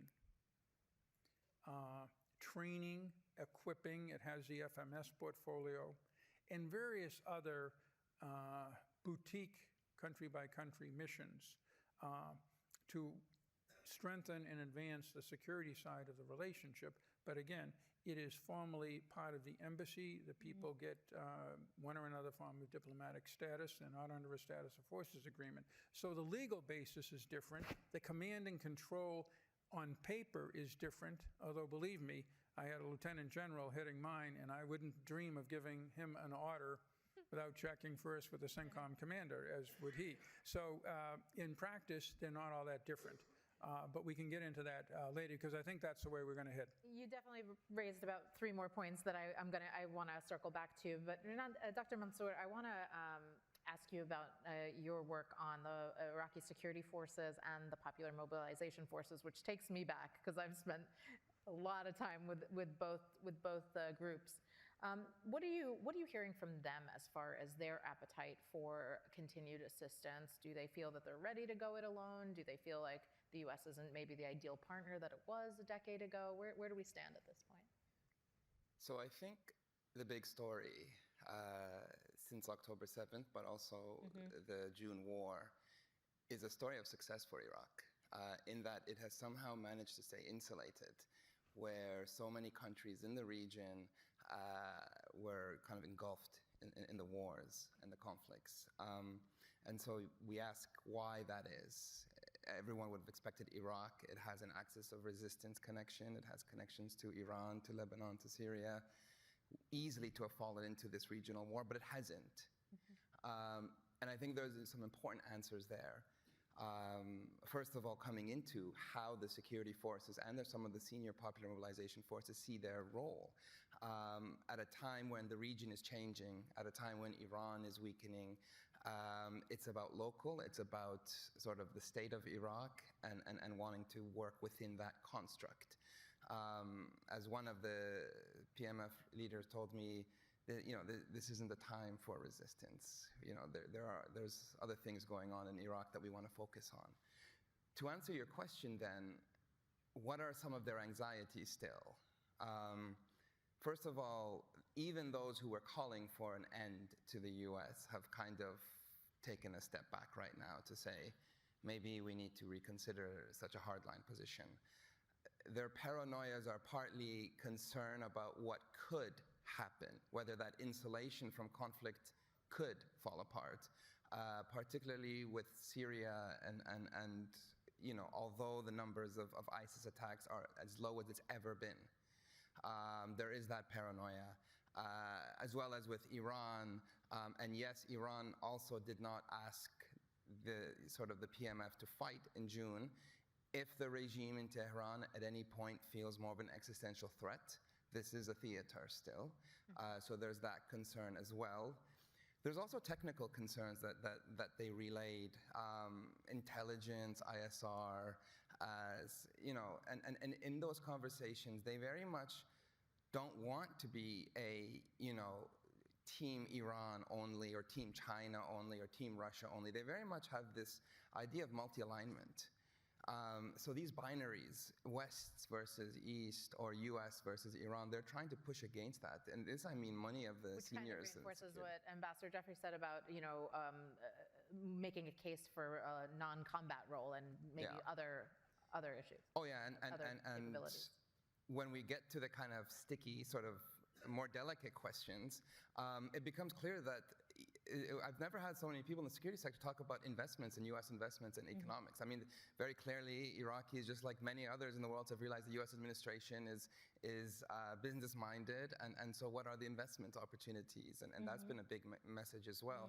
So I guess to conclude then, the paranoias are real.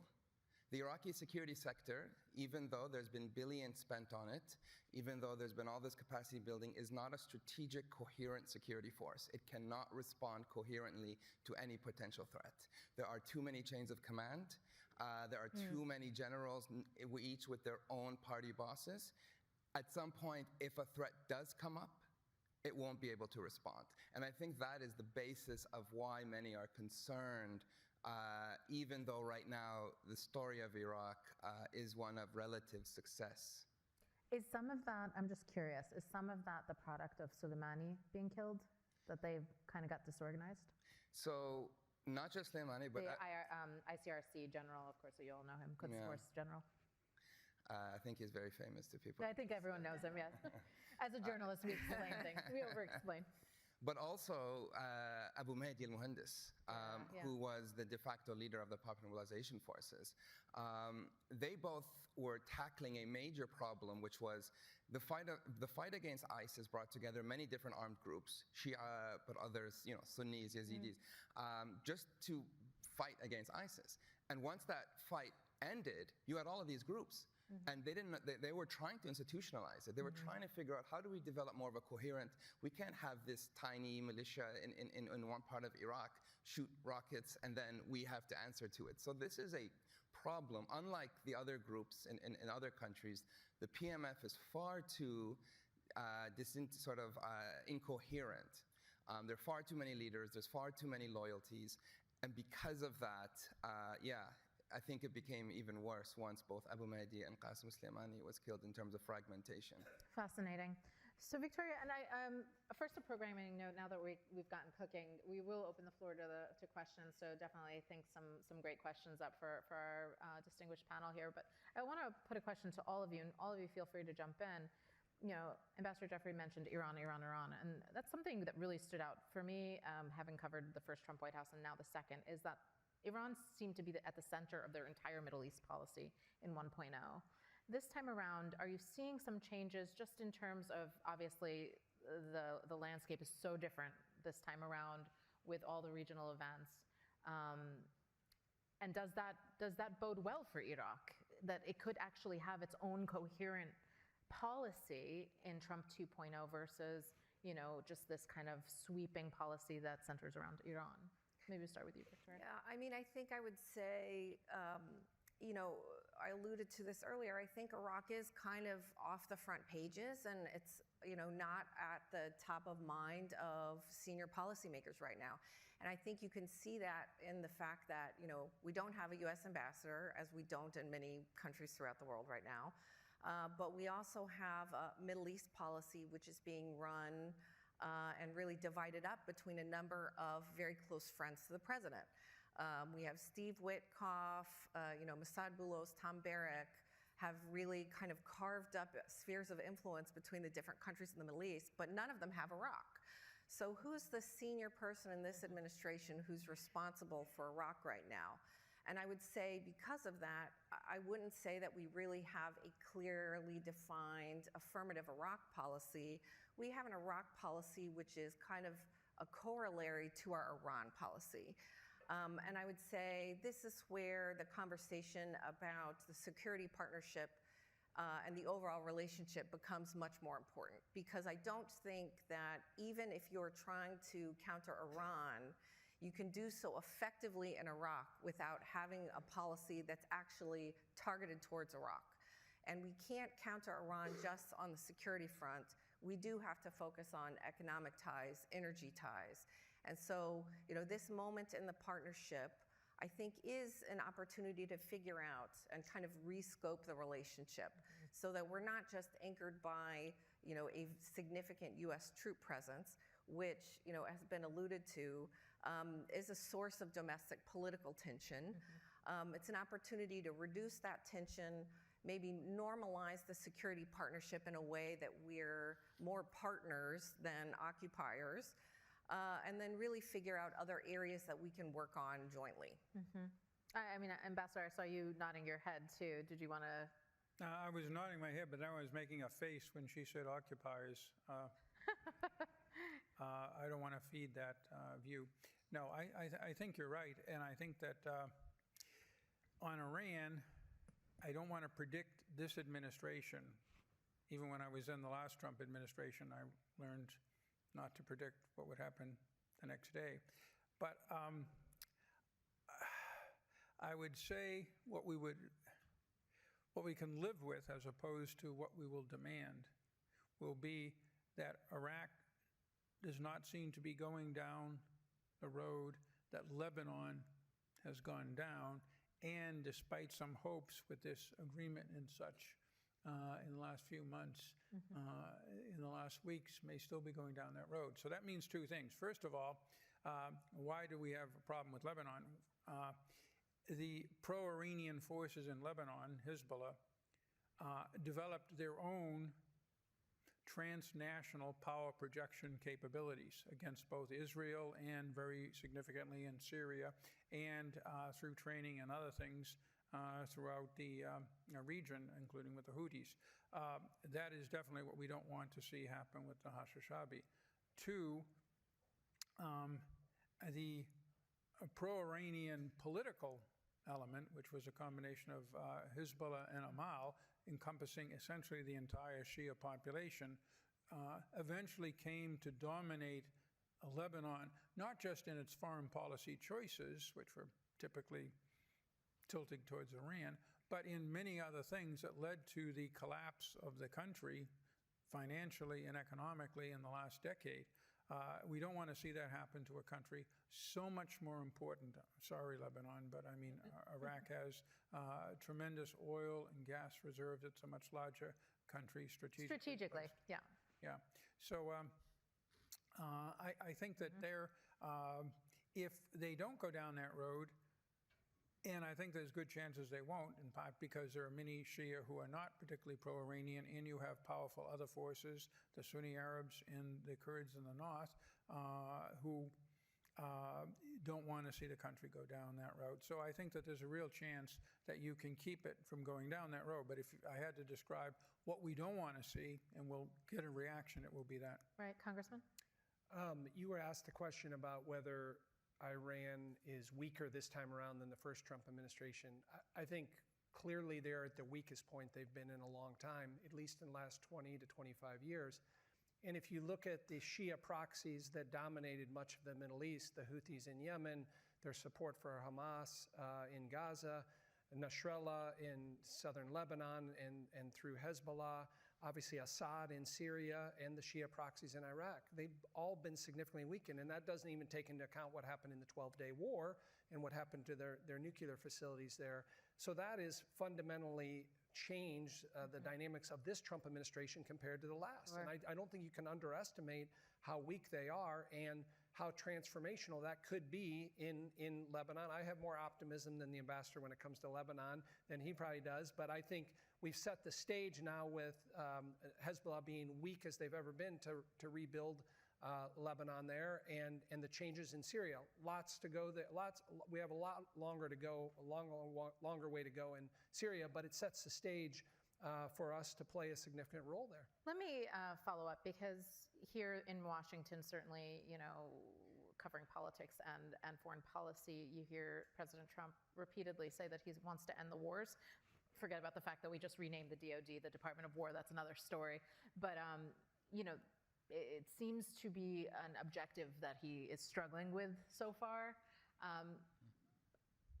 What's the view on the Hill in terms of continuing assistance for Iraq? And I'm sure that our partners are coming to you all saying, what does this mean for us? And just generally the party's mood in terms of this kind of shifting sentiment toward isolationism. What do you make of all of that? Well, I think the Prime Minister in Iraq, Soudani, has done a good job in outreach to the United States. I think him making a couple trips here, his outreach, his communication, I know with Secretary Rubio and others, I think has been constructive. I think their actions have been helpful. But I think we're going to reach a few inflection points here on how they handle the Shia militias within Iraq through the legislative mechanism. And of course, that depends on the election and what happens. But I think the administration is looking at Iraq through the lens of the Shia proxies and what happens with them. And if there is truly outreach to the United States and to the West, which there's been positiveness in that direction, I think they're at a kind of fork in the road in terms of what direction they go on that. And much of that will be dictated by the election, but also how they rein in the Shia proxies and how that's viewed by this administration through the NSC and through the State Department. Do you think there are opportunities, Dr. Mansour, for partnership with any kind of partnership with our allies, the forces that we are allied with in Iraq to basically, gain supremacy and be reliable security partners moving forward? Definitely. In fact, in the last few years, NATO has expanded and increased its presence in Iraq, both in the Ministry of Defense and Ministry of Interior. The Iraqi government has made it very clear in the security sector and in other sectors that it wants to continue to have a relationship with the United States.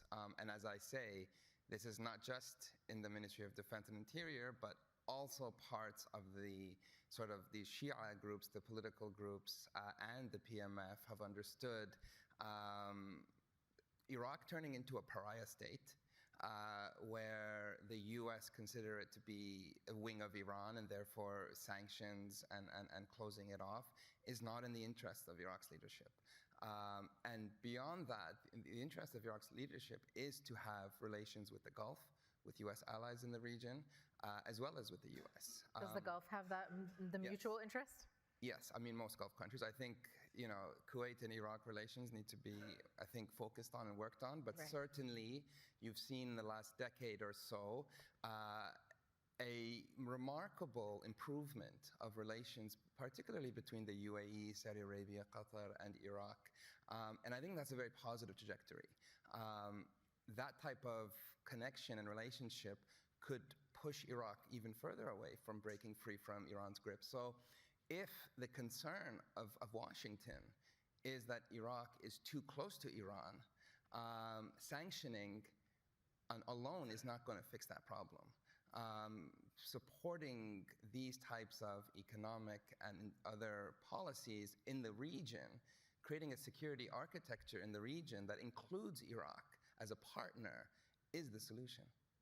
I would just say the other thing that I think needs to be worked on in Iraq is the economy. They are so heavily reliant on the energy sector. They have not appropriately diversified. They haven't had those partners come in like they want. Now, the outreach has been there, but there needs to be more collaboration and cooperation.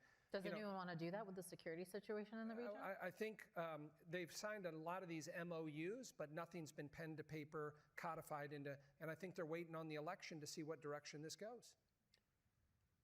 I mean, I'm kind of curious if American companies would be on board or Western companies would be on board, Yeah, I mean, I think we are seeing signs that Western and U.S. Companies are interested in doing business, particularly in the oil and gas. And so we've had some big deals signed over the past couple years.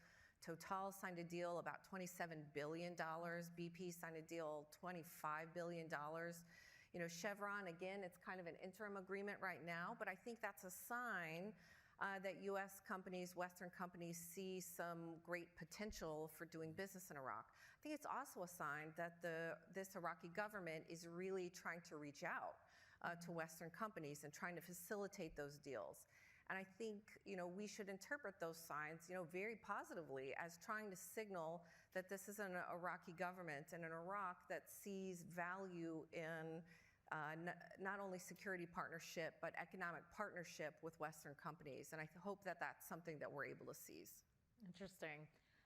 Something I wanted to ask before we kind of went onto the business element is maybe for Dr. Mansour, but all of you, obviously, I'm old enough to remember this concept of the Shia Crescent that was talked about so much 20 years ago. And I'm curious where that stands, given the fact that, Iran's capabilities have been targeted so many times, given what's happened in Lebanon and in Syria. Is there something like that now? I mean, where does that kind of Middle Eastern Shia alliance stand right now, and how does that impact Iraq and Syria, for that matter? I'll start. It's Okay, for the moment dead, but the idea and the desire is still there. That's very important. From my own experience, the Iranians are reaching out, trying to figure out how to get back into Syria. I think that's going to be a hard sell. The Russians are going to be more lucky, but I don't think the Iranians will, unless things go really downhill with the Israelis. I don't think that'll happen, but we'll see.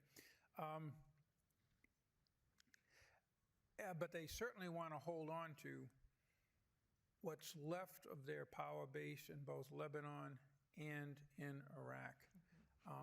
Now, I was just as optimistic as the congressman a month ago on Lebanon, but the latest developments where we didn't get a disarmament by the end of the year, and rather it's now this vague thing, and the Amal and Hezbollah forces seem happy. Whenever they're happy, that's bad for the future of Lebanon.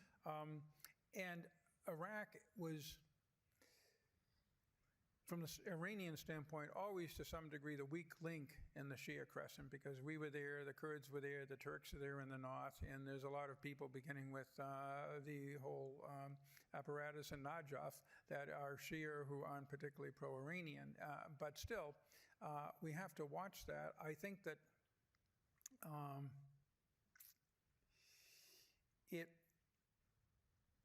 there'll be a push. I honestly believe that certainly the government, most Iraqis, and to some degree the Hashishabi, to the extent they can have independence of view, want to have a pluralistic relationship.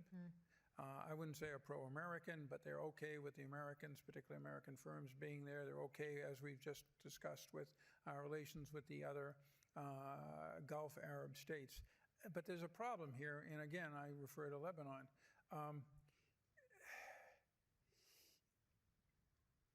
The power projection of Hezbollah was an inherent part of the Shia crescent. The takeover of most institutions and then the destruction of them in Lebanon was not. That's a function of any ideological absolutist group that I have seen all over the world for 50 years. They tend to not want pluralism. They tend to shut it down. They don't want to do things formally and officially. They want to do things through corruption behind the scenes, including up to assassinations when people get in their way. And that's their modus operandi. And in the end, that is not compatible with a normally functioning state. A normally functioning state is what is required for things like Total and Chevron to really carry out these things. That's the security problem, not this vague idea that ISIS is going to come sweeping back across the board. Absolutely, yeah. And please, yes. Just to answer, I think it's also important to note that Iraqis are Iraqis.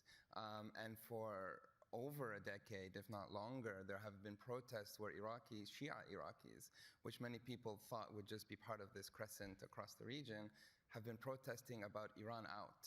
You know, Iran, we want Iran out.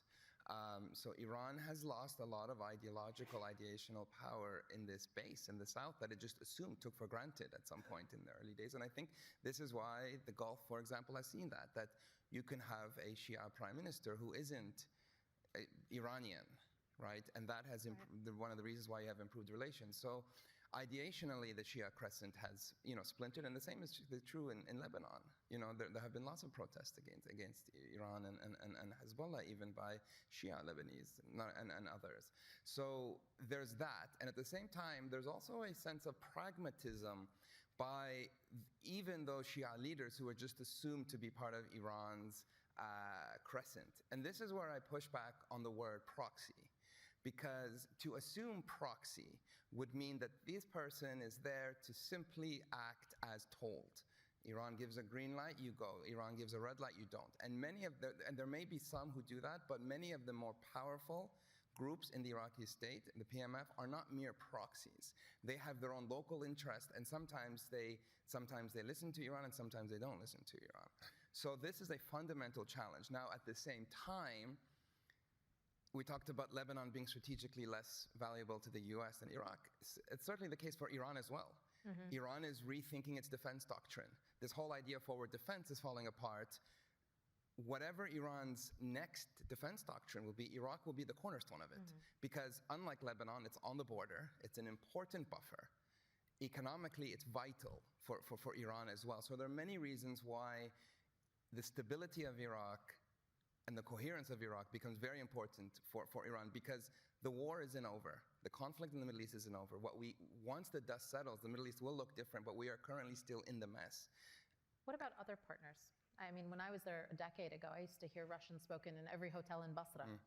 You know, what about, I mean, the Russians have other problems these days, but what about the Chinese? You know, are there other partners trying to step in and fill the void? Certainly, particularly, I mean, the Chinese economically, but certainly China has become a vital lifeline to Iran and Iraq in terms of exports of oil and gas and other products. Russia is there, but, you know, there is a pragmatism. So if you speak to an Iraqi general and you say, whose products do you want?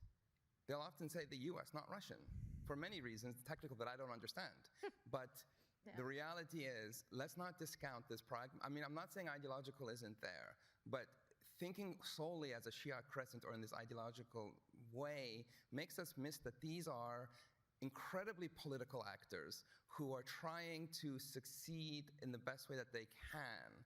And if Iran can help them, they'll go for it. But if Iran is not helping them, they'll find someone else. Yes. Yeah, about two fingers. One, I would take with a grain of salt popular protests. The biggest popular protest I've ever seen in the Middle East was the Cedar Revolution after Hariri was killed. The whole country rose up.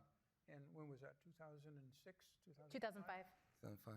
And what happened to that country in the following 2 decades? The Iranian Hezbollah hold tightened against the will of most people. And I think that's important. The second thing is, look, the proxy thing, I spent the 60s debating this, not in the Middle East, but in Southeast Asia, where there were about a dozen Chinese communist proxies. And you're right, they do act independently. Ho Chi Minh, the best of many examples. But they also generally have ideological alignment with and are dependent in various ways on the mothership. Who gives these guys their weapons? Who gives them much of their money? Who monitors them? They will say yes. They will say no at times. In the case of the Houthis, I think sometimes when they are asked to stand down, they don't. In fact, we've seen that with the Hashtag-Shabi when they've been particularly angry at us.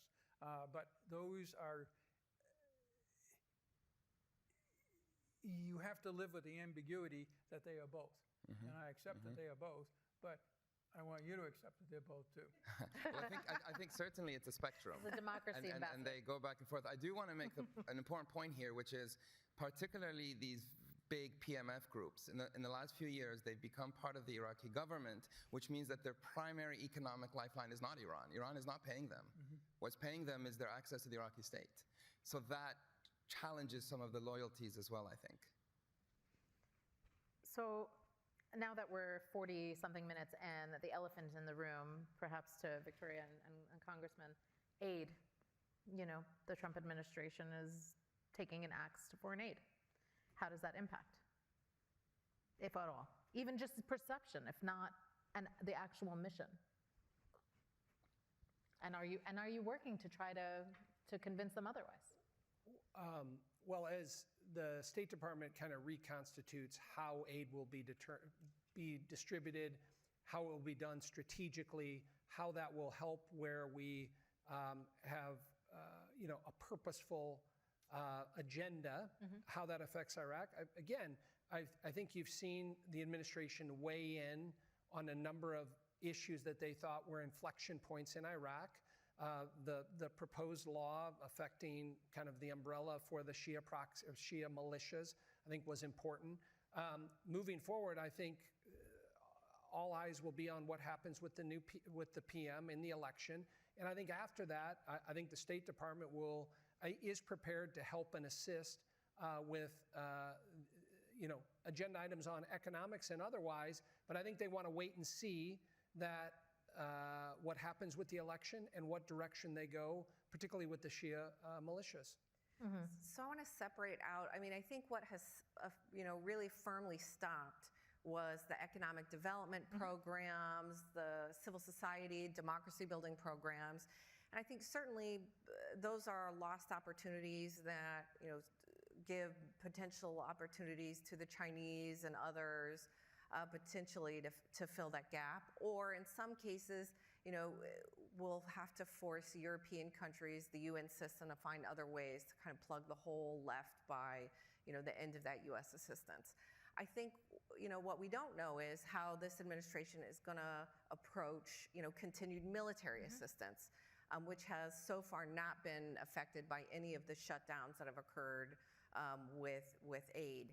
And I think that's still, a big, outstanding, and important question is, to bring it back, what is the future of this military and security partnership going to look like? What are we going to work on together?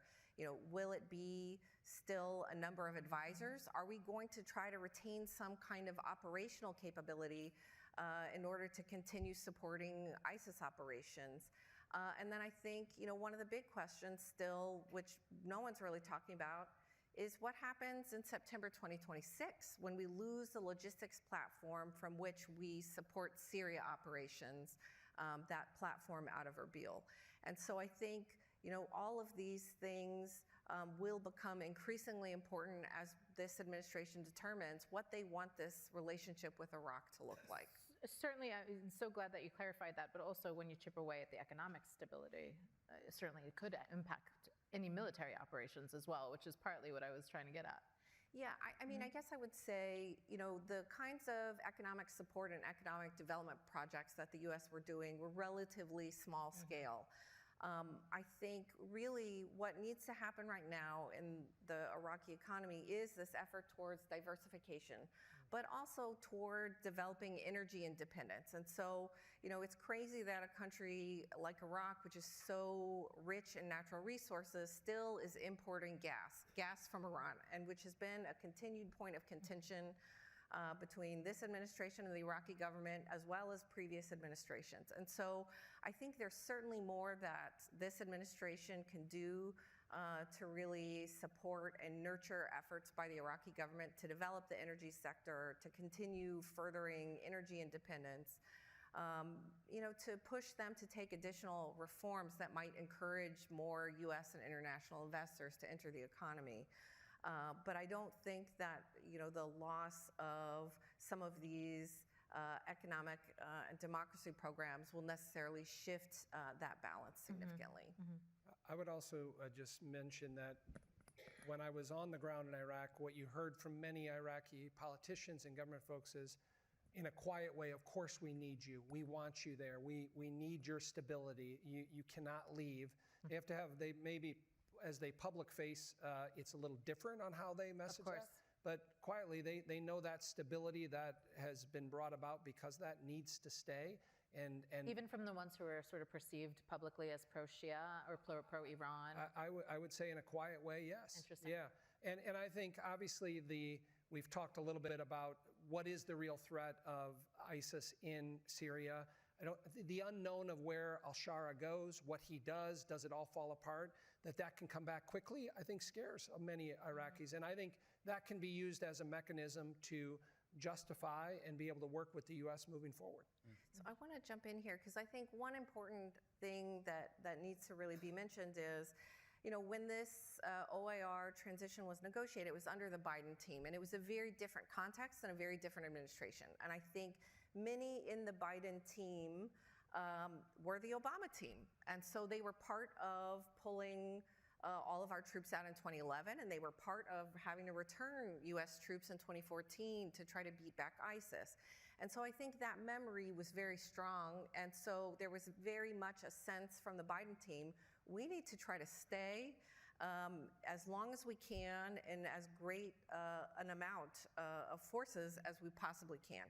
That's obviously not the approach from the Trump administration as they look at U.S. military presence across the Middle East. And so, I think what remains to be seen, in that very big difference is, how does this debate play out between these various elements in the Trump administration, between an element which wants to reduce military presence in the Middle East and an element which probably holds maybe more establishment, traditional Republican foreign policy views that might like to stay. And I think, ultimately, the fact that this administration doesn't necessarily want to stay forever in as big a presence does provide some leverage for the Trump administration. And we saw them use it recently. We saw them use it when the Iraqi parliament was considering legislation on the popular mobilization forces. And this administration, really laid down more of a clear marker that, moving that legislation forward and taking a step which really maybe only formalized what is the case, actually in fact right now, could have negative repercussions for the security partnership. And we saw the Iraqi government take steps to pull that out of parliament and push pause. And so I think these dynamics are, certainly very important as we see what happens next. Ambassador, you were there in 2011. Victoria just mentioned it. Do you have any thoughts to share just on being in the middle of it all? Yeah. In terms First of of all, lessons. I was sorry to see the troops go because we all felt that something we couldn't say we were totally prescient, but we feared something like ISIS. We didn't think it would come out of Syria. We were afraid. Less so Iran because the Iranians had their man more or less in power and we were kind of living with that. So we're sorry to see it go. And then we had this very broad security operation under the embassy. Now, there's a big debate that I've been involved in. Well, if we had kept the troops on, would half the country have collapsed in 2014? I'm not sure. I think yes, but for a different reason. If the troops were there on the ground, particularly in places like Mosul, and I saw that in Vietnam in '72, when faced with a stark choice between withdrawing troops under fire or fighting, almost any American president is going to fight. But we didn't have troops to have to make that decision about. So the Obama administration did it. One of its own people, Brett McGurk, having your job, Victoria, as the Iraq DAS in December 2013, testified in Congress that ISIS was a growing threat to Iraq and we needed to do something about it. Well, the administration didn't do anything about it until after Mosul fell, and then it hesitated for 3 more months before it actually put military combat forces on the ground and started bombing. So this is a presidential decision. If you have troops on the ground, as I said, the president is much more likely to use them, but that's not a sufficient cause to have troops on the ground in case somebody somewhere invades you. Where I would disagree is that given the restrictions, some of which are inherent in the 2008 strategic cooperation agreement, that's the wrong word, I think. Framework agreement, which says we can't use forces in Iraq to project power anyplace else, and we are not really doing that with Syria. And the other restrictions that have since been built up, there isn't much difference on the ground between what you can do with a Title 22, that is State Department-led Office of Security Cooperation, Iraq, and a residual force under Title 50. We had 60 aircraft. They were embassy aircraft. They weren't military aircraft, but those 60 aircraft were more than enough to support a few hundred people in Syria. Those people could also be supported out of Jordan. We didn't want to do that before because you had to then overfly territory technically under Russian air defense control. That's gone. They could be supported out of Turkey. We did operations out of Incirlik and various aid and some training, military training operations out of Gaziantep for northeast Syria. So there are other ways. But as I said, look, we just checked the box and say that's a reason to support the troops in Syria. What does that support look like? I've been there a lot. It's a couple of hangars and some office buildings and a couple of helicopters. And I mean, the kind of support they really need in extremists, you know, F-16s, those are based elsewhere. Right. So could an OSCI, like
Good afternoon, ladies and gentlemen. I hope you all had a fantastic lunch, and it's my pleasure to be moderating this first session of the afternoon, traditionally the graveyard session. So we are going to try and keep things energetic and upbeat, and we have a very high-powered panel to start us off in that. I'm delighted to welcome Ambassador Alina Romanovsky, who was ambassador to Iraq a couple of years ago, and US ambassador to Kuwait before that, but has been in public service in all sorts of fields. I don't think there's anything she hasn't done, and we're delighted to have her with us. She's obviously a distinguished fellow of the Atlantic Council, so she's sort of home team as well. Then Mina El-Arabi, who is the editor-in-chief of The National. I think I'm happy to say the highest quality English language newspaper in the region. Mina is by origin Iraqi and has been writing and commentating on Iraq and the region for decades. So we're delighted to have Mina with us. And then Renard Mansour, who is the deputy head of the Middle East program at Chatham House in London and director of the Iraq Initiative. Again, a very prominent and expert commentator on Iraqi affairs. And then I think we are due, though I'm not sure, there it is. We have Deputy Prime Minister Qubad Talabani, who is joining us from, are you joining us from Erbil or Sully, or where are you joining us from, Qubad? You're on mute. I'm sorry, I don't want to make any of you jealous, but I'm actually joining you from Cannes in France, where I'm attending the You blew us out Film for Festival. Cannes. Okay, Yeah, so we're launching a very big Kurdish film fund, so very it's good. something actually quite exciting. Yeah, So sure. It's not just fun. There's some work going on here. Thank you for taking time out to join us. So Kubat Talabani has been Deputy Prime Minister of the Kurdistan Regional Government for so long, I can't even remember when he took the role on, but he's not just a fixture of Iraqi and Kurdish politics. He is also one of the best, I think, analysts and speakers on the situation, both in Kurdistan region and in Iraq. So thanks for joining us, Kubat. He is also a great fan of Manchester United, so we may get on to a little bit of football analysis later on. We're going to look at the topic of Iraq in the region, and again, I'm going to try and keep this as an upbeat session, as the first one after lunch, because I think we know Iraq is going through a crisis. And Iraq has been through crises in its modern history. I spent more of my British diplomatic career in and on Iraq than anywhere else from 2003. So I remember the worst of days during the sectarian civil war in the early 2000s, and obviously Daesh in 2014. One of the things we will debate is whether this crisis is any less easy for Iraq to get through. It has got through those other crises, and I think one of the things we should recognize is there is a resilience in the Iraqi system, which I think we should try and see whether Iraq can build on that resilience that it has built up over the last 23 years to get through this crisis and out the other side, possibly in some ways in a better shape. So my challenge is to come up with solutions as well as to talk about the problems. And we're going to start off actually just by stepping back a little bit. For those of you who know Iraq well, two of the things that you realize when you're living and working in Iraq is Iraq's specific geography. Very much where the tectonic plates of the Middle East meet, but also its immense diversity. And the first thing I think we need to address before we even talk about the relations with the region is this geography and this diversity a blessing or a curse? So we're going to just start off with that before we actually then start to look at Iraq's the different parts of Iraq's relations with its neighborhood. And so, Mina, maybe you could kick us off first on Iraq's geography and diversity, blessing or curse? It's a blessing. It's what makes us Iraqi. But it has been used to weaken Iraq in the last 23 years. I think previous to 2003, you could have said it was a curse, but I think it is a blessing. And to your point about resilience, I think it's also a stubbornness. Iraqis are very stubborn. And look, it's a blessing also because of the fact that most Iraqis can find common ground with their neighbors, whether it's somebody who's Iranian or Turkish or different Arab countries, Kuwaitis, Saudis, Jordanians, Syrians. There's something common in between that could be the way that we get the Arab, Kurdish, different makeup of Iraqis, be they Shabak or Zidis or so forth, there's so many to mention, to be that cosmopolitan heart of our region. And that is, at this moment, when we see the region going through an incredible crisis, but also one that is a turning point. It is the start of something new, and it could end up being very drastic and dangerous and lethal and years of war, or it could be a moment of let's find commonalities. And this is where Iraq's geography, for example, if we're going to start talking about alternative pipelines, you have to talk about Iraq.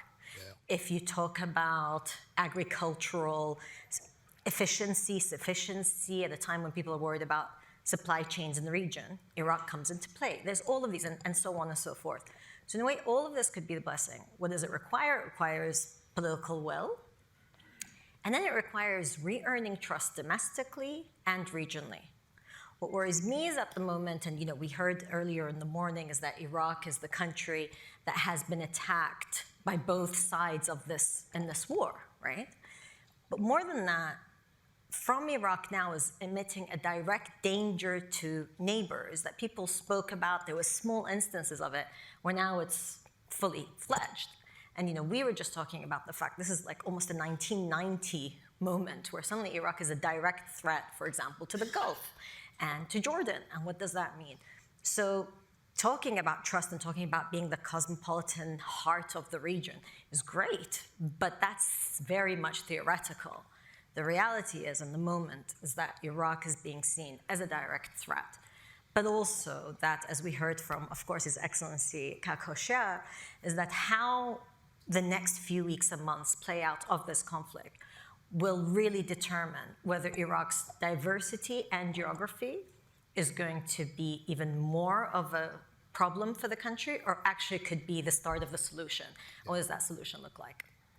Well, thank you. I'm going to come next to Deputy Prime Minister Qubad Talabani, because, of course, one of the aspects of Iraq's diversity is that things sometimes look different from Erbil or Soleimani than they do from Baghdad or from Basra. So maybe you'd just like to talk a little bit about the questions of Iraq's diversity and geography, and whether that is a curse or a blessing, looking at it from a Kurdish perspective. Well, thank you, and thanks for having me, and really delighted to be on this panel with amazing speakers and good friends. Look, it's up to Iraq whether it wants to look at this as a strength or a weakness. If it wants to look at it as a weakness and as a headache and as a problem, it can. If it wants to look at its geographic positioning as an asset, as a strength, as a possibility to maneuver, it can also do that. So it really depends on the country, on the government of the country, and of the subcomponents of the country. We've seen just in this recent war how it's been both. As Mina said, Iraq lashed out at many countries, but there were also people like the Kurds who also did a lot of behind the scenes negotiating and de-escalating, just because we could speak to so many different actors. I think the thing that Iraq probably hasn't realized yet is there are very few countries like it. Everybody wants to have a good relationship with Iraq. East, West, European, American, China, Russia, the region. Everybody wants to have a good relationship with Iraq. So if Iraq was strategic, it would want to have a good relationship with everybody. Thank you, Qubad. I think you're absolutely right about other countries understanding Iraq's diversity and geography as a benefit, as a plus. The question is, can Iraq use that potential for its own interest? Well, let's continue that discussion with Alina, from your time in Iraq. Quite recently, when Iraq was between 2022 and 2024, Iraq was entering possibly the most positive time in its recent history, and you were there for that, and you stayed in touch since. So how do you see this issue of geography and diversity, whether it's a blessing or a curse? Well, I have to agree with so far 2 of the 4 or 5 panelists that it's really a blessing. But when you look at it geographically and you just spin the globe and you land on Iraq, I mean, it's at the crossroads, east, west, north, south, of so much transportation. It's over the thousands of years that it's been, quote, the cradle of civilization in many ways. But I think what Iraq, certainly as the modern state, has not used it to its advantage and to build its strength. When I was there and Prime Minister Soudani came in after, again, another tumultuous, 11 months actually, much longer than this one, of government formation, he very much came with a plan that was very focused on developing Iraq and on focusing on providing services and improving the lives of Iraqis. In many ways, the United States was positioned itself to be a strong partner of Iraq in supporting his agenda. Recognizing again that the geography of Iraq gave it a lot of opportunities if they were willing to take it. And of course, there's a long history in my view, we've talked a lot about it for the last day and a half, where they really, in my opinion, didn't really, failed in some cases and really didn't, and I use this not as a pejorative term, but exploited the fact that they were, in the crossroads. But we talked a lot about, with the Prime Minister, for example, just energy independence, which continues to be, and hopefully will continue to be, an agenda on the new government, because that is critical for Iraq to strengthen itself. I agree that in this war, and prior to that, Iraq really presented itself as really a direct threat to the neighbors. You go back all the way to 1990 when I sort of started my career in all of this, dealing with the invasion of Kuwait and the liberation of Kuwait. So I do think that under a new government, there are pieces of the Iraqi political agenda that will strengthen its role as a constructive force of security force, certainly now. But it does, as we have been, I think almost every panel has directly stated that, their Iranian neighbors have worked very hard to ensure that it is not a positive force and uses its geography.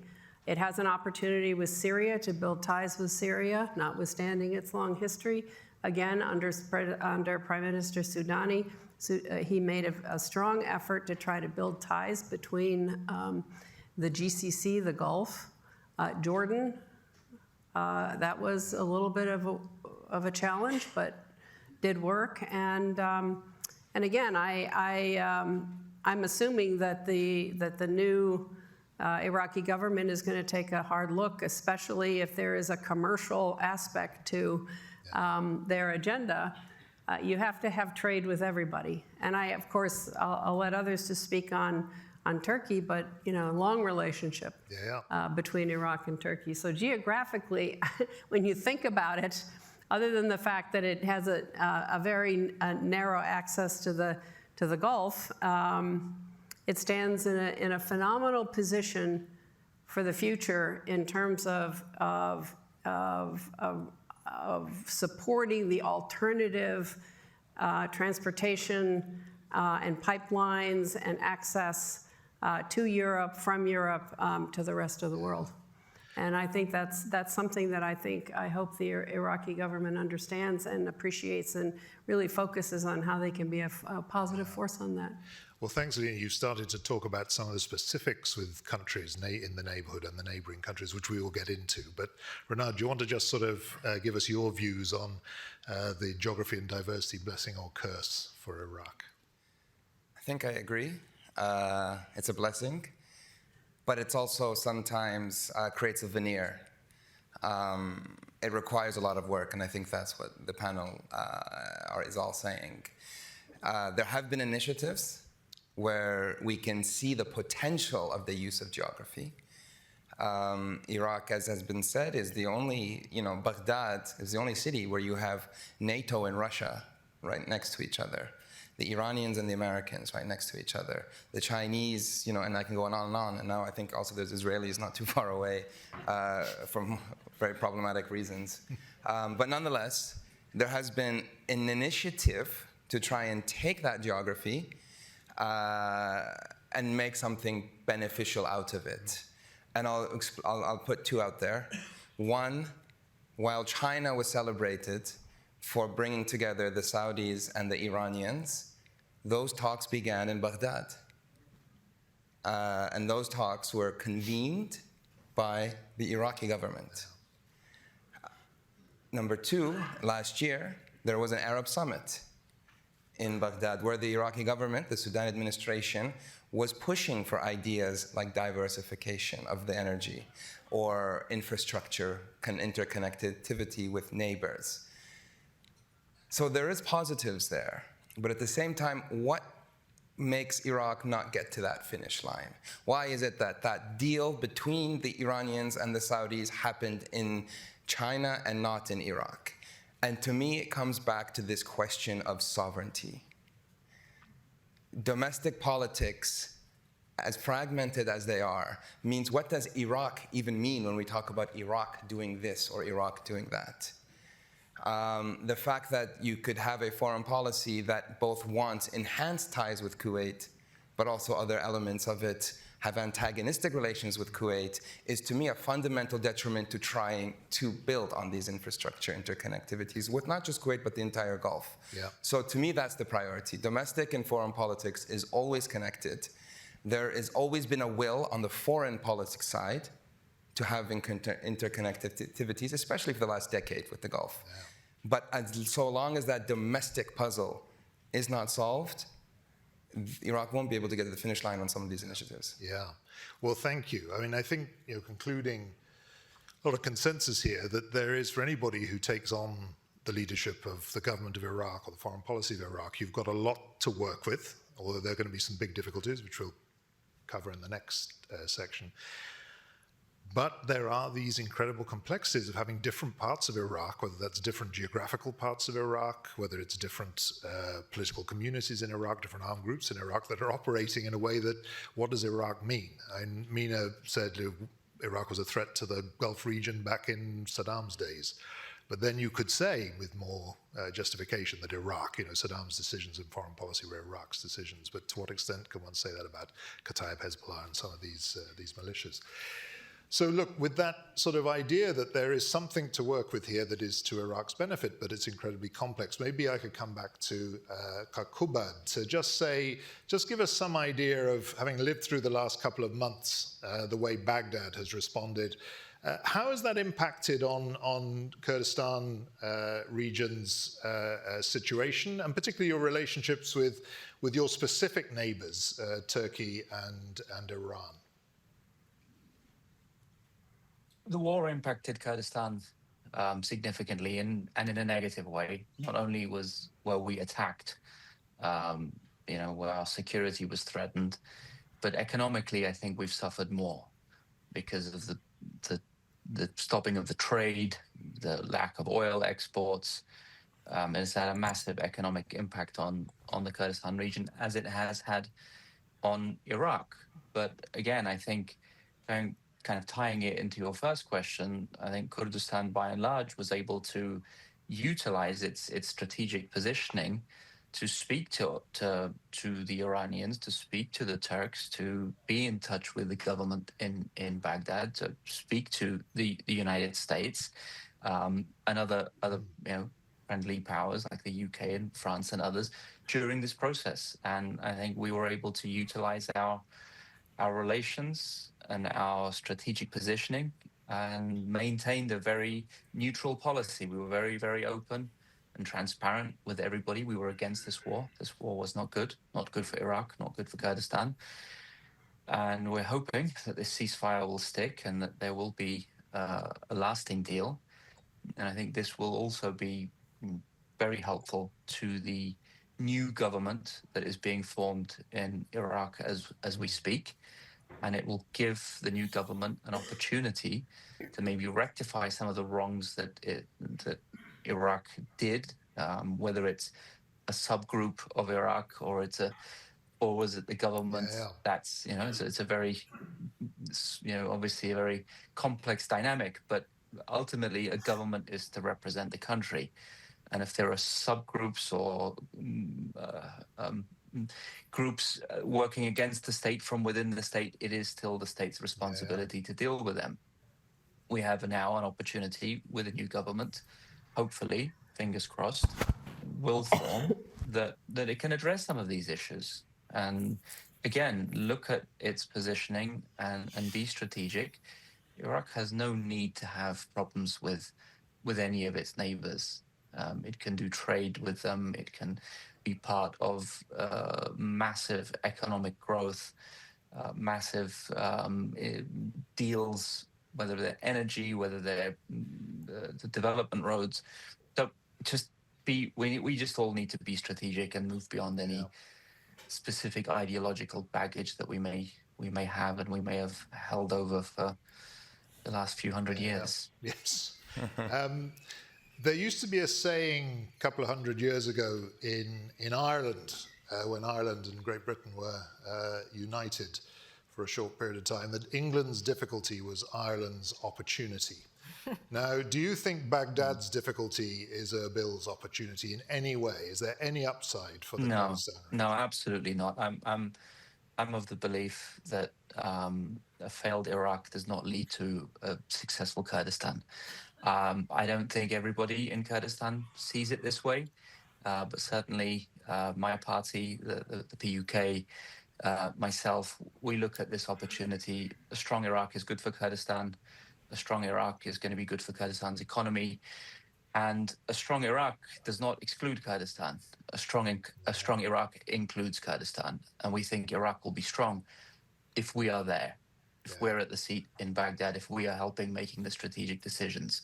For too long, we have stood on the outside looking in and have looked at ourselves as a different country or a different component.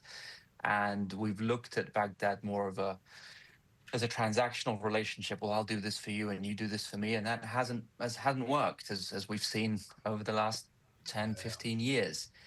We have made a strategic decision. We will be in Baghdad. We are in Baghdad. President of the PUK is in Baghdad right now, because that's where the decisions are going to be made. That's where the direction of the country is going to be made. And we can't complain if we are there, right? If we're outside of the system and then the country does something we don't like, well, we need to be in Baghdad. We need to be there where the decisions are made and help steer the country in the direction that it could go, that it should go. So I, again, strongly disagree with the notion that a weak Baghdad means a strong Kurdistan. Thank you.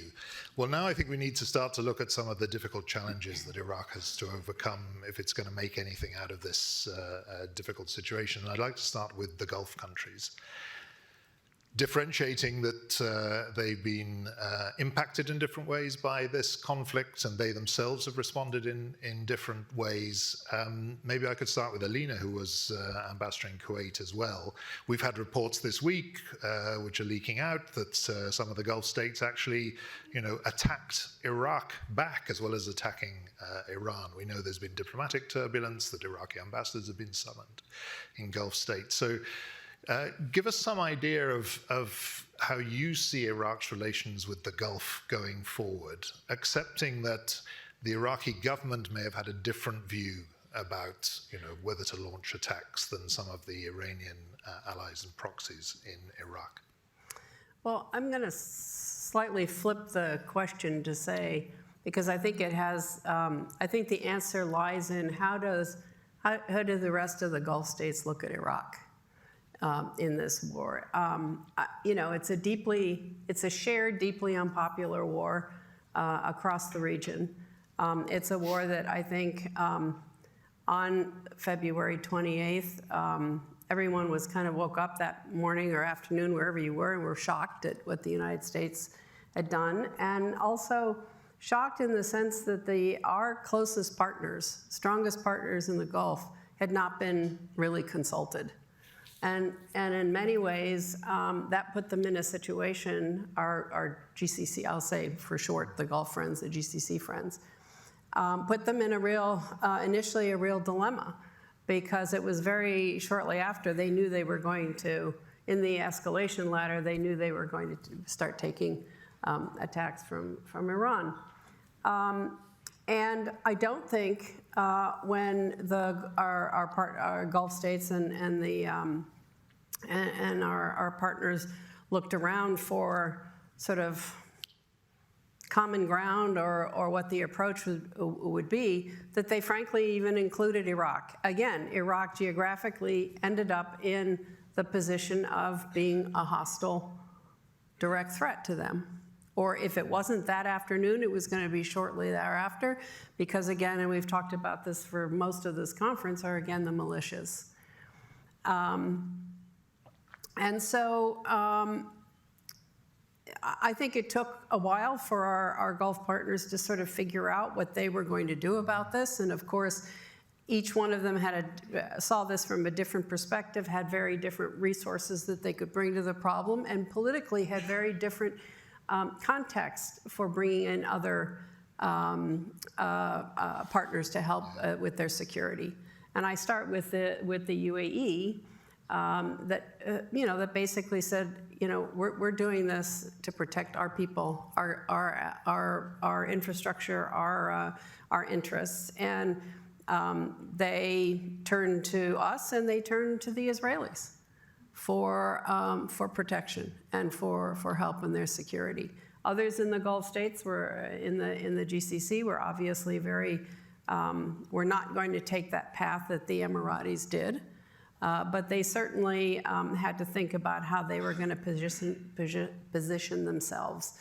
I think it's taken a couple of, a month and a half for them to realize that they are better, acting together under the umbrella of the United States and Central Command in terms of responding and figuring out what's going on, especially if there is going to be a round two, which we will see. But that puts, again, Iraq on the periphery and not as a partner. And in fact, excuse me, a real problem for also the United States. And while I'm going to venture an assessment that I don't think our Gulf partners are going to want to engage in a full-fledged war with Iraq, been there, done that. I do think that they're not going to put up, and they're going to send very strong signals, which they already have, to the new government that you're going to have to choose sides. We're already the Trump administration is already putting a lot of pressure put pressure on Prime Minister Soudani, put pressure on the incoming government to make some pretty significant choices between the United States, their GCC friends, and Iran. And I think this is, I see in many ways Iraq being the least prepared to deal with this war if it continues for a long time, because of many of the things that we've talked about, the Iranian influence, the fact that it is now emerging under a new government that doesn't really have a clear sense of where it should go from a foreign policy or regional standpoint, let alone domestically. You still have issues to resolve between the Sunnis and the Shia, and also the Kurds in Erbil and Baghdad and Suli, and so it really is not and of course the economic issues that we talked about. But from a strategic point of view, I don't think Iraq has figured out where it needs to be or should be in this war going forward, and it's going to have to figure it out pretty quickly, in my opinion. Yeah. Well, and one thing that I think has changed from what I've heard from the Gulf is that while Iraqi prime ministers have reached out to the Gulf, they've been encouraged to do so, they did it.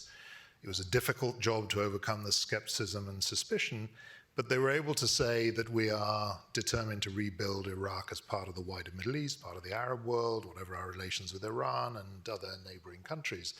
But after what's happened, it's one thing going and saying that with everybody knowing Kataib Hezbollah is in Iraq, but now what's happened, I think Iraq's going to have to take actions that will convince that we're in a different phase. So, how is Iraq going to overcome now the deep suspicions of the Gulf? What can it do to show that it's going to take control? It's going to stop those attacks happening. It's going to reassert its sovereignty. It seems to me there's going to have to be some pretty quick and clear actions by the new government to achieve that. The fact that attacks were coming out from Iraq, and if they don't stop, means two things. Either the government is unwilling to stop them or is incapable of stopping them.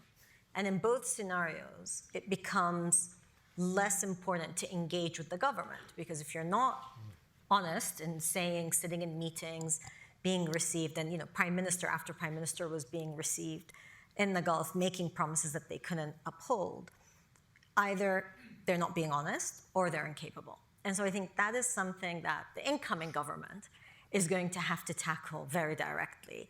Because if we fall back into the, well, you know, it's not this government and there's this alliance and it's this militia group and all that, I think the patience has run out.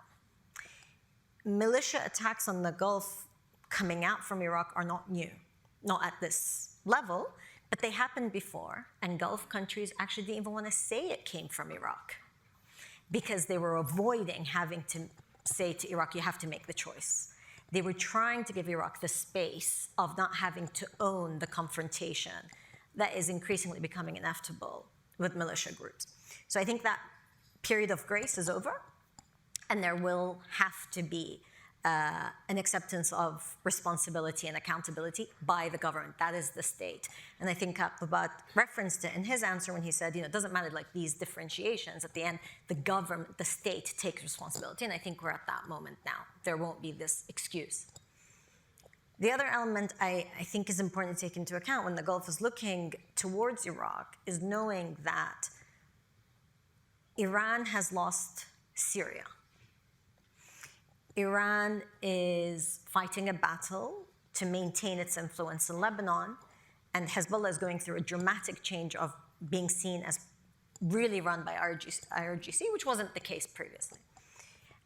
And the Houthis have their own dynamics as they consider what their future looks like. So that battle of Iran's expansionist role is really now being played out in Iraq. And so the Gulf also looks at it as the regional reconfiguration is happening, for good or bad, and what it means. And of course, you know, we have these conversations, and it's the loss of innocent lives through all these wars.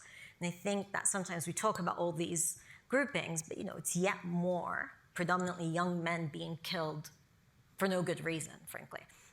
And so I think it's, as the Gulf looks to this government, whether there is another stage, God forbid, of the war flaring up again or not, Iraq has to deal as a state with these armed groups, especially those that publicly say they are going to attack the Gulf, you know, and so there's layers of it, but you have to go after those that are most extreme and then work your way back. And I think that's where they're speaking to the US about, and where it's interesting that Tom Barak is emerging as the main protagonist when it comes to the US in Iraq. That connection with Turkey and Syria, I think, also raises suspicions inside of Iraq for those that are suspicious that, okay, this is going to be a sectarian play. We put Turkey and Syria and then throw Iraq under there, and it's the envoy to Turkey that's doing this, even if not intended, is actually raising suspicions. And it's something I think in the Gulf people are quite aware of this, and they have good relations with Tom Barak and they speak to him. But I think that we need to take into account those concerns and those suspicions. And it's definitely something that we hear in the Gulf. And, you know, when I speak to Gulf officials, they say, you know, we have to win over also the Iraqis. It's not all just force. Where's the, you know, where is the incentive? And they see a lot of potential, and incentive is just, will the Iraqi government rise up to it? Well, I think you've hit on the point that there will be a lot of messaging going in from the US. It'll also be going in from European countries and the Gulf countries around the new Iraqi government taking clear early steps to control the militias that have been most, you know, aggressive and out of control. And I think we know from the tone and content of discussions we've already had today, that's a really ambitious call on the Iraqi government. So Renad, again, please, views on the Gulf, but we've touched on Syria, so we can move on to Syria as well, which I wanted to do, because I think there are different factors at play there. But some idea of what the Iraqi government could do early on to signal that it's hearing these messages and wants to do something about them. Any ideas? So I think this thesis that you put out, which I think is an important one, this government, this state muddles through. The first thing is to realize that this region is, the status quo is no longer there. You have several revisionist massive powers in the neighborhood that are looking to change the nature of the balance of power in the Middle East. This is a moment that you only get a few of in a lifetime. This is a huge moment. And we're in the middle of it. And it's most likely we'll have a few years more of violence and attrition and power plays before everyone comes back and there's a settlement. So where does Iraq want to end up? If we're saying that geography is a blessing, but there isn't enough sovereignty or domestic coherence to be able to take care of that, to ensure that you become that country that's being hit by all sides. So there are key external portfolios, and I think Syria is one of them. The Iraqi government, of course, is in a very bad position because someone who was part of Al-Qaeda fighting an insurgency against them is now their neighboring president. But there has been, to some extent, overtures and attempts for diplomatic relations, and even to the extent that Iraqis at some point were offering to mediate between the Iranians, which are PNG and Syria. So the initiatives are there. Turkey is very important as well, of course. But I think the Iraqi government needs to move beyond the words and to show action. Not just that we want interconnectedness, but that we can get our house in order. Yeah. And that we can, when we give you our word, that is our word. We have had everyone agree to it, and that is the word. That, I think, is very important because the other pieces will start to fall in. Yeah. But again, it's a very difficult Middle East, and the war is not over. And transitions historically are incredibly bloody and incredibly violent, and Iraq will be a battleground. Did you want a solution? But particularly if this is an attritional, yes, low-level conflict, there's no deal, even a patch-up deal. The worst thing for Iraq is the variable time. Yeah. The longer this takes, the worse off Iraq was. Iraq could handle last year's 12-day war, and it did. It was a massive success. But a multiple-year war of attrition is far more difficult for a state like Iraq to navigate. Yeah. If I can just add another point here. As this drags on, and it's not clear whether the straits are going to permanently reopen. They open, they close, they open, the Gulf states are going to look, and Europe and others are going to look for alternative ways for transportation and for moving oil and gas, et cetera, et cetera. And, Iraq will going back to your point about geography, Iraq can play a huge role in that if they see their geography and they can figure it out. Otherwise, they are really going to be bypassed. And I go back to, this idea of a development road and whether that's good or bad. Again, the new government is going to have to figure it out. But the reality is, alternative transportation, pipelines, et cetera, can pretty much materialize pretty quickly. And Iraq is going to either have to join that or they will be really left behind in that. And the recovery, is going to take much, much longer if you're not on the train when it starts to slowly move, I think. Now, it may appear that we've circled around the issue of Iraq-Iran, but I wanted to sort of approach it through looking at the relations with the other countries in the region. So we'll just do a quick round on Iran before we open up to the floor. And I'll share my view, which I developed over the span of time that I spent in Iraq, particularly as ambassador, which is, I think Iran was quite happy to have a stable Iraq, certainly not a strong Iraq or an Iraq that would threaten Iranian interests, but it needed, and it would judge, this would go up and down, it would need freedom of maneuver, both in its relationship with its proxies and allies and financially and smuggling of energy and other commodities to sustain its interests. So it needed a permissive environment, and therefore it was very influential with Iraqi governments. That didn't mean that Iraq couldn't negotiate what Iran was allowed to do through and with Iraq, and it would go up and down in terms of the level of Iranian influence.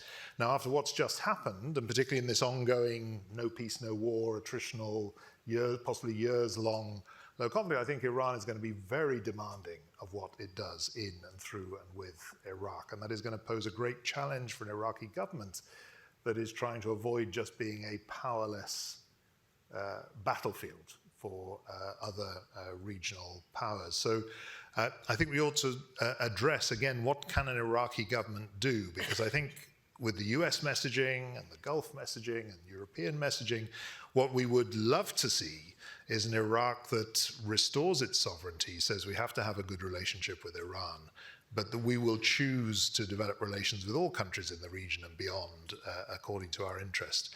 But I just don't think Iraq is powerful enough to do that right now. It might be able to work towards that. It might be able to take steps towards that. And I think that means that a lot of countries are going to be very suspicious and skeptical about the new government in Iraq and what it can do to rescue its foreign policy from the effects of its relationship with Iran. But Kakubad, tell us a little bit about how you see Iraq's relationship with Iran. Now we've gone through this period of conflict. I think I will take you back just a little bit before the conflict. I saw numerous instances, even before the conflict, where the political power brokers in Iraq didn't obey Iran. We go back to when the Speaker of Parliament was appointed, the Speaker of Iran wanted a different Speaker of Parliament, went to many of the Shiite parties and said, we don't want this person, we would like this person.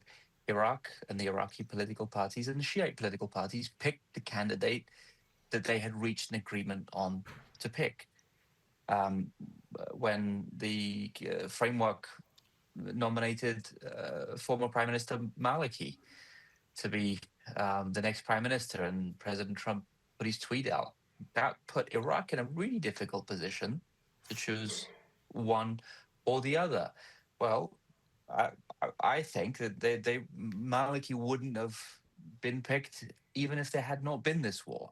Obviously, the fact that there was this war definitely put an end to Maliki's claim. So I think that we had seen signs, and we will continue to see signs of Iraq's emerging independence. That does not mean Iraq is going to work against Iran's interests. Absolutely not. But it means on certain decisions that are in Iraq's interest, Iraqis have proven to be able to make, and when I say Iraqis, let me be more specific. Shiite political parties in Iraq have been able to make decisions that have been Iraqi. And I think this has been somewhat overlooked, and it's been very easy for us to paint all the Shiites as extensions of Iranian foreign policy.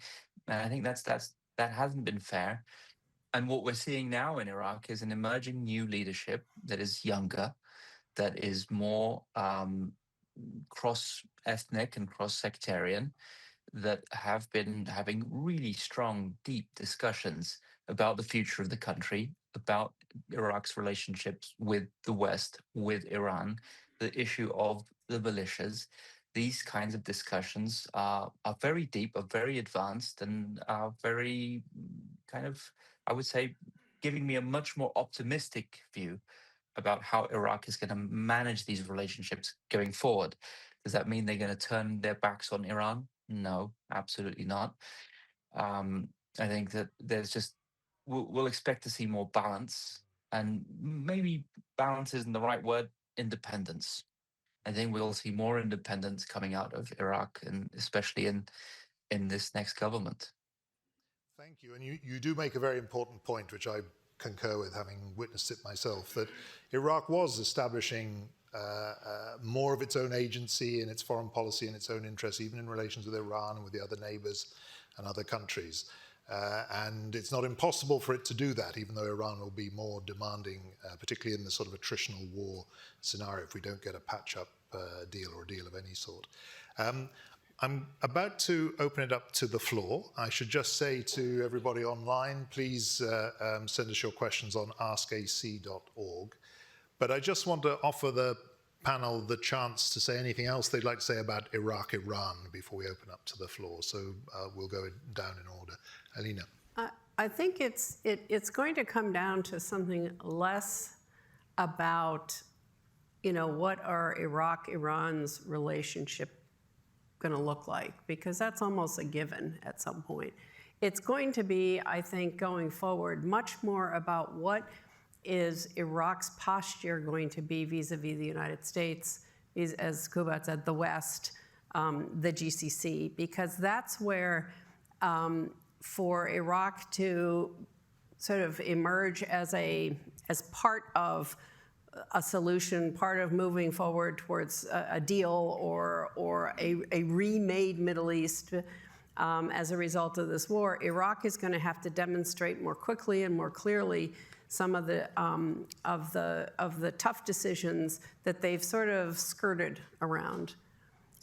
Because the response by some of the Gulfies and the United States could be much more dramatic in terms of pushing and ignoring the Iraqis or taking measures that could backfire for Iraq. So I think that's what I think will be the big dilemma in front of the new government is what can they do quickly?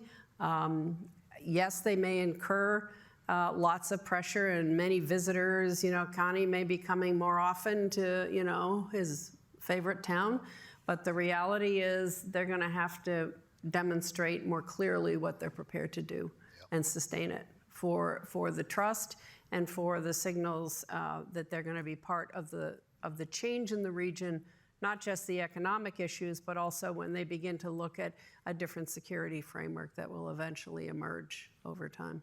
And I think that's an important point about demonstrating it, communicating what you're doing once you've taken a policy decision on that. Mina, anything you'd like to add? Iran's nefarious influence in Iraq is only possible through Iraqis. So what Iraq's relationship with Iran will look like is back to the putting your house in order. What decision Iraqi actors are going to make. And so I think that depending on how Iran emerges, do you want to be completely aligned, seen as one? Or do you want to have 2 steps further, or do you want to be 10 steps further away? How dangerous is it? Do American announcements of $10 million bounty stop at just give us information, even if you're sitting in meetings with known locations? Or does it become more lethal?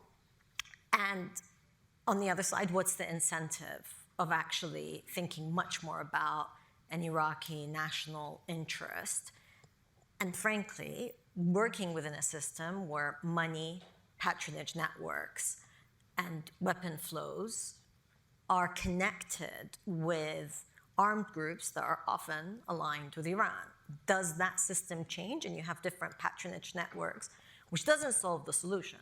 If suddenly every single person carrying a gun says, you know what, I'm only going to be concerned about Iraq, they're still going to fight it out amongst themselves. So I think sometimes we oversimplify it in thinking just of the Iran-Iraq dynamic. But ultimately, it's about Iraqis making the choice to really look out for their own country and their own interests. And to be fair, we won't go into detail here, but when we look at the behavior of some of the armed militias, they clearly weren't acting on an Iranian agenda primarily. They were looking at their own interests, their own stake in the Iraqi system, their own future relations with other countries in the region and beyond. Renat, anything you'd like to add on Iraq-Iran? 10 years ago, Iraqis in the south, Shia Iraqis, were storming and burning the Iranian consulates, were chanting Iran out, out. This time they're doing it to the Gulf interest in the south. And I think this point that Mina raised on the sectarian identities that come out of wars is very important. Iraqis have, for a long time now, but especially the last few years, regained this idea of Iraqi patriotism. Even if you look at the Sadrists' recent protests against the war, it was very clear, no Iranian flags were said. This were neither West nor East, neither America nor Iran.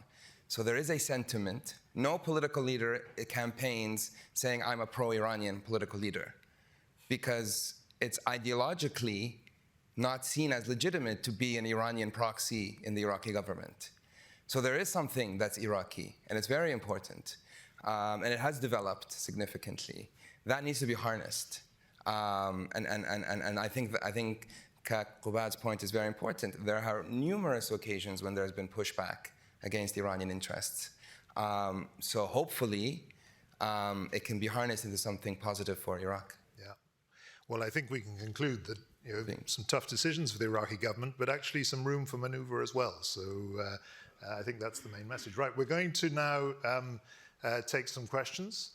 Saif, come and start us off. Saif Daraji, of course, is at the heart of events. So please, your question. Doesn't work.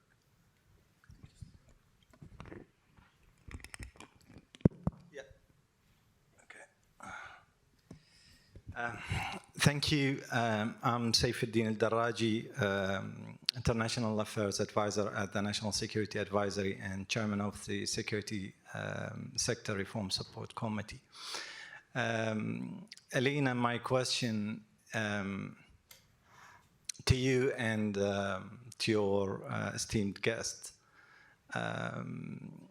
Is Iraq still a strategic priority for Washington, or has it become a challenge, a problem to be managed from a distance? And with Victoria's permission, Ambassador, are you allowed to answer questions as well? Well, she is my sheikha. Okay, so I would appreciate your insight on this as well. Sure. As you served in Iraq. Thank you. Yeah, sure. Thank you. Thank you. Alina, so Iraq strategic priority or just problem to be sidelined?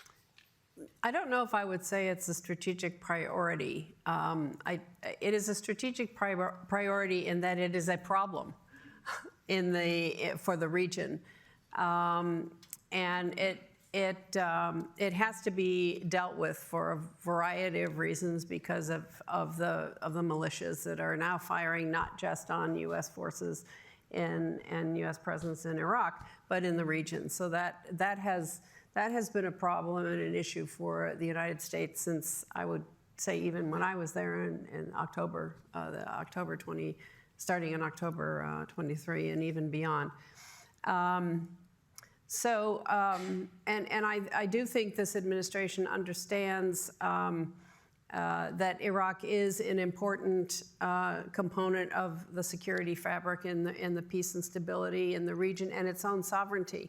In other words, if we can't figure out how to continue to have a good relationship with Iraq, it's ultimately a fundamentally destabilizing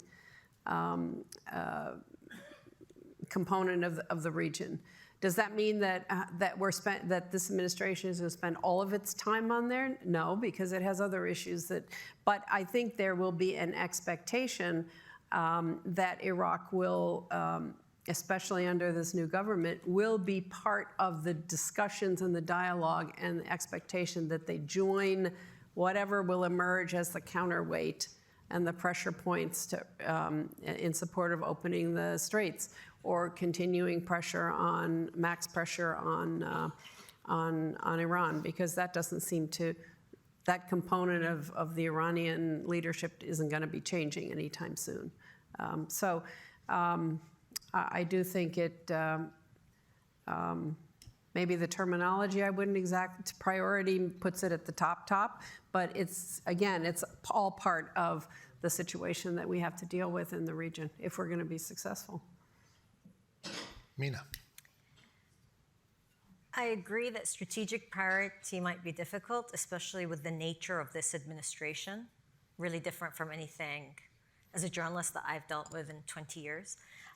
So it's hard to understand, actual strategic priorities. However, I think there is a recognition that Iraq plays an instrumental role in trying to carve out what the future is going to look like in the region.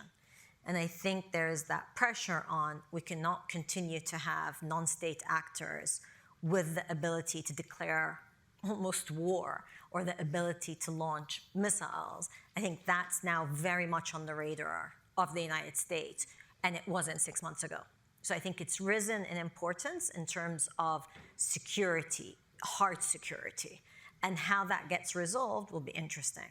I think from my understanding is that the current administration is still working out what the policy will be towards Iran, and unfortunately, Iraq might end up being seen just through that prism of this is how we're going to deal with Iran, and so if we're going to contain Iran, you have to contain Iran's influence in Iraq. And so suddenly it starts to be seen through that prism. I don't think there is, at the moment, the bandwidth, the interest, people sitting in the White House or in other, centers of power, although it seems to be largely in the White House, that are really focused on Iraq or have a history with Iraq where they, be it emotionally or have a legacy there or want to prove something there. It's a whole different system. And so they won't be as committed to wanting to see Iraq as a strong sovereign state that is a strong ally for the United States. I don't see it there. To just echo my colleagues, and I think that's going to fall on this new government to come to Washington and explain that they in fact are important and how that's going to turn out. That's, again, to your point about it's for the Iraqis to determine. So I'll take Victoria's permission to give you an answer on that. And I do give this answer to a lot of businesses and governments about Iraq. So before this conflict, just looking at last year and the couple of years beforehand, when Iraq really was both more stable and reconstruction was progressing, and we know that many of the problems we've been discussing were still there and they're very difficult to solve, but actually there was progress in all sorts of areas. And I always used to say to people, Iraq has dropped down the priority list for the US and for Europe and much of the world. But actually, every time, because I work in the private sector in Iraq now, and I go with businesses, and every time I take a business that's maybe new to Iraq, they come out with a much more positive impression about the country. So what the prize here, if Iraq can recover from this crisis, is that you start to move Iraq back up the priority list. And that is because it is stabilizing, it's reconstructing, it's a rich market, its politicians are doing something to achieve progress against all odds. But what you've got with this issue of the militias is something that I think for some time, until the issue is resolved, is going to be the first thing people think about when they think about Iraq. Not reconstruction, not the past couple of years of stabilization, not all the potential, but is this country that essentially now is a threat to its neighbors because it's not in control, and Iran, is determined to play up whatever advantages it can under these circumstances. So I think this is why it's so high stakes to deal with the militia issue and get back to the agenda we had until February the 28th, which is an Iraq that was worth taking a look at again. And we know, because President Trump has said it, that the US has spent $1 trillion on Iraq. It wants a return. So the idea of Iraq as a stable, business-friendly place where US companies, other companies could do good business, and you were moving towards that. The Sudani period, I think, was one of the more promising periods in modern Iraqi history. So I think that's what's at stake. So early action by the government to show that it's tackling this problem, I think, is the way to get Iraq back up the strategic and business agenda. Renard, anything you would like to say on that? And Kubad, I mean, Kurdistan region, it's always, I find, supporting business when your relations with Baghdad are good and the money's flowing.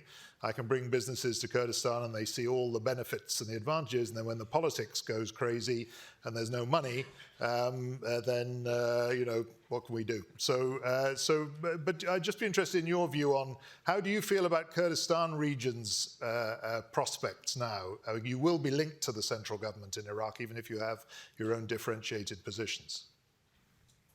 Yeah, and look, I think when we talk about how strategic or important Iraq is to America, I think we tend to compare everything to the President Bush era, when there were weekly VTCs between President Bush and Prime Minister Maliki, and it was the #1 national security agenda item of the United States at that time. So anything that isn't that, suddenly Iraqis feel, oh, we're not loved anymore. The relationship is bad. And it's how are we defining priority here? I have not seen a drop down in the level of U.S. engagement with Iraq over the last several years. Ambassador Romanowski was there. She was always engaging with us. You were there, sir. You were always engaging with us. The current UK ambassador is engaging with us. The current US chargé is engaging with us. I think what has shifted is Iraq has historically been used to having a czar in the White House, which sounds like an oxymoron, I know, but always we've expected this one person to have the portfolio, right? As its special envoy, it's not. Iraq's relationship with the United States is like a normal country's relationship with the United States, done through real diplomatic channels, with a very effective, massive embassy that has all kinds of economic arms and legal arms and security components to this multifaceted relationship. So I don't think Iraq has dipped in priority towards the United States government. I think if you look at the key elements of this relationship, they've stayed constant. The security cooperation and the counterterrorism cooperation, and the interest in the security portfolio is as high as it's ever been. And actually, I would say the interest on the economic opportunities, whether it's in oil, whether it's in gas, whether it's in energy, whether it's potential minerals and other elements have possibly even been highlighted. So I think we tend to kind of read headlines and gauge Iraq's relationship with the United States based on whether or not there's a senior advisor or a senior person assigned to it, whether it's Ambassador Barak or whether it's Mark Savaya or whether it's somebody else in the system. But on the ground, we see engagement across the board on all levels. And I think as far as Kurdistan is concerned, yeah, we have our uniqueness, we have our constitutionally demarked areas and our roles and responsibilities, and we're going to play a stronger role in Baghdad, or at least some of us may. But don't forget, Iraq doesn't just have regional issues. Iraq has domestic issues, internal issues. It has regional issues. It has international issues. So I think there's going to be a lot on the agenda of the next Iraqi government. And I don't know, I'm always a bit optimistic despite the chaos that we've lived through. I think we'll get through this one. Well, I think that's an important message as well, that Iraq doesn't lack for attention. It may not be a strategic priority in the way that it was in the past, but I think you'll find that an Iraqi government that takes courageous decisions, communicates them, will get the credit for it. I think there is a lot to play for Iraqi foreign policy and diplomacy, as well as its policies on the militias and the security issues. I'm going to move each side of the room to give a chance to this side of the room. So the first hand I think I saw go up in the front row at the far end. Yes, yeah. Good afternoon, everybody. Lutfi Al-Wafi from Iraqi Glory Alliance. After talking about militias in Iraq and restoring the sovereignty of the government, which previous governments have failed doing that. Now, I think resolving the militias is not something going to be easy or doable to the current government or the political parties that actually involved in the operation, political operation, simply because they have formed these militias. Now, do you think that the new Prime Minister, Mr. Az-Zaidi, is going to make that happen? The other thing is, now the new government in Iraq, and we keep saying new government in Iraq, every 4 years, well, technically every 6 years, it's the same parties, same people, same everybody, same faces, same all. We're just moving spots of people. What do you think the solution for that? Okay, I mean, the one thing I would note is that we've had, if you like, this Iraqi establishment, this political establishment, with all the issues of corruption and failure to progress in various ways. But actually, on the foreign policy issues in relationship with the region, I think they have achieved some progress. So, the question is, under the specific challenges of now, are they going to be able to raise the diplomatic game, I think. But I'm going to give the panel a chance to have a final word. I'm actually going to abuse Chair's privilege just one more time, just say something about Syria. So I spend a lot of my time on the ground in Syria, again, promoting business and private sector development. And I think it's very important to note that there is what's really new in Iraq's neighborhood, actually, are not the issues with Iran, or even Israel-Iran and US-Iran. It is this new government in Syria. And while initially, and quite understandably, there was a concern among many in Iraq that this would be an al-Qaeda-light regime, that it would be a sectarian threat, that it would probably fail and would produce chaos or at least negative repercussions, I actually find that their attitude is, we are weak, we must build constructive relations with all our neighbors, including Israel, and that they look at Iraq as a potential economic and commercial partner. There's already security cooperation, obviously, against Islamic State, against Daesh. And I think it's just worth pointing out that I think there is an opportunity there that's worth looking at. Now, we know that since the closure of the Straits of Hormuz, Iraq has trucked some oil across Syria. There's some other exports that are going across the newly opened border crossings. But I do say to everybody here that maybe has concerns in the back of their mind, it's worth actually going to Damascus now and engaging with the seniors, including those at the heart of the regime. I think you'll find a very, very pragmatic, business-orientated, honest appraisal. We are weak. We are too poor to get involved in political and regional conflicts and sectarian conflicts. We need to build the partnerships quickly. So I just mentioned that on behalf of Syria.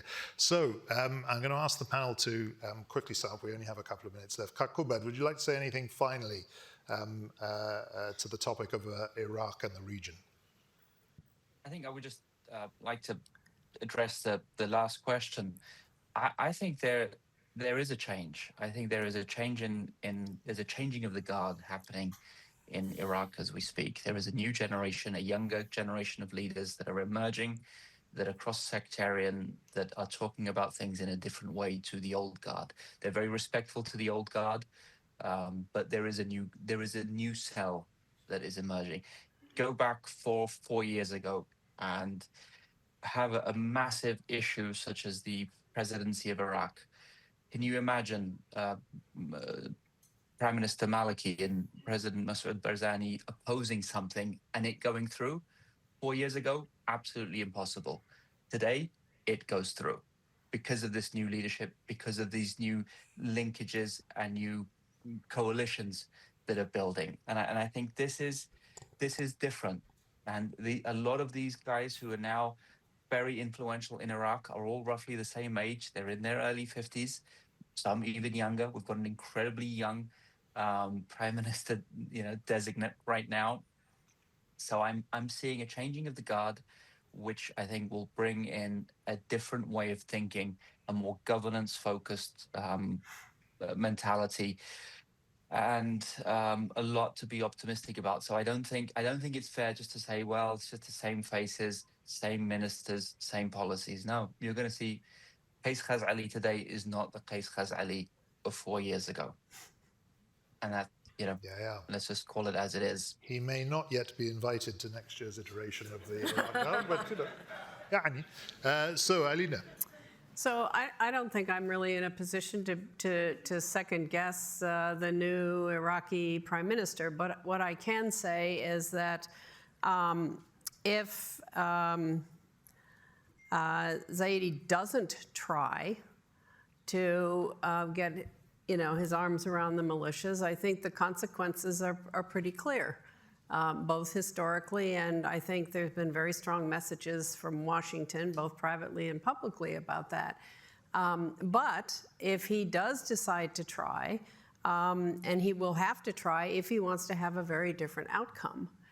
And, I go back to when I was there, and there was a call by the militias they were shooting at us, and there was a call that we all had to leave right away by Friday at 1600 or else. Well, we managed to engage with the Prime Minister's government to find a way to build a national dialogue that was quite public, actually, about the importance of the United States to stay there and our Western partners in the coalition. And that in order to continue to address the ISIS problem, we had to have a transition. that transition is actually still taking place. And so there is a way to handle the militias. I don't think they can do it the same way they did last time. The circumstances are different. But this is going to have to be a dialogue within the framework and a national dialogue about, as you said, what is it that the Iraqis really want when they go forward? The situation is very different now than it was, 6 months ago. Absolutely. So. Yeah, thank you. Mina. Final thoughts, 3 points. The first is Iraqis do have agency. And the region certainly sees that and is expecting a different outcome. Second is, I don't think it's young or old is the issue. I think the issue is the track record and how much you can trust the actions of certain officials. But also, I think change is happening because there are certain corrupt networks that have become the system. And the kleptocracy of Iraq is its greatest threat. And from that, there are also regional actors that know that they can use that kleptocracy to their own benefit. So I think if we want to change that, we have to catch up. And the third is, on an optimistic note, it's incredible that Iraq, each time there has been talk that Iraq would break up, that has gone.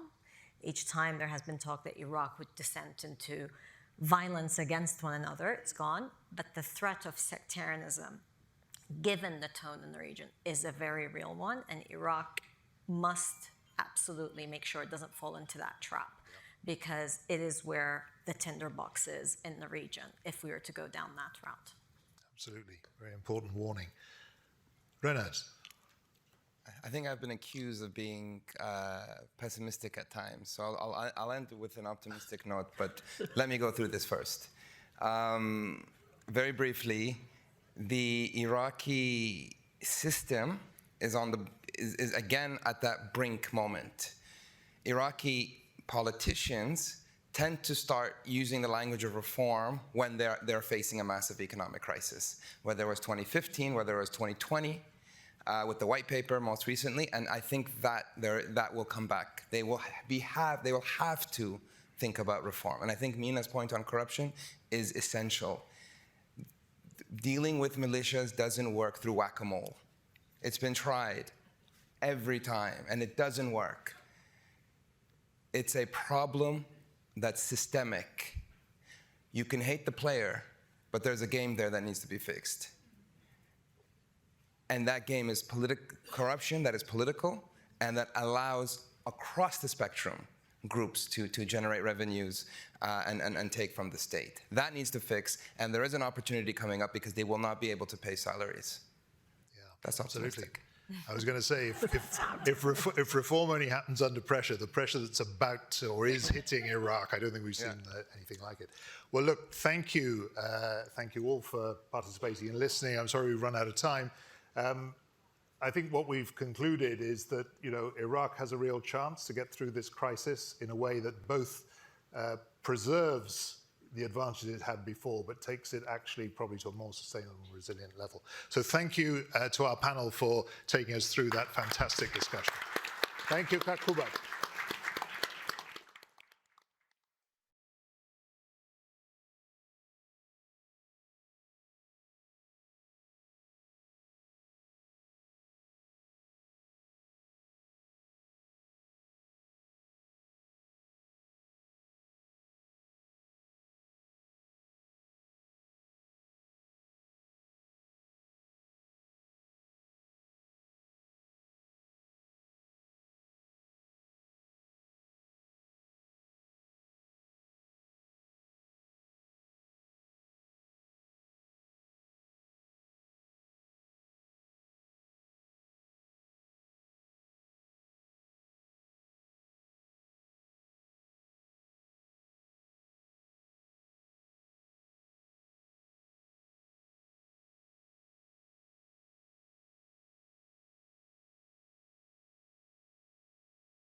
hello everyone.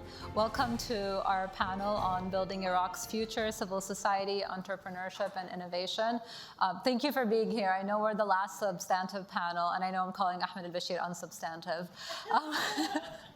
But thank you so much for coming. I would like to say that we are probably an optimistic and bright panel because we're talking about youth and entrepreneurship and investing human capital in Iraq. And I'm very happy to have my colleagues here with me, both online and in person. So starting from my far left, we have Saif El-Jaybachi, who is a physician, an entrepreneur, and healthcare executive with more than 2 decades of experience across the US and across the Middle East.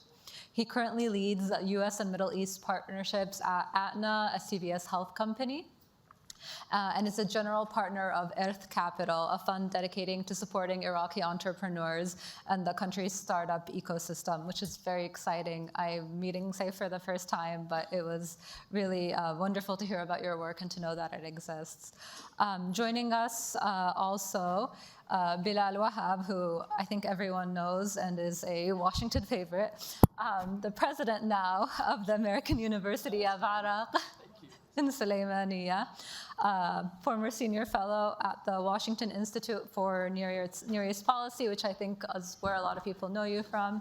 He specializes in Iraq's political economy, energy policy, but he also critically today brings a lot of insight to higher education in Iraq, which we're excited about. Joining us online are first Yazan al-Tamimi. He is the CEO of Zain Cash, who I'm sure everyone who's set foot in Iraq knows of. It's a leading fintech company serving approximately 2 million customers in Iraq and processing 5 trillion IQD in annual transactions. Since founding Zain Cash in 2016, the company has been recognized as a top fintech company in the Middle East by Forbes and has received awards for humanitarian innovation. I believe they've done a lot of work with IDPs and refugees during a lot of the crises in Iraq, which really speaks a lot of the spirit of innovation. And last but not least, Zainab Jawad is joining us as well online. Zainab is an Iraqi lawyer and a human rights activist whose work focuses on civil liberties, women's rights, and the protection of human rights defenders. She's been publicly recognized by civil society organizations for her advocacy on rights and freedoms in Iraq, particularly in the face of intimidation and gender-based attacks targeting women activists. And I know, unfortunately, we've seen a lot of that in the last few months, so we're very interested in hearing Zainab's perspective as well. So I'll pose the first question to Bilal, and we'll start really with going with the theme of brain drain and countering the brain drain in Iraq. So my question is, AUIS grads are some of Iraq's best and brightest, and Saif and I were talking about this just before, like the kind of caliber of students you can hire from. But I wanted to know, what are they doing after graduation? Are they staying in Iraq, or are we training the best and brightest to leave? Well, first of all, thank you for the very kind introduction, and thanks for our host, the Atlantic Council, and Victoria Taylor for putting together this very well-organized event. Our graduates actually go everywhere. It's the opposite of brain drain. It's actually brain gain for Iraq and for Kurdistan, and they have been a gain. I can just tell stories for hours and hours, but here are a couple. Some of the graduates have been snatched by Facebook and General Electric, and they have been taken to Ireland and the US and elsewhere. But the majority actually stay in Kurdistan. The majority stay in Iraq, with as I said, the few exceptions, and those are very good stories because they encourage our students to realize that they will become true global citizens. But the majority of them stay in the country. And what do? They are everywhere. We only have 2,500 graduates, but somehow they feel like 25 million. Because if I go to a government office, they say, oh, my staff are graduates of the UIS. I went and we met with, for example, with the chief of staff of one of the leaders, and said, I have one of your kids, and this guy knows everything. He writes speeches, he does Excel sheets, he writes emails, and he's just good I don't know what you're doing, but you're doing a great job. We go to the Exxons and the Chevrons and the GEs of the world, and you find our graduates. 5 of our graduates are now in parliament. One of them was just named ambassador. But yes, they get good jobs, but what they offer is a model. And to me, this is the more important one. They tell a story and they offer a model. The model is the opposite of what this conference so far has been about. That Iraq is a country of dysfunction, of wars, of conflicts, of disappointments. I made a comment yesterday that yes, the Iraqi government, one after the other, has disappointed its people, its neighbors, its friends, its enemies alike. And if disappointment was an art form, then Iraq is a Picasso. Our students prove that Iraq doesn't have to be a disappointment. And usually when you have these examples that I mentioned, it's because these kids had the state support, the government support, the system that backed them and financed them and encouraged them and removed obstacles from them. Actually, in Iraq, it's the opposite.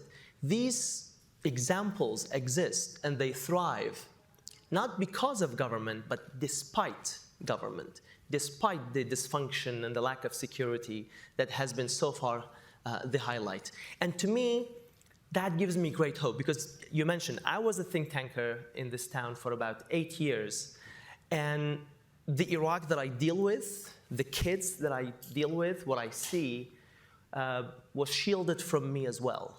So I'm very happy to be telling their stories, because that story is what gives us hope. And yes, a member of parliament can give a great speech, but at the end of the day, it's institutions that will be remembered.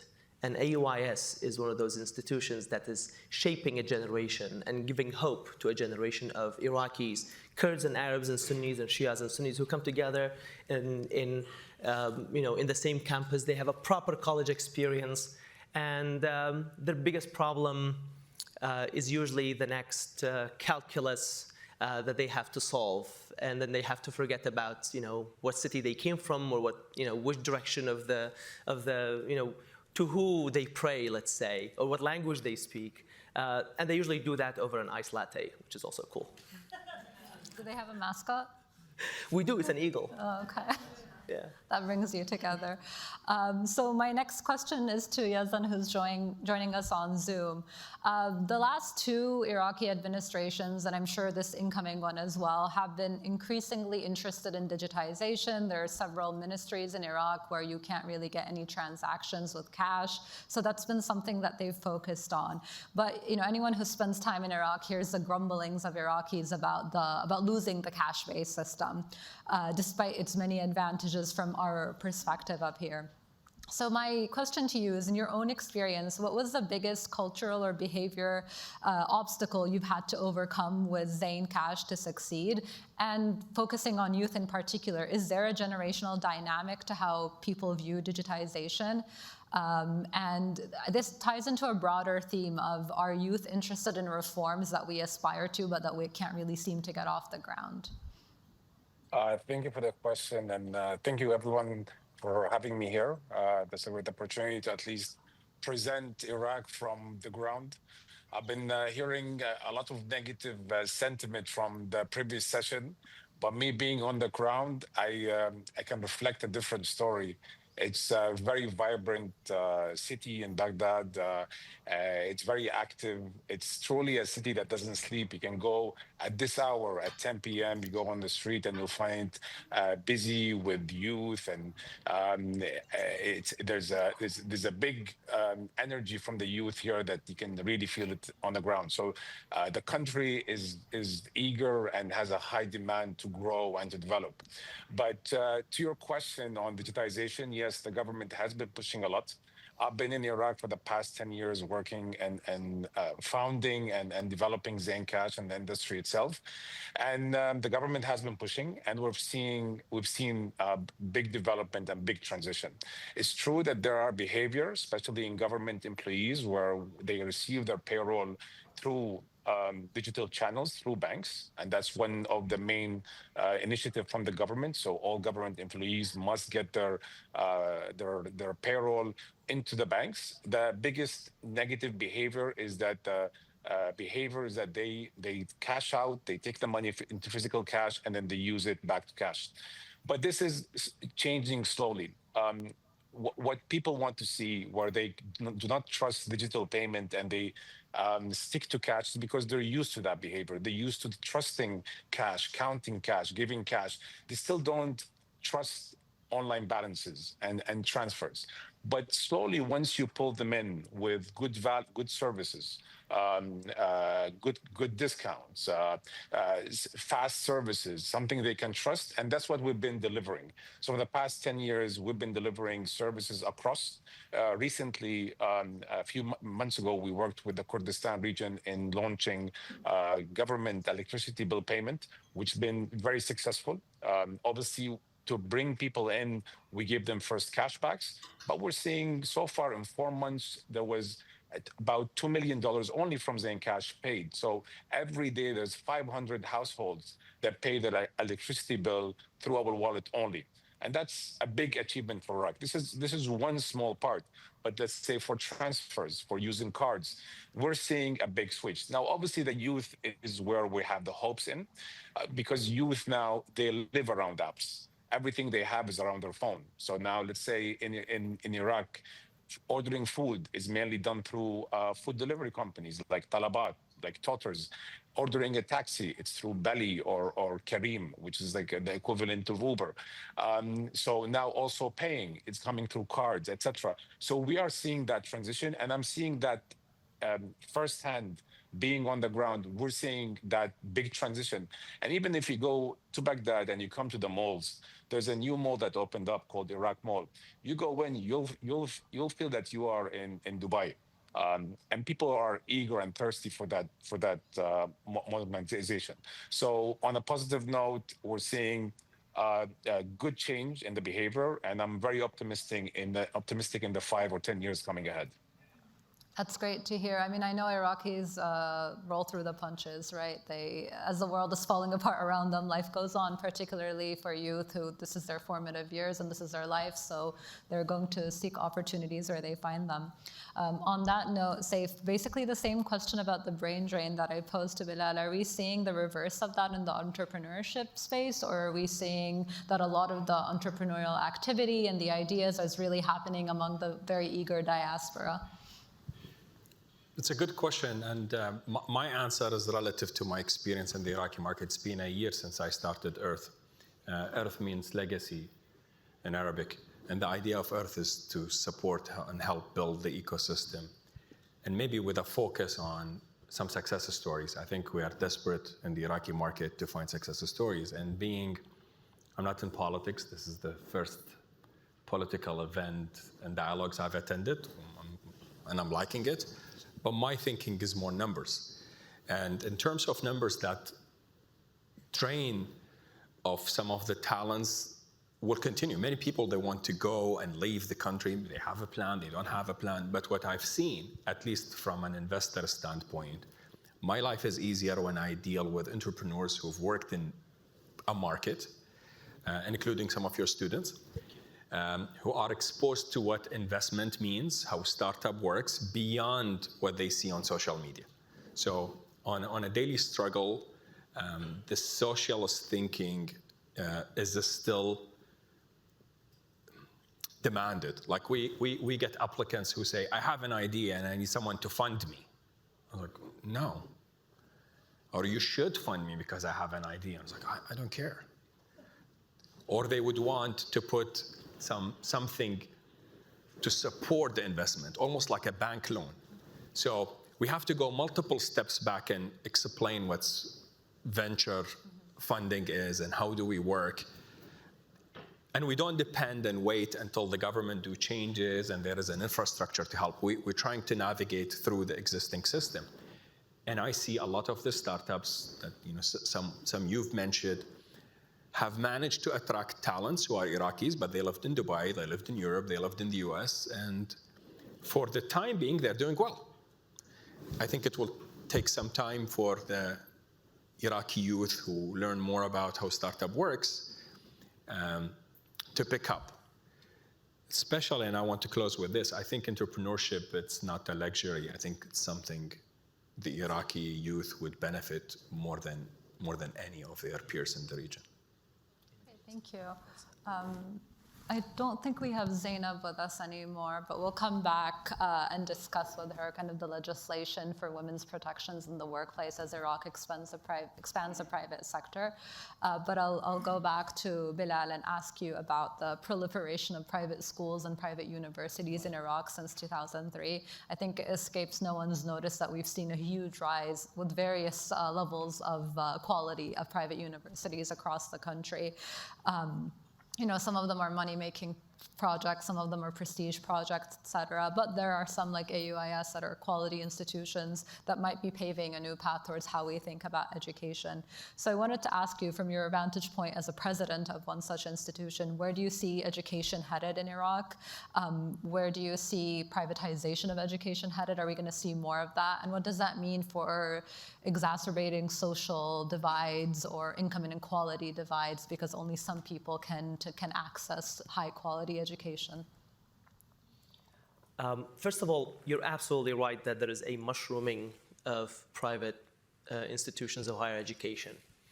And almost the absolute majority are for profit. It's very rare to find an institution, and I'm proud that AUIS is such an institution that is not for profit and that it is independent, meaning that it's not part of someone's patronage or part of a political agenda or an ideological agenda. 40% of our students actually come from outside of Suleimani. That's why we have a large dorm.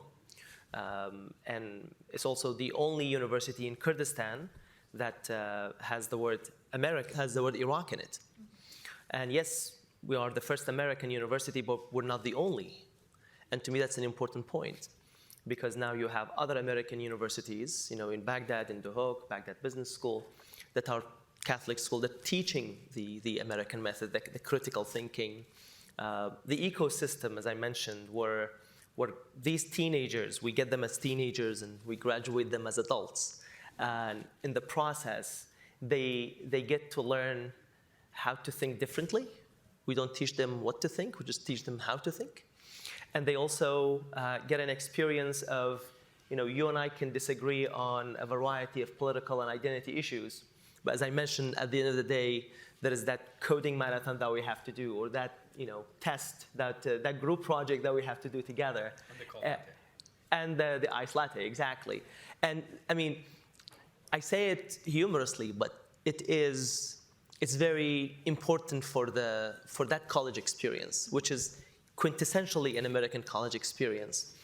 And to make another point about America's influence in Iraq. Again, in the media, in the conversations, it's this sense that the anti-Americanism in Iraq, or people don't want to be associated with the United States, or people don't want to be at an American institution. Yes, I hear that. But in my case, the Iraqis are voting with their feet. They're coming, they're enrolling, they want to be there, they fight to be there, and they come from all cities and provinces. And to me, voting with the feet is a lot more important than whatever noise we hear in the media or in the plethora of opinions. There is also a lot of private universities. Some of them are purely for profit, which is I don't have a problem with that. And some of them are part of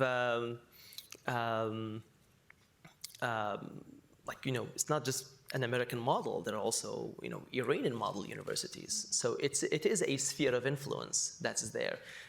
China is actually supporting Confucian studies at universities. So it is a sphere of influence. It is the game of soft power, if I want to zoom out a little bit. But there's also another thing. To me, it's also if I may put it this way, it's a critique of the public education system. the years of the sanction did a measure on undermining the quality and the credibility of the public education system. And I think these private universities offer a different model. Again, with the all shades that I mentioned, they offer a different model, but also an opportunity because the public education system is not necessarily for everyone. So I think with time, we will have a consolidation of what works and what doesn't work. I think the market dynamics are going to work, but the conversation with the private universities right now is, do we graduate students and kids who are job ready, or do we build people and youth, we send youth into the community who have, again, the liberal arts education, which is how to think, how to write, how to disagree without being too violent, how to be self-critical.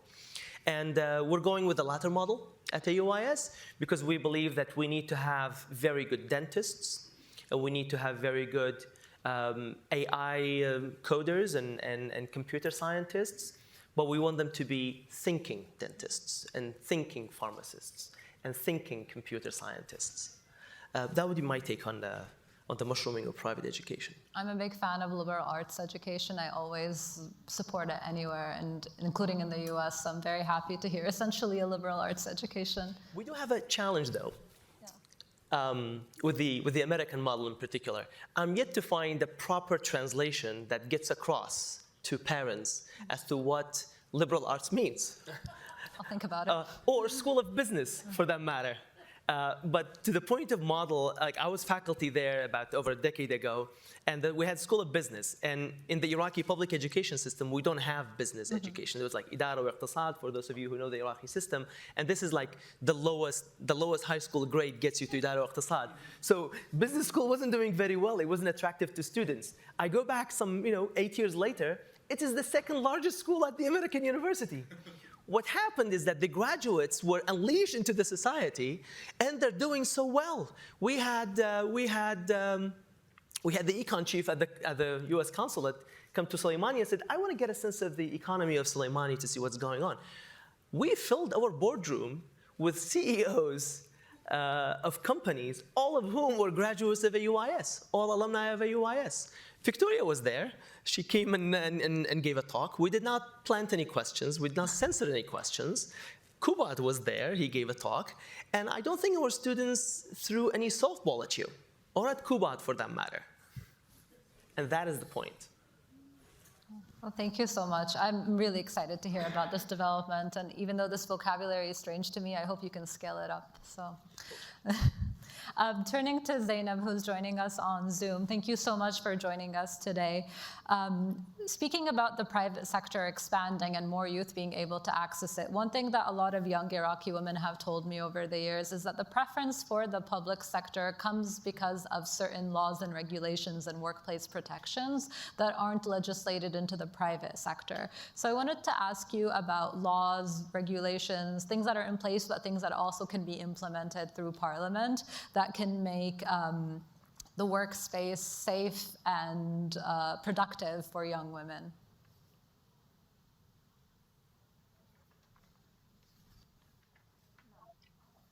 Yes, thank you. I'm rather delighted to join you, and I'm pleased to be participating in this nice session panel. Before responding to your question, I think we as women in Iraq in need of protection for our lives before any other sort of protection. Killing girls and women has been increasing at worrying levels. Yesterday, a 15-year-old girl was killed because she refused forced marriage, with the killers still dancing and storming the roads of Baghdad, marching the roads, and with the law seems to be in absentia. So as you have mentioned, Mersine, regulations, certainly recent regulations adopted by the Iraqi parliament in its recent cycle, sorry, has been quite arbitrary. It stripped off liberties and freedoms of women. A week ago, a new campaign mobilizing against working women has been launched, demonizing working women, describing them as dishonored and indecent, and branding them as dishonored women. And we are now encountering and facing this campaign championed by some extremist men against women. The working space for women, when women joined this space, they were motivated by their merits. Myself, I joined 17 years ago before I've been dismissed for being advocate of women rights. All my colleagues as women and men were quite qualified, but at the same time I had other men colleagues who were quite complacent, inactive, less hardworking, and they believed that success and promotion through work would have been brought about through connections and political influence and so, while my other hardworking women colleagues proved through their merits that lawyer women proved their Zainab, I wanted to add abilities. a second question to this, since you brought up the very important story of the recent killing of a 15-year-old girl in Baghdad. This was just news from a night or 2 nights ago, I believe.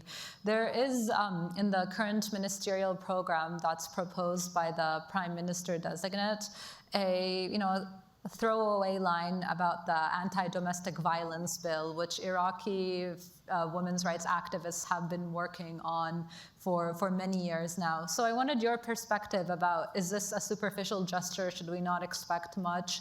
And what would it take to actually pass this bill?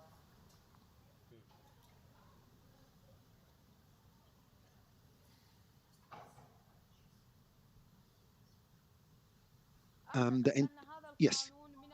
I think that this law would be impossible to get passed thanks to the pressure of the militias on the legislators.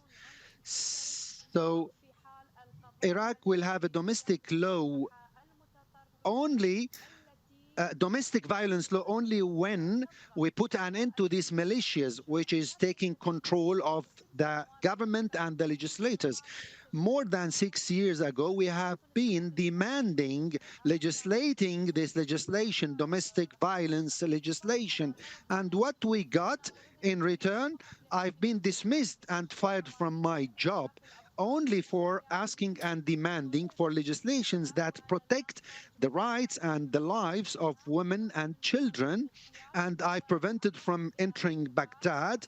I've survived an assassination attempt by the Hashd only because I've been standing against arbitrary legislations against women.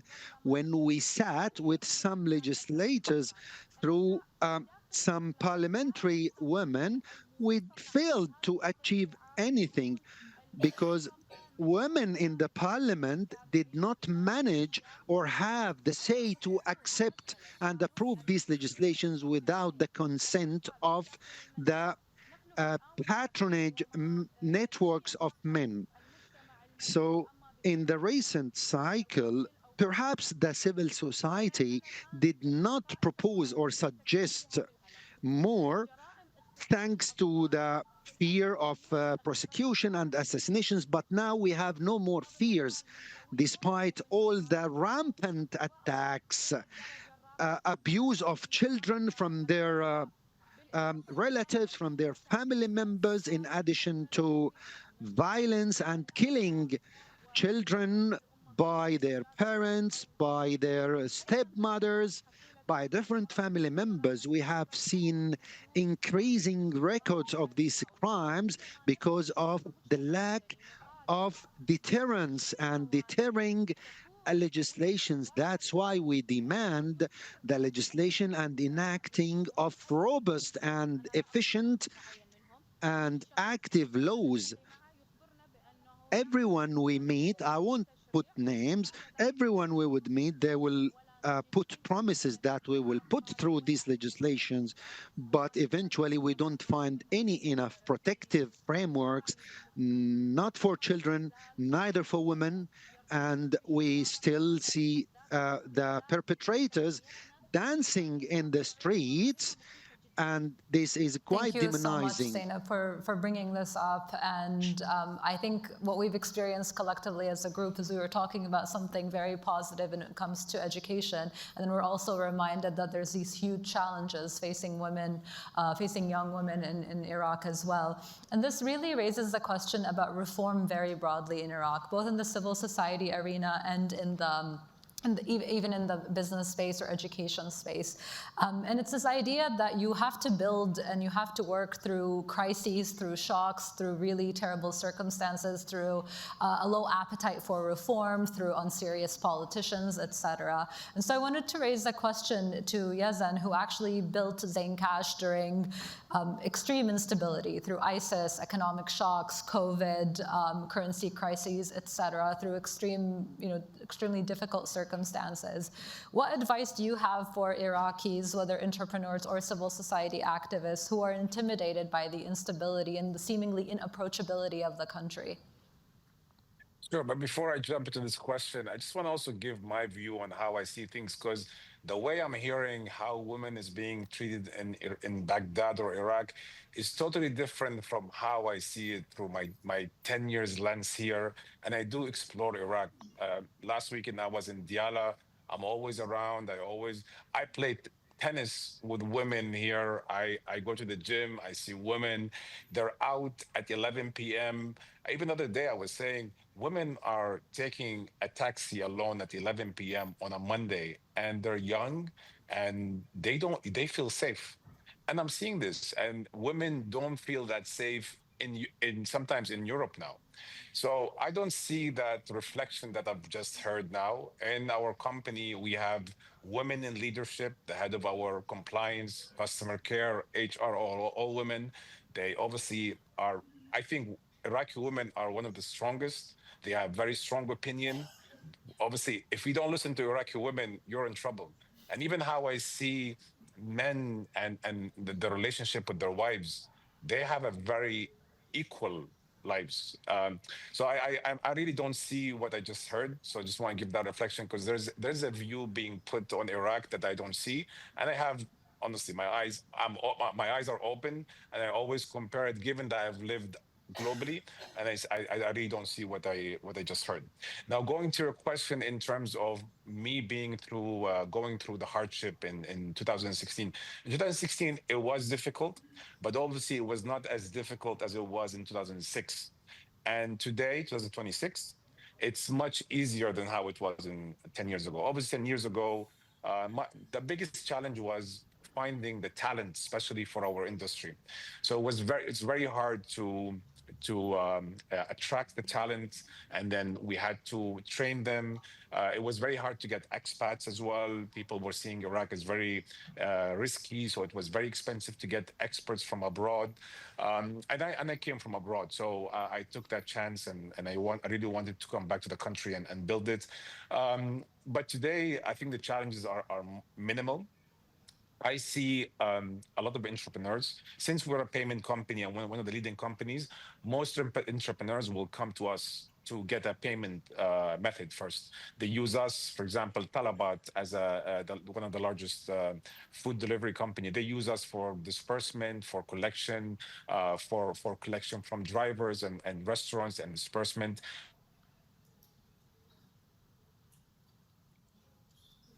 We lost you, Layla.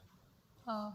Okay, I'll jump in a bit until we can get Yazan back. I just wanted to comment on the point of the point he made about kind of witnessing. Oh, Yazan, you're back. I was just going to jump in very quickly, but I'm going to give it back to you, and I'll jump in after.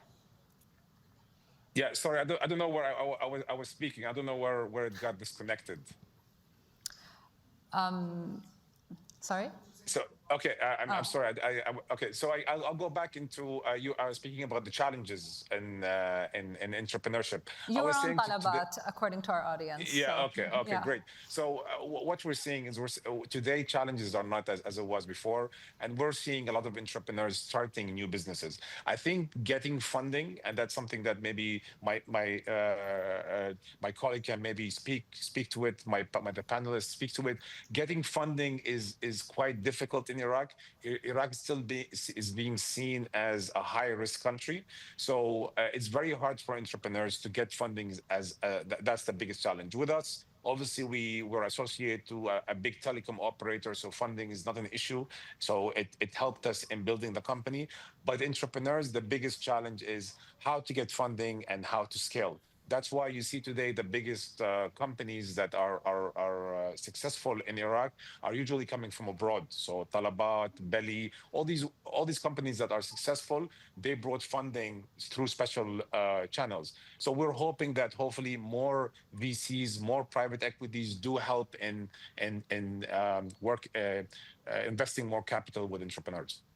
Thank you, Yazan. I want to turn this over to Saif quickly to follow on this thread, but I just wanted to jump in because I would be remiss as an Iraqi woman if I didn't push back on what is essentially anecdotal evidence of your witnessing women in Iraq prospering. I'm very happy that you have had this experience, but I do think what we're seeing in Iraq is a broader theme that we're seeing in Egypt, in Morocco, in Jordan, and it's this bifurcation of the country, and as the Egyptians say, Egypt and Masr, or Jordan and Al-Ardun, and now we have Iraq and Iraq.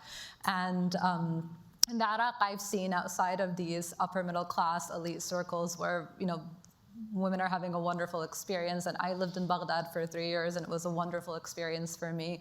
But I had rights and protections, and I had a lot of power that other women didn't. But I also, as you can tell from my last name, I come from a tribal background, and I have witnessed a lot of things that I would really like to improve in Iraq, and things that have been bone-chilling to see as well. So there is this entire group of women's rights activists in Iraq that have had this long legacy of fighting for very basic protections, including bills against domestic violence. There are some serious threats to young girls in Iraq that we see once you leave the center and you enter really these peripheral areas, once you enter places that are really controlled by tribal actors and not just not urban areas that are in Iraq, as I said, and not in Iraq. So I don't dispute the evidence you've seen. I'm just saying that there's anecdotal evidence that we all see, and then there's data that the Iraqi women's rights activists have tirelessly collected through organizations like Amal and through other activists. And I think it's really important to empower them and actually raise their voice rather than present your evidence counter to that, because the price that they are paying is with their lives. So with that, I know it's a bit of a whiplash for the audience, but Saif, I do wanted to pull us back into the conversation about entrepreneurship and still talk about the public and private sector. And the public sector still dominates employment. I think we all know that. If I talk to any of my cousins, that's their dream job, right? They don't want to work for Talabat yet. But how do we go about changing their perspective about the private sector? How do we make it attractive? This is a very good question, and I think it will take some time, not necessarily for the youth, but also the influence of their parents. And we talked about marriage proposals and those who work in the private sector or those who call themselves entrepreneurs versus the ones who have real job. And real job is a government job that will give you pension. I've also seen some people who were successful in the private sector or in entrepreneurship, but they keep praying to get a public job. And it won't be like a magic wand and we can change that, but maybe we go back to success stories on the private sector that would help those to understand, and some support, whether it's private or government, learning from examples that happen in the GCC countries where they realize that entrepreneurship is needed. So they started working with universities, they started working with public offices. How could we make more entrepreneurs? How could we, and there are like a list of things that you can do to encourage people to try.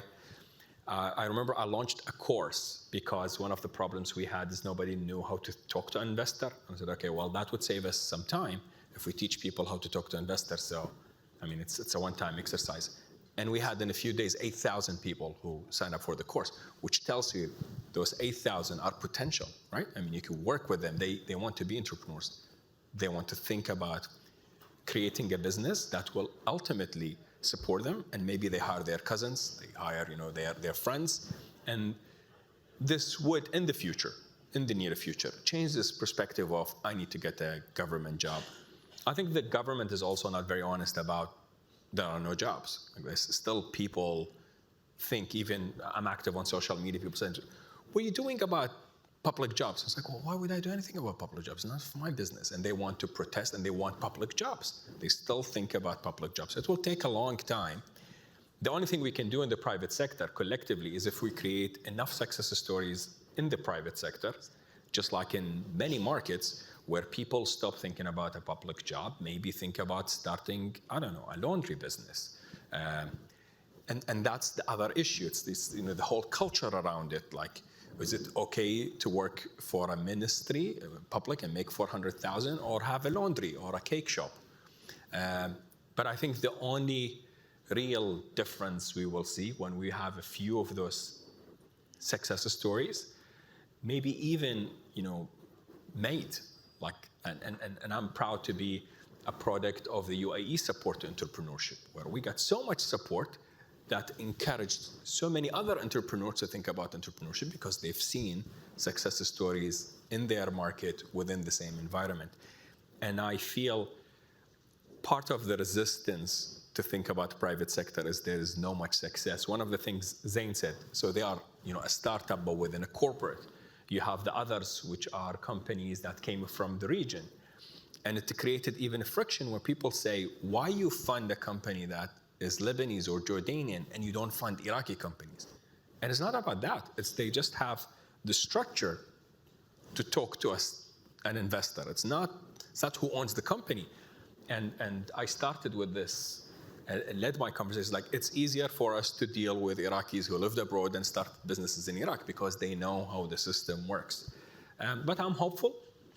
I think the future is rosy, and Iraq is a great market for those of you who not only in politics but also in commerce. It's a huge market. It's a huge market, and we consume everything. It will take time until we have industries, but until then, entrepreneurs can have a lot of fun bringing ideas, copying ideas, even working with some of the success stories in the region that wants to expand and come to this untapped market. I actually wanted to ask you a follow-up question about what's your advice about how to tackle the intimidation of approaching the government or the big bureaucracies for young people in Iraq?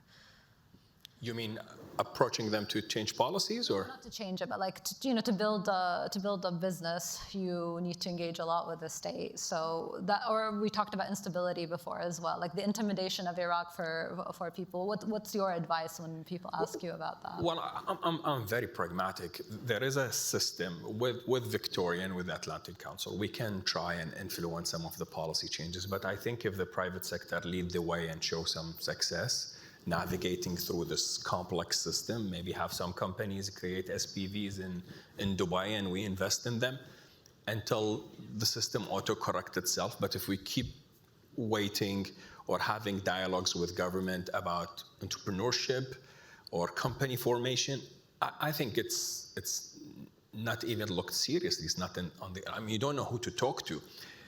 At the same time, there is a lot of media pressure on things related to entrepreneurship. There are now programs, whether it's government programs, it's a private sector, or TV programs. But in my personal opinion, this has nothing to do with entrepreneurship. It's just shows and photo ops. I'm actually going to turn it over to the audience because I am a moderator who doesn't like to abuse their privileges. So we'll start here with Maryam.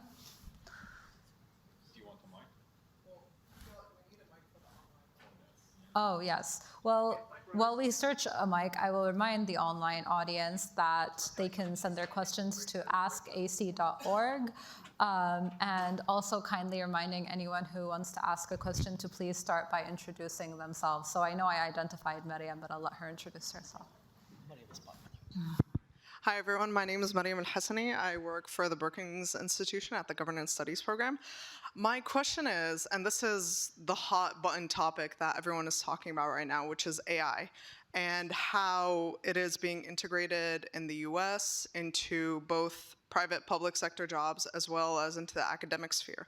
So my question kind of revolves around what are the steps that, the places of where you guys are working and what you're seeing on the ground for Iraqi institutions, what steps they're taking to integrating AI, and more importantly, what regulations they are putting in place to make sure that it's not being abused in the way that it's being abused in the US, especially considering that there are no guardrails to AI. It kind of turns the responsibility onto the institutions themselves to create boundaries and regulations on what individuals can do with AI. And also, what are the upsides that you guys are seeing in Iraq in the use of AI? Do you want me to pick some of that from an Yeah, investment please. standpoint? Okay, so in general, we're not very good with customer service. I'm open to anyone who wants to work on customer service using AI. It will help. There are a few trials. AI engineers are rare. I hope we will get some of them. And it's also very competitive if you are a good AI engineer. And we went through this challenge of bringing people, training them. But once they have a year of experience in AI and in Iraq, it's very difficult to retain them. And that's not a problem. I mean, maybe they will go in other companies and do something great. Unlike maybe other big countries in the region, we don't have much of AI happening in Iraq. But I'll talk from an investment standpoint. We are investing in a healthcare AI that's extremely difficult to deploy in the US. And it was developed with Harvard University. But it's way easier for us to launch in Iraq because of the lack of regulation.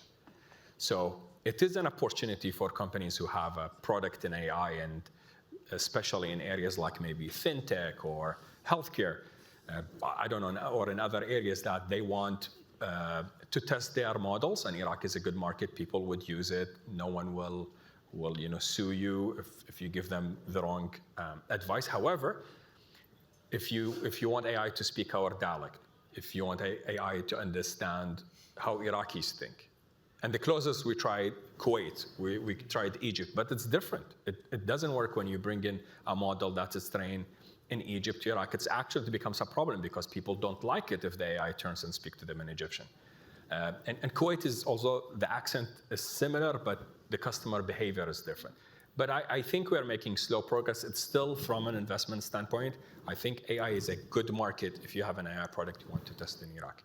I'm not sure if we will build locally products, but that will be the ultimate goal. If I may chime in, I would say I totally agree, and the future of AI should not be necessarily only in the Silicon Valley or Beijing, for that matter. Smaller nations, smaller countries, smaller languages should also have a shot at being part of the AI train, so to speak. I mentioned how the history of our business school not being popular and then gaining popularity. We actually have a new major in AI and robotics. That's popular from day one. It's actually our most attractive major because kids these days, they want to learn AI. So at least as an academic institution, our participation, our contribution to AI, we build the Petraeus AI Lab. Because we've had an art and culture center that we've translated the Kurdish literary canon into English and Spanish and other languages, but particularly English for the Kurds in the whole. The Mahwis and Nali and Pyramid and even Shahrazai Talabani have been translated into anthologies in English. And now we're feeding that to the AI. We're training it because we have 1,700 students, and about 70% of them, 65% of them are Kurdish. So we are developing a native Kurdish LLM. And then once we do the Kurdish, we're going to segue to the Iraqi Arabic as well and the other Kurdish languages. It's just we just want to be part of the conversation. This is not a military race where we're way behind. This is just starting. And I think Iraq has an opportunity, and Iraqi youth and Kurdish youth are trying to grab on to that opportunity, again, with the attraction of our AI lab, but also with the major that we have just recently introduced. So I have a lot of hope that maybe this is a train that we can be on from the main station. That's amazing. Any other questions in the audience? Yes, in the back.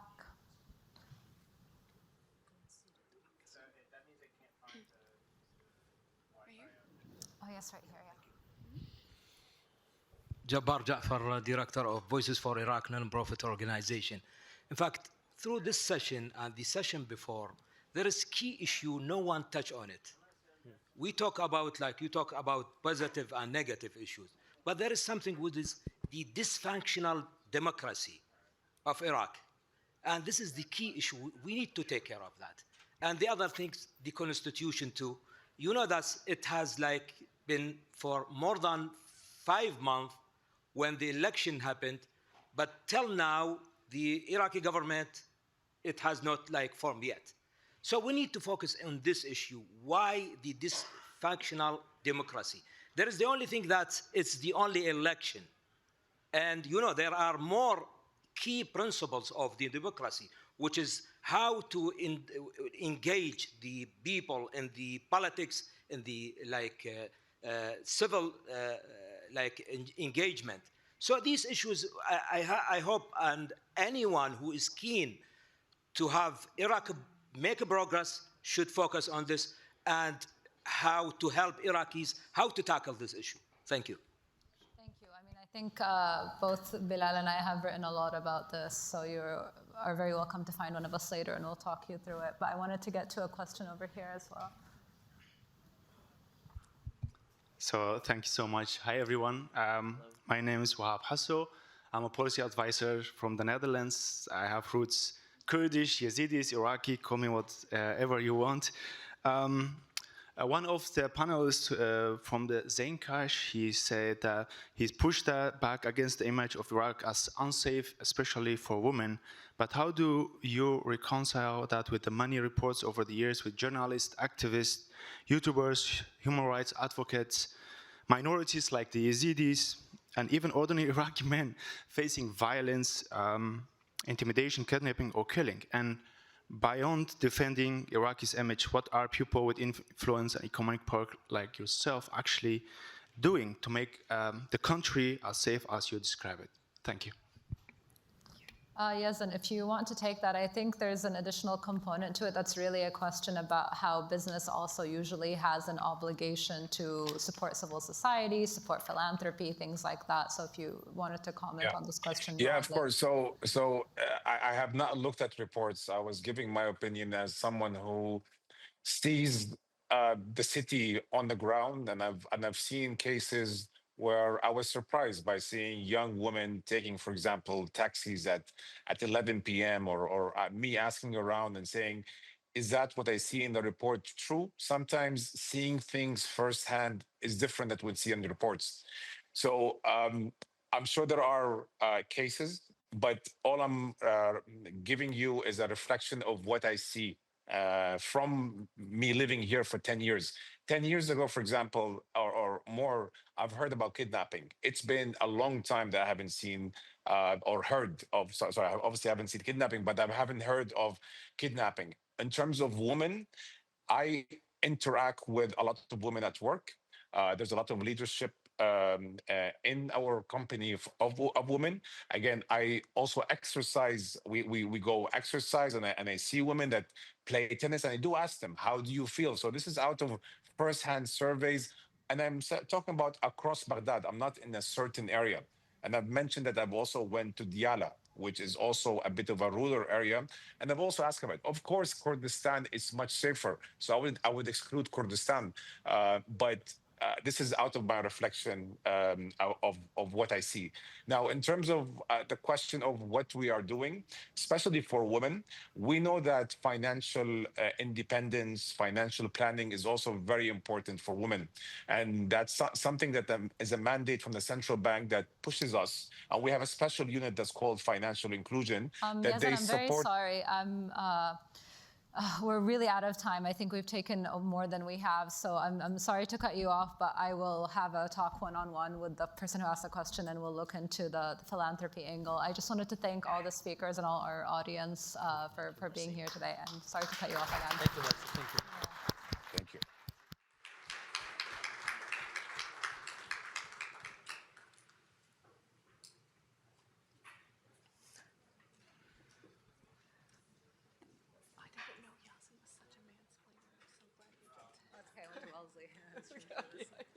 You can go in. You can go in. Okay. I think we're gonna need to move. While they're doing the transition. But like on the stage, or I thought it was You just can gonna go be on in front of the they'll stage. take it.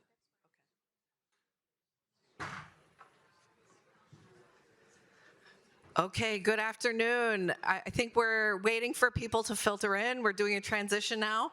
But I think I speak for everyone in saying we're very excited for our next guest. I'm introducing right now Safwan Alamin. Can I please ask people to start sitting down? Safwan Alamin is a non-resident senior fellow at the Iraq Initiative and partner at the law firm Holland & Knight. He advises governments in the Middle East on public policy and legislative regulatory reform by day. And in his spare time, he is a sharp analyst of Iraqi politics and society. And for many of our audience, our next guest needs no introduction.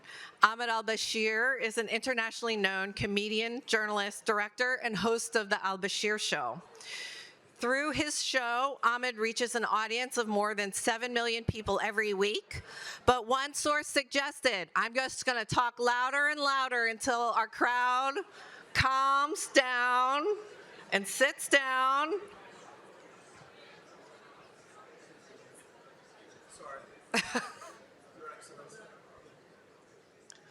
Okay, come back to me, folks. Ahmed al-Bashir reaches an audience of more than 7 million people every week, but when I looked, one source said that nearly half of Iraq watches his show. For many Iraqis around the world, his show is a weekly event. Ahmed is extremely funny, of course, but to suggest he is just a comedian or a television show host, I think is to diminish his importance and what he does. Like the best satirist, Ahmed is an astute observer of Iraqi politics and society and uses his platform to draw attention to the very real challenges facing Iraqis and society as a whole. So I'm thrilled to welcome Safwan Alamin and Ahmed al-Bashir.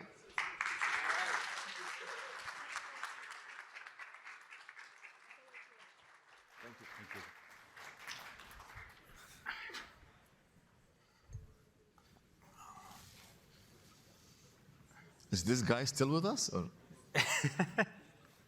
No. Okay. There's a picture of Yazan here. Yeah. There's a picture of Yazan here. That's frozen. Okay. Are you uncomfortable? Man, he's scary. Are we shutting this screen off? I guess not. Okay, let's get started. He looks at me. Wallah, he's staring at me. Yeah, sorry. Ahmed, it's great to have you here. This is the first time for Ahmed at the Atlantic Council. I know you've been to many think tanks in DC, but we're super excited to have you here for the first time. So Thank you. Shukran. Thank you everyone for coming. Thank you everyone for staying this long now. I know it's the end of the day, and I'm excited to be here. Thank you, Victoria. Thank you, Safwan. Thank you everyone who works for this program. Okay, so you're often accused of being a CIA agent. Is that why you're here today? Are you here to receive instructions or payments?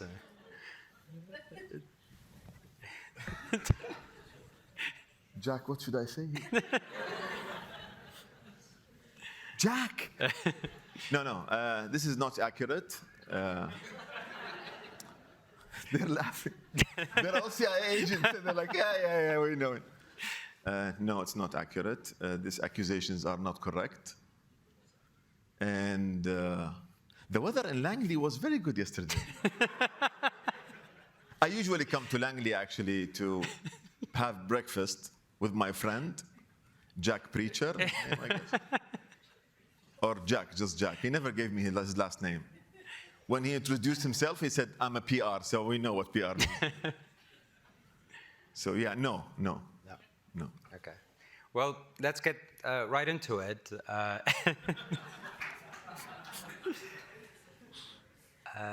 There's a session to vote on the government tomorrow. I wanted to get your broad view on the process, not just the government formation, but even if you can wade into the electoral process and the result that will likely happen tomorrow.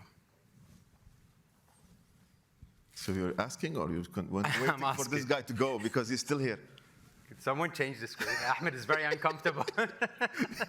Well, I'm beginning to feel uncomfortable. He's like this, looking at me. No, yeah, sorry. Yeah. So give me your broad view on the electoral process and the government formation process. So with this government, what happened is, I woke up in the morning and we saw the news that Ali Zaidi was chosen to be the prime minister. To be honest, I've never heard of his name, besides he's just a businessman, and I know he's providing and he's feeding all the Iraqis in Iraq, including me, which I don't live in Iraq, but still feeds me. So I know this guy is a big businessman in Iraq and he has lots of things, but I've never thought that he's into politics in any way. Because he doesn't have a single interview, I don't know his ideology, we don't know whether he's Sunni, Shia, atheist, is he liberal, is he left-wing, right-wing, we don't know. So just was a businessman. So when when I used to hear his name, I imagine Ali Zaidi is a 58-year-old guy with a blue suit, always, and a shirt that doesn't fit his belly. Wallah al-Azim, I'm not kidding, this is what I swear. When I was hearing his name, this is what I expected. And white mustache, very thin mustache, and double chin, no neck. Because all the prime ministers in Iraq, they have an issue with the neck. I should say the views of Ahmed don't represent the views of the Atlantic Council or myself. The neck thing, or just all of it. So this is what I expected when I heard his name for the first time, to see this guy on TV. He doesn't look like Hoshyar Zibari, definitely. He's white mustache. And I've heard on the news that he's going to be the prime minister. I was like, okay, let's see who this guy is. I went to TV, turned on the news anchor said, this is what she said, "We have an unconfirmed picture of the next prime minister in Iraq." And she said, we didn't double check whether we know it's accurate or no. And I saw the picture, I was like, no, bro, not the security for the prime minister. Where is the prime minister? Because this guy, when you see him on TV, is like your friend who go to have shisha with in a cafe. So I was shocked that he's like 40 something. And this is the perfect age for anyone to get somewhere in life. So I don't know the guy. I don't know anything about him. I don't know what his plans is. We don't know if this voice that we heard speaking, his voice or it's an AI. I don't know. I don't know his ideology. So I have no idea who this guy is. We were looking at Sudani and Maliki and expecting probably Basim al-Badri. Yeah. And then, but it's a truffle season in Iraq. So suddenly you have a truffle. And this truffle is good. It's, you know, a truffle in Iraq, two types. Ahraq Zaidi or Zubaydi, whatever you want. So this guy is the Zubaydi of truffles. So we're waiting. I don't know, to be honest. I don't know anything about him. What did you think of the process that led to this? Including the election and... So, okay. So I don't see the point of elections in Iraq anymore. I don't see why there's elections in Iraq. So since the 9 leaders and some countries deciding who's becoming the next prime minister, I don't know why they wake us up in the morning to go to polls to vote for someone. Because 2005, Iraqis voted for Ibrahim al-Jafari. And 1 year later, America said, no, get someone else. We have Nour al-Maliki. 2010, Iraqis voted for Ayad Allawi. America said, no, keep Nour al-Maliki. 2014, Iraqis voted for Noor al-Maliki. America said, no, get another one now. Let's try a new one. 2018, Iraqis voted for Haider al-Abadi. America said, no, Adel Abdel Mahdi would be a good choice. 2021, Iraqis voted for Muqtada al-Sadr. He knew the game. He was like, America gonna say no, I'm gonna go out. He left. 2025, Iraqis voted for Sudani. America said no, get someone else. Like, I don't know where it comes from. So I figured that America didn't lose 4,300 soldiers in Iraq and more than $3 trillion for Iraqis to have the vote in Iraq. Actually, it was for America to have the vote in Iraq. So now I get it. So yeah, I don't see the point of us having elections. I don't see the point of why we're doing this. And since they're always going to choose someone that doesn't represent Iraqi's views, whatever he is, whatever Iraqi views is, I don't see any more. Since the 9 leaders and the other Sunnis and Kurds are sitting together and deciding who's going to be the next prime minister, who's going to be the next minister, let's keep that game without spending any money for the elections. Okay. It's a parliamentary system, so no one is voting for a prime minister directly, right? People are voting for their representatives in parliament, and then I take your point that the leadership of those political blocs then choose the prime minister, but that's not too dissimilar from most countries when it comes to coalition governments, a fragmented parliament. What is specifically different here, in your opinion? Specifically, it's this time all the candidates we use that they used to be in politics, at least they know about politics. This time, this guy has, I don't know if he has any idea of how he deals. Probably because he maneuvered between all those leaders, he can do better than anyone else. I don't know. Yeah. But there is no value for Iraqis' vote. You know, those leaders, when they sit in front of themselves, they don't say to the mirror, they don't say like, I'm not gonna choose this one because my voters in the future, I will lose them because they believe. No, it's not like that. It's about their interest. It's about whether this guy is gonna provide me a good contracts in the next ministry, or corruption money, or can protect this militia or whatever. But I don't see any point. And all the members in the parliament, they're buttons. They're not members. You can press them to say yes, and you press them to say no. And the button is a WhatsApp message. Yeah, vote for this one. Did you see any parliament member has any opinion of anything in Iraq? They have opinion when it comes to a lady with a short skirt on TV, yes. On that, they would be professional. But on any other thing about politics and the future, and contracts, oil, they have no opinion. They just raise your hand, lower your hand, leave the hall, come back to the hall, go to the cafeteria. I'm sorry to say that, they're puppets. They're not, they don't have a decision anymore. So even if it comes elections, like for example, the framework. You have someone, there are 9 votes. If you want to do something in the framework, you have to get 5 out of 4, let's say, democratically speaking.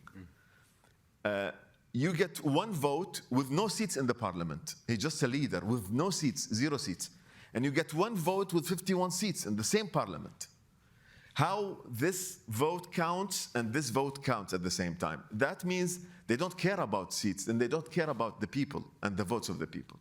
So yeah, the parliament is going to be. But for me, I love this parliament, this term. Why? Because I'm a comedian.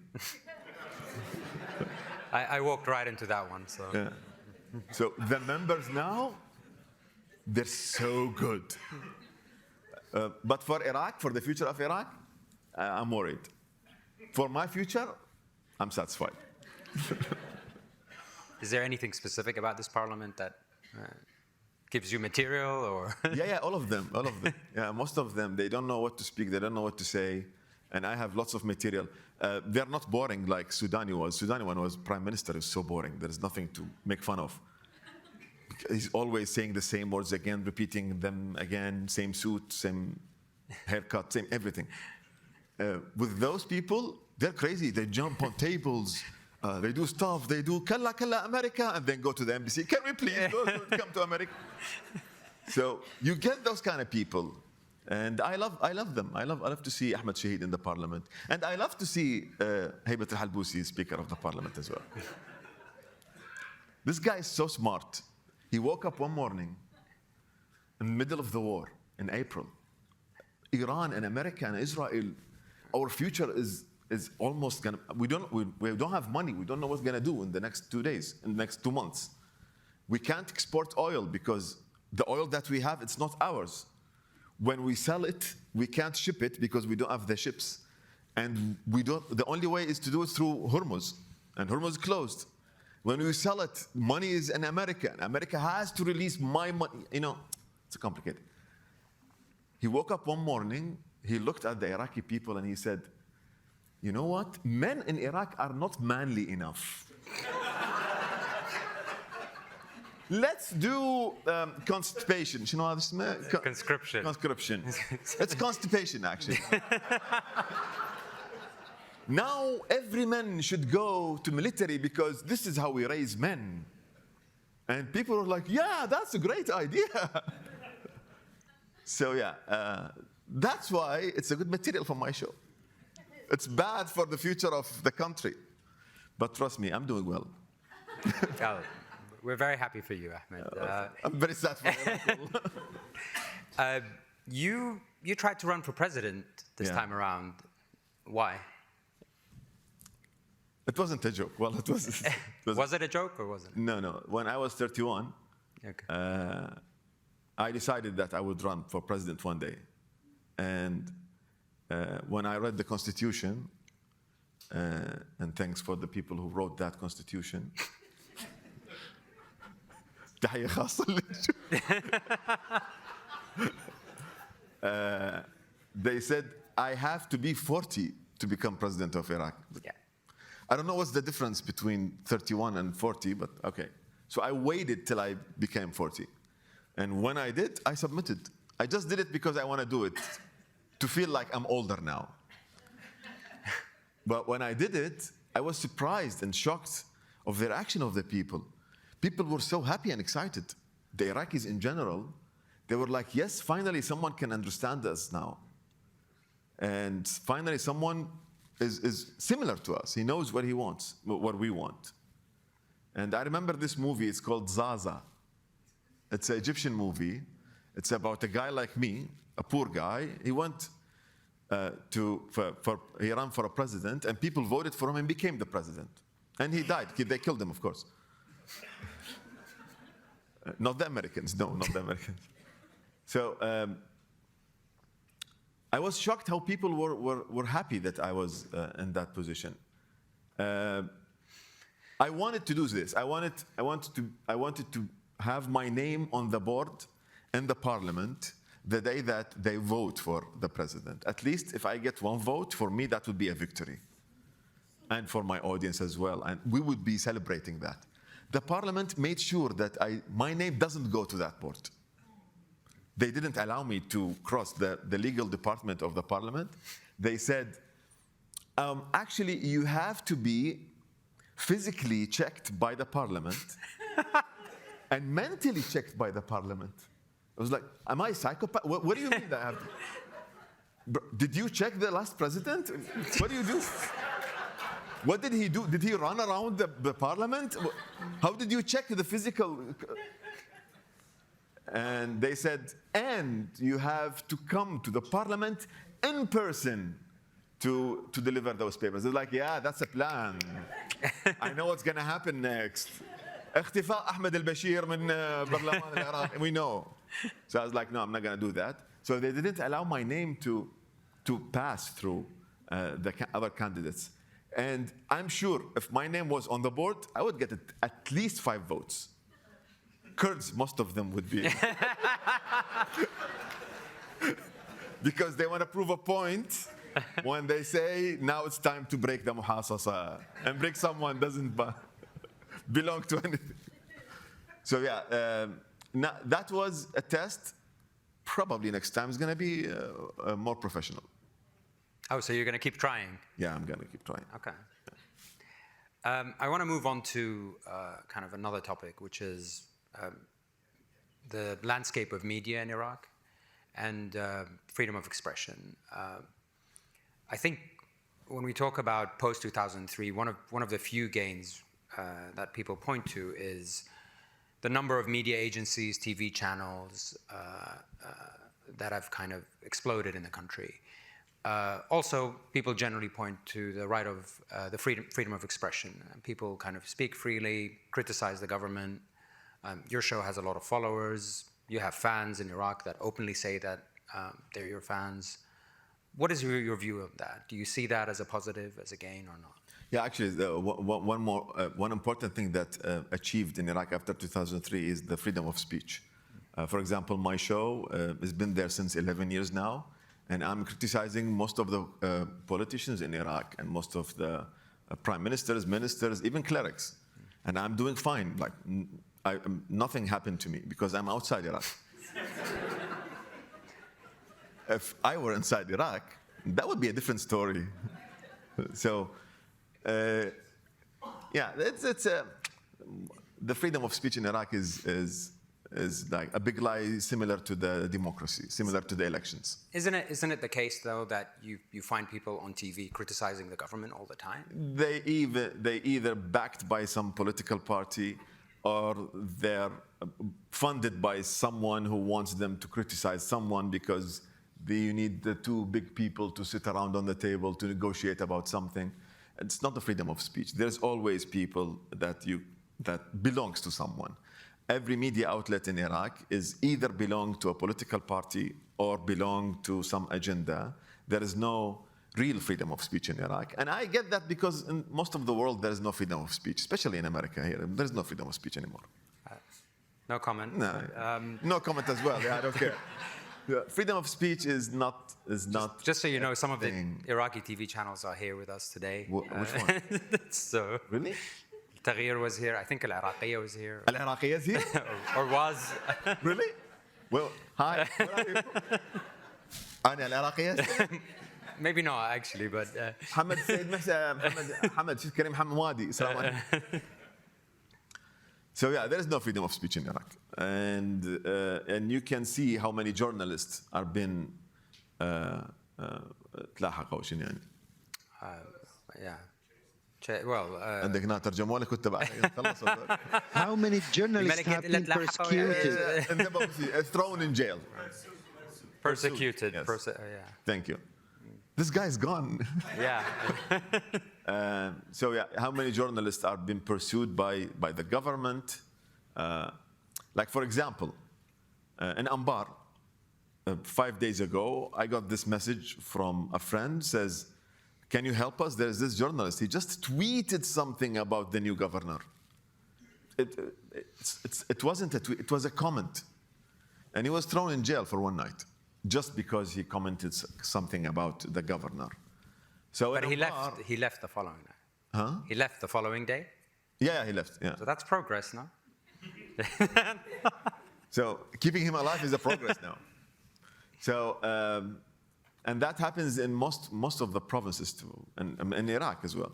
It's very hard now to criticize someone or to say to your opinion about any politician or anything. Not like before. We used to have more freedom of speech. And you will be laughing when I say. Sorry. You will be laughing when I say we used to have more freedom of speech during Al-Maliki when I was a prime minister. And definitely during Haider al-Abadi. Yeah. Haider al-Abadi was the best time for journalists. He never pursued anyone. He never, actually for me as a journalist, Haider al-Abadi, for freedom of speech, he was the best in that. And I was one of the people. I tortured Haider al-Abadi on my show. He was my material on the show. And then when he finished and he left the cabinet, he called me and he said, "Thank you for showing me where my mistakes are." For me, that was accomplishment. So I thought we'll move on from that point. But no, we went down, down, down till we get to the point that people in Iraq now are scared of writing a comment criticizing anyone because there will be a lawsuit. You know, there was this guy who was criticizing food in Iraq. Not kidding, wallah. Food. So he sent for a food and he criticized the oil inside the food, how done it is. It should be medium. Well, he's in prison now, today. Now. Who made the food? Restaurants. They said because he's blackmailing restaurants. How is it? He's criticized, a food critic. So yeah, there is no freedom of speech anymore. And especially حملة المحتوى الهابط as well was a disaster. So that's why and if you want to say... this campaign against indecent content was a disaster. Say your opinion about the government in Baghdad, you have to go to Erbil. If you want to say your opinion about the government in Erbil, you have to go to Baghdad. If you want to say your opinion about Iraq, you have to leave Iraq. And if you want to say your opinion about Earth, you have to go to Mars. And this is my plan soon, inshallah. I want to talk about your show and the impact that you think you've had. Are there instances where you have seen a real impact to what you do? Or do you just think that this is something that you need to do that chips away at the system and achieves things in a very incremental and slow way? So at the beginning, I mean, the first 8 years of the show, it's been 12 years now. I'm too old. At the beginning, I had high hopes of change, and I thought change would be instant. Like, if I'm going to say this, it would be change. And it happened. Lots of corruption cases we exposed on the show, and it was dealt with instantly. So I thought change in Iraq in general would be instantly as well. Then I got disappointed a few times, especially after elections 2018, then 2021. Tishreen as well was a hard moment for me personally and for my friends because I lost lots of people that I know during that protest. But now I know change in Iraq, it's tough. And definitely I'm not the type of waiting the superpowers to come to save me and Iron Man and stuff like that. I believe now in a slow change. Slow change needs time. So I'm taking slowly now. And I think people at some point, the Iraqis will regain their country back. From the militias, from the corrupt officials, from the leaders who were bad to them through the past 23 years. That moment didn't come yet, but I know Tishreen was a spark. And it not necessarily should be a protest, by the way. I'm sure the Iraqi youth will surprise me, just like they surprised me during Tishreen, and just like they surprised me in many cases. And they will surprise me, and they will create something that will make me learn from how they did that. I'm waiting for the Iraqis to take the move, and I think they will do it soon. Okay. This has been incredibly depressing, but you still managed to make us laugh. Thank you. I didn't try. Can you tell us a little bit more about your plans, your future plans? What are you going to do? But let me ask you something. You think I'm funny, right? Sometimes, yeah. Just a message for someone here today, I guess. Did someone tell you you're not funny? Yeah, he said, how are they threatened by an unfunny guy like this? So yeah, my plan is I'm doing a tour now in USA, stand-up comedy tour. I started in Anaheim, then going to Arizona, Houston, Tampa. I'm coming here to DC late May, inshallah. Then I'm going to Chicago, Michigan, San Diego, and go back again. Next year, I'm going to release my first hour special in English, so wish me luck with that. It's going to be a tough job. And thank you. It's going to be an hour about a history, a lesson history about in Iraq, how I lived my life. I think it's going to be good. So yeah, that's my plans. I'm focusing on stand-up comedy now and production as well. And I'm hoping the youth in Iraq will take move and do something. All right. Should we take some questions from the audience? Yeah. Any questions? No questions? No questions. No? Okay. Yeah. Thank you very much. Thank you so much. No questions. You're good. Daniel. Thank you again for having us here. Thank you. Sorry. Sorry, who raised your hand over here? Well, I think that's part of the comedy show. It wasn't, but now it is, yeah. Okay, thank you. Well, thanks for attending here, and we appreciate your effort for what you did for the country. For over a decade, you was the voice for the people who have no voice in Iraq, and even outside of Iraq. And what you said in your comedy show, it's what's in our minds and thoughts and hearts. And you put a real effort, you put your life. What people here come from different places of United States, which we are very grateful, and the people who came from outside the United States like you. People here, some of them for having fun, or supporting groups, or political parties, or whatever. Sorry, we're very But limited on we time, are so just a question. talking about the country. What you do is taking the fight for the people who have no voice. Are you going to give up one day? Or you're going to continue? Should I be honest or should I lie now? There was moments when I seriously was thinking about giving up. Till now, every day in the morning, when I wake up, there are two choices.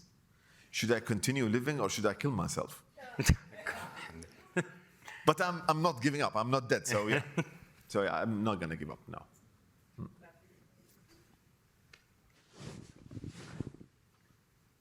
Thanks. Hi. Thank Hi. you so much. What do you think about the war on Iran? How do you think it's going? Who's winning? Who's losing? Everyone if is you have any winning. advice to the president? Everyone is winning and everyone is losing, and I don't know what's going to happen. I'm not into that, to be honest. يعني ما أطلع بكلش ما بهذا التفصيل. I know what's happening now. It's good material for my show.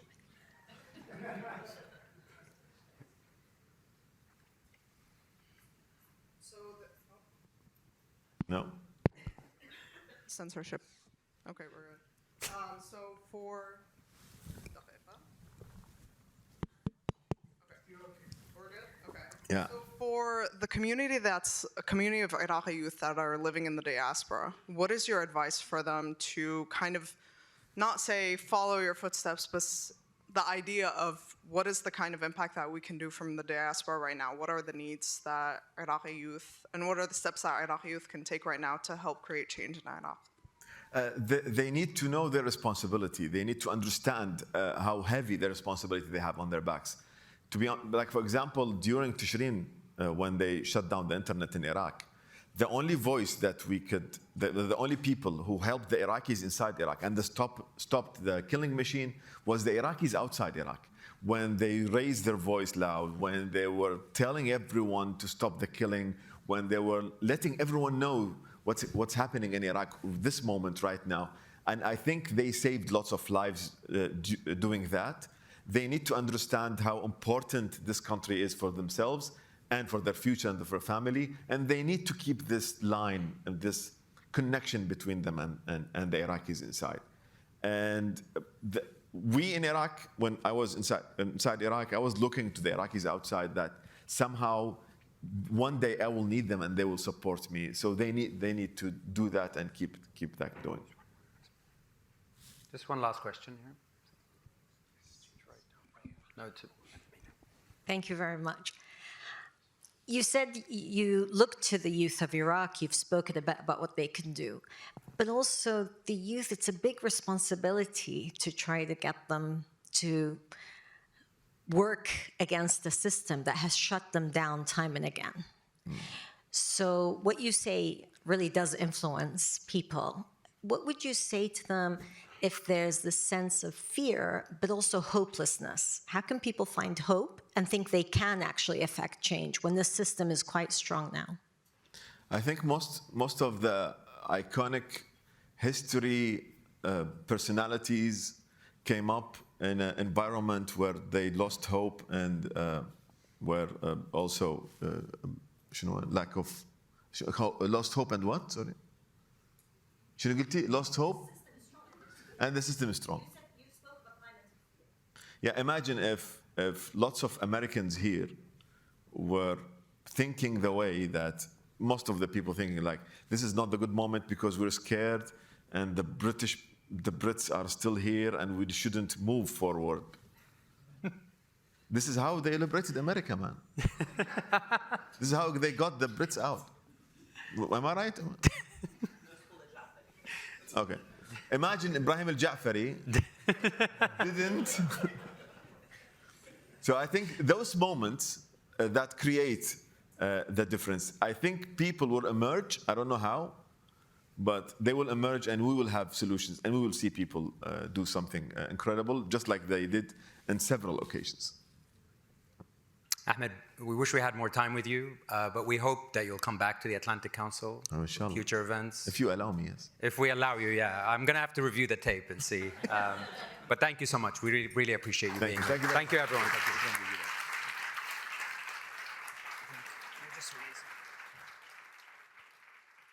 Well, I really want to thank everyone for joining us here today in person and online, and particularly those who traveled to be here. Thanks again, Ahmed Safwan, for that really funny discussion.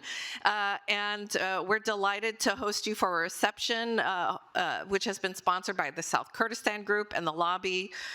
So thanks again to everyone who came here today, to the amazing Atlantic Council events team, and to the Iraq Initiative team who put in so much work to make this event possible. Thanks again. Thanks.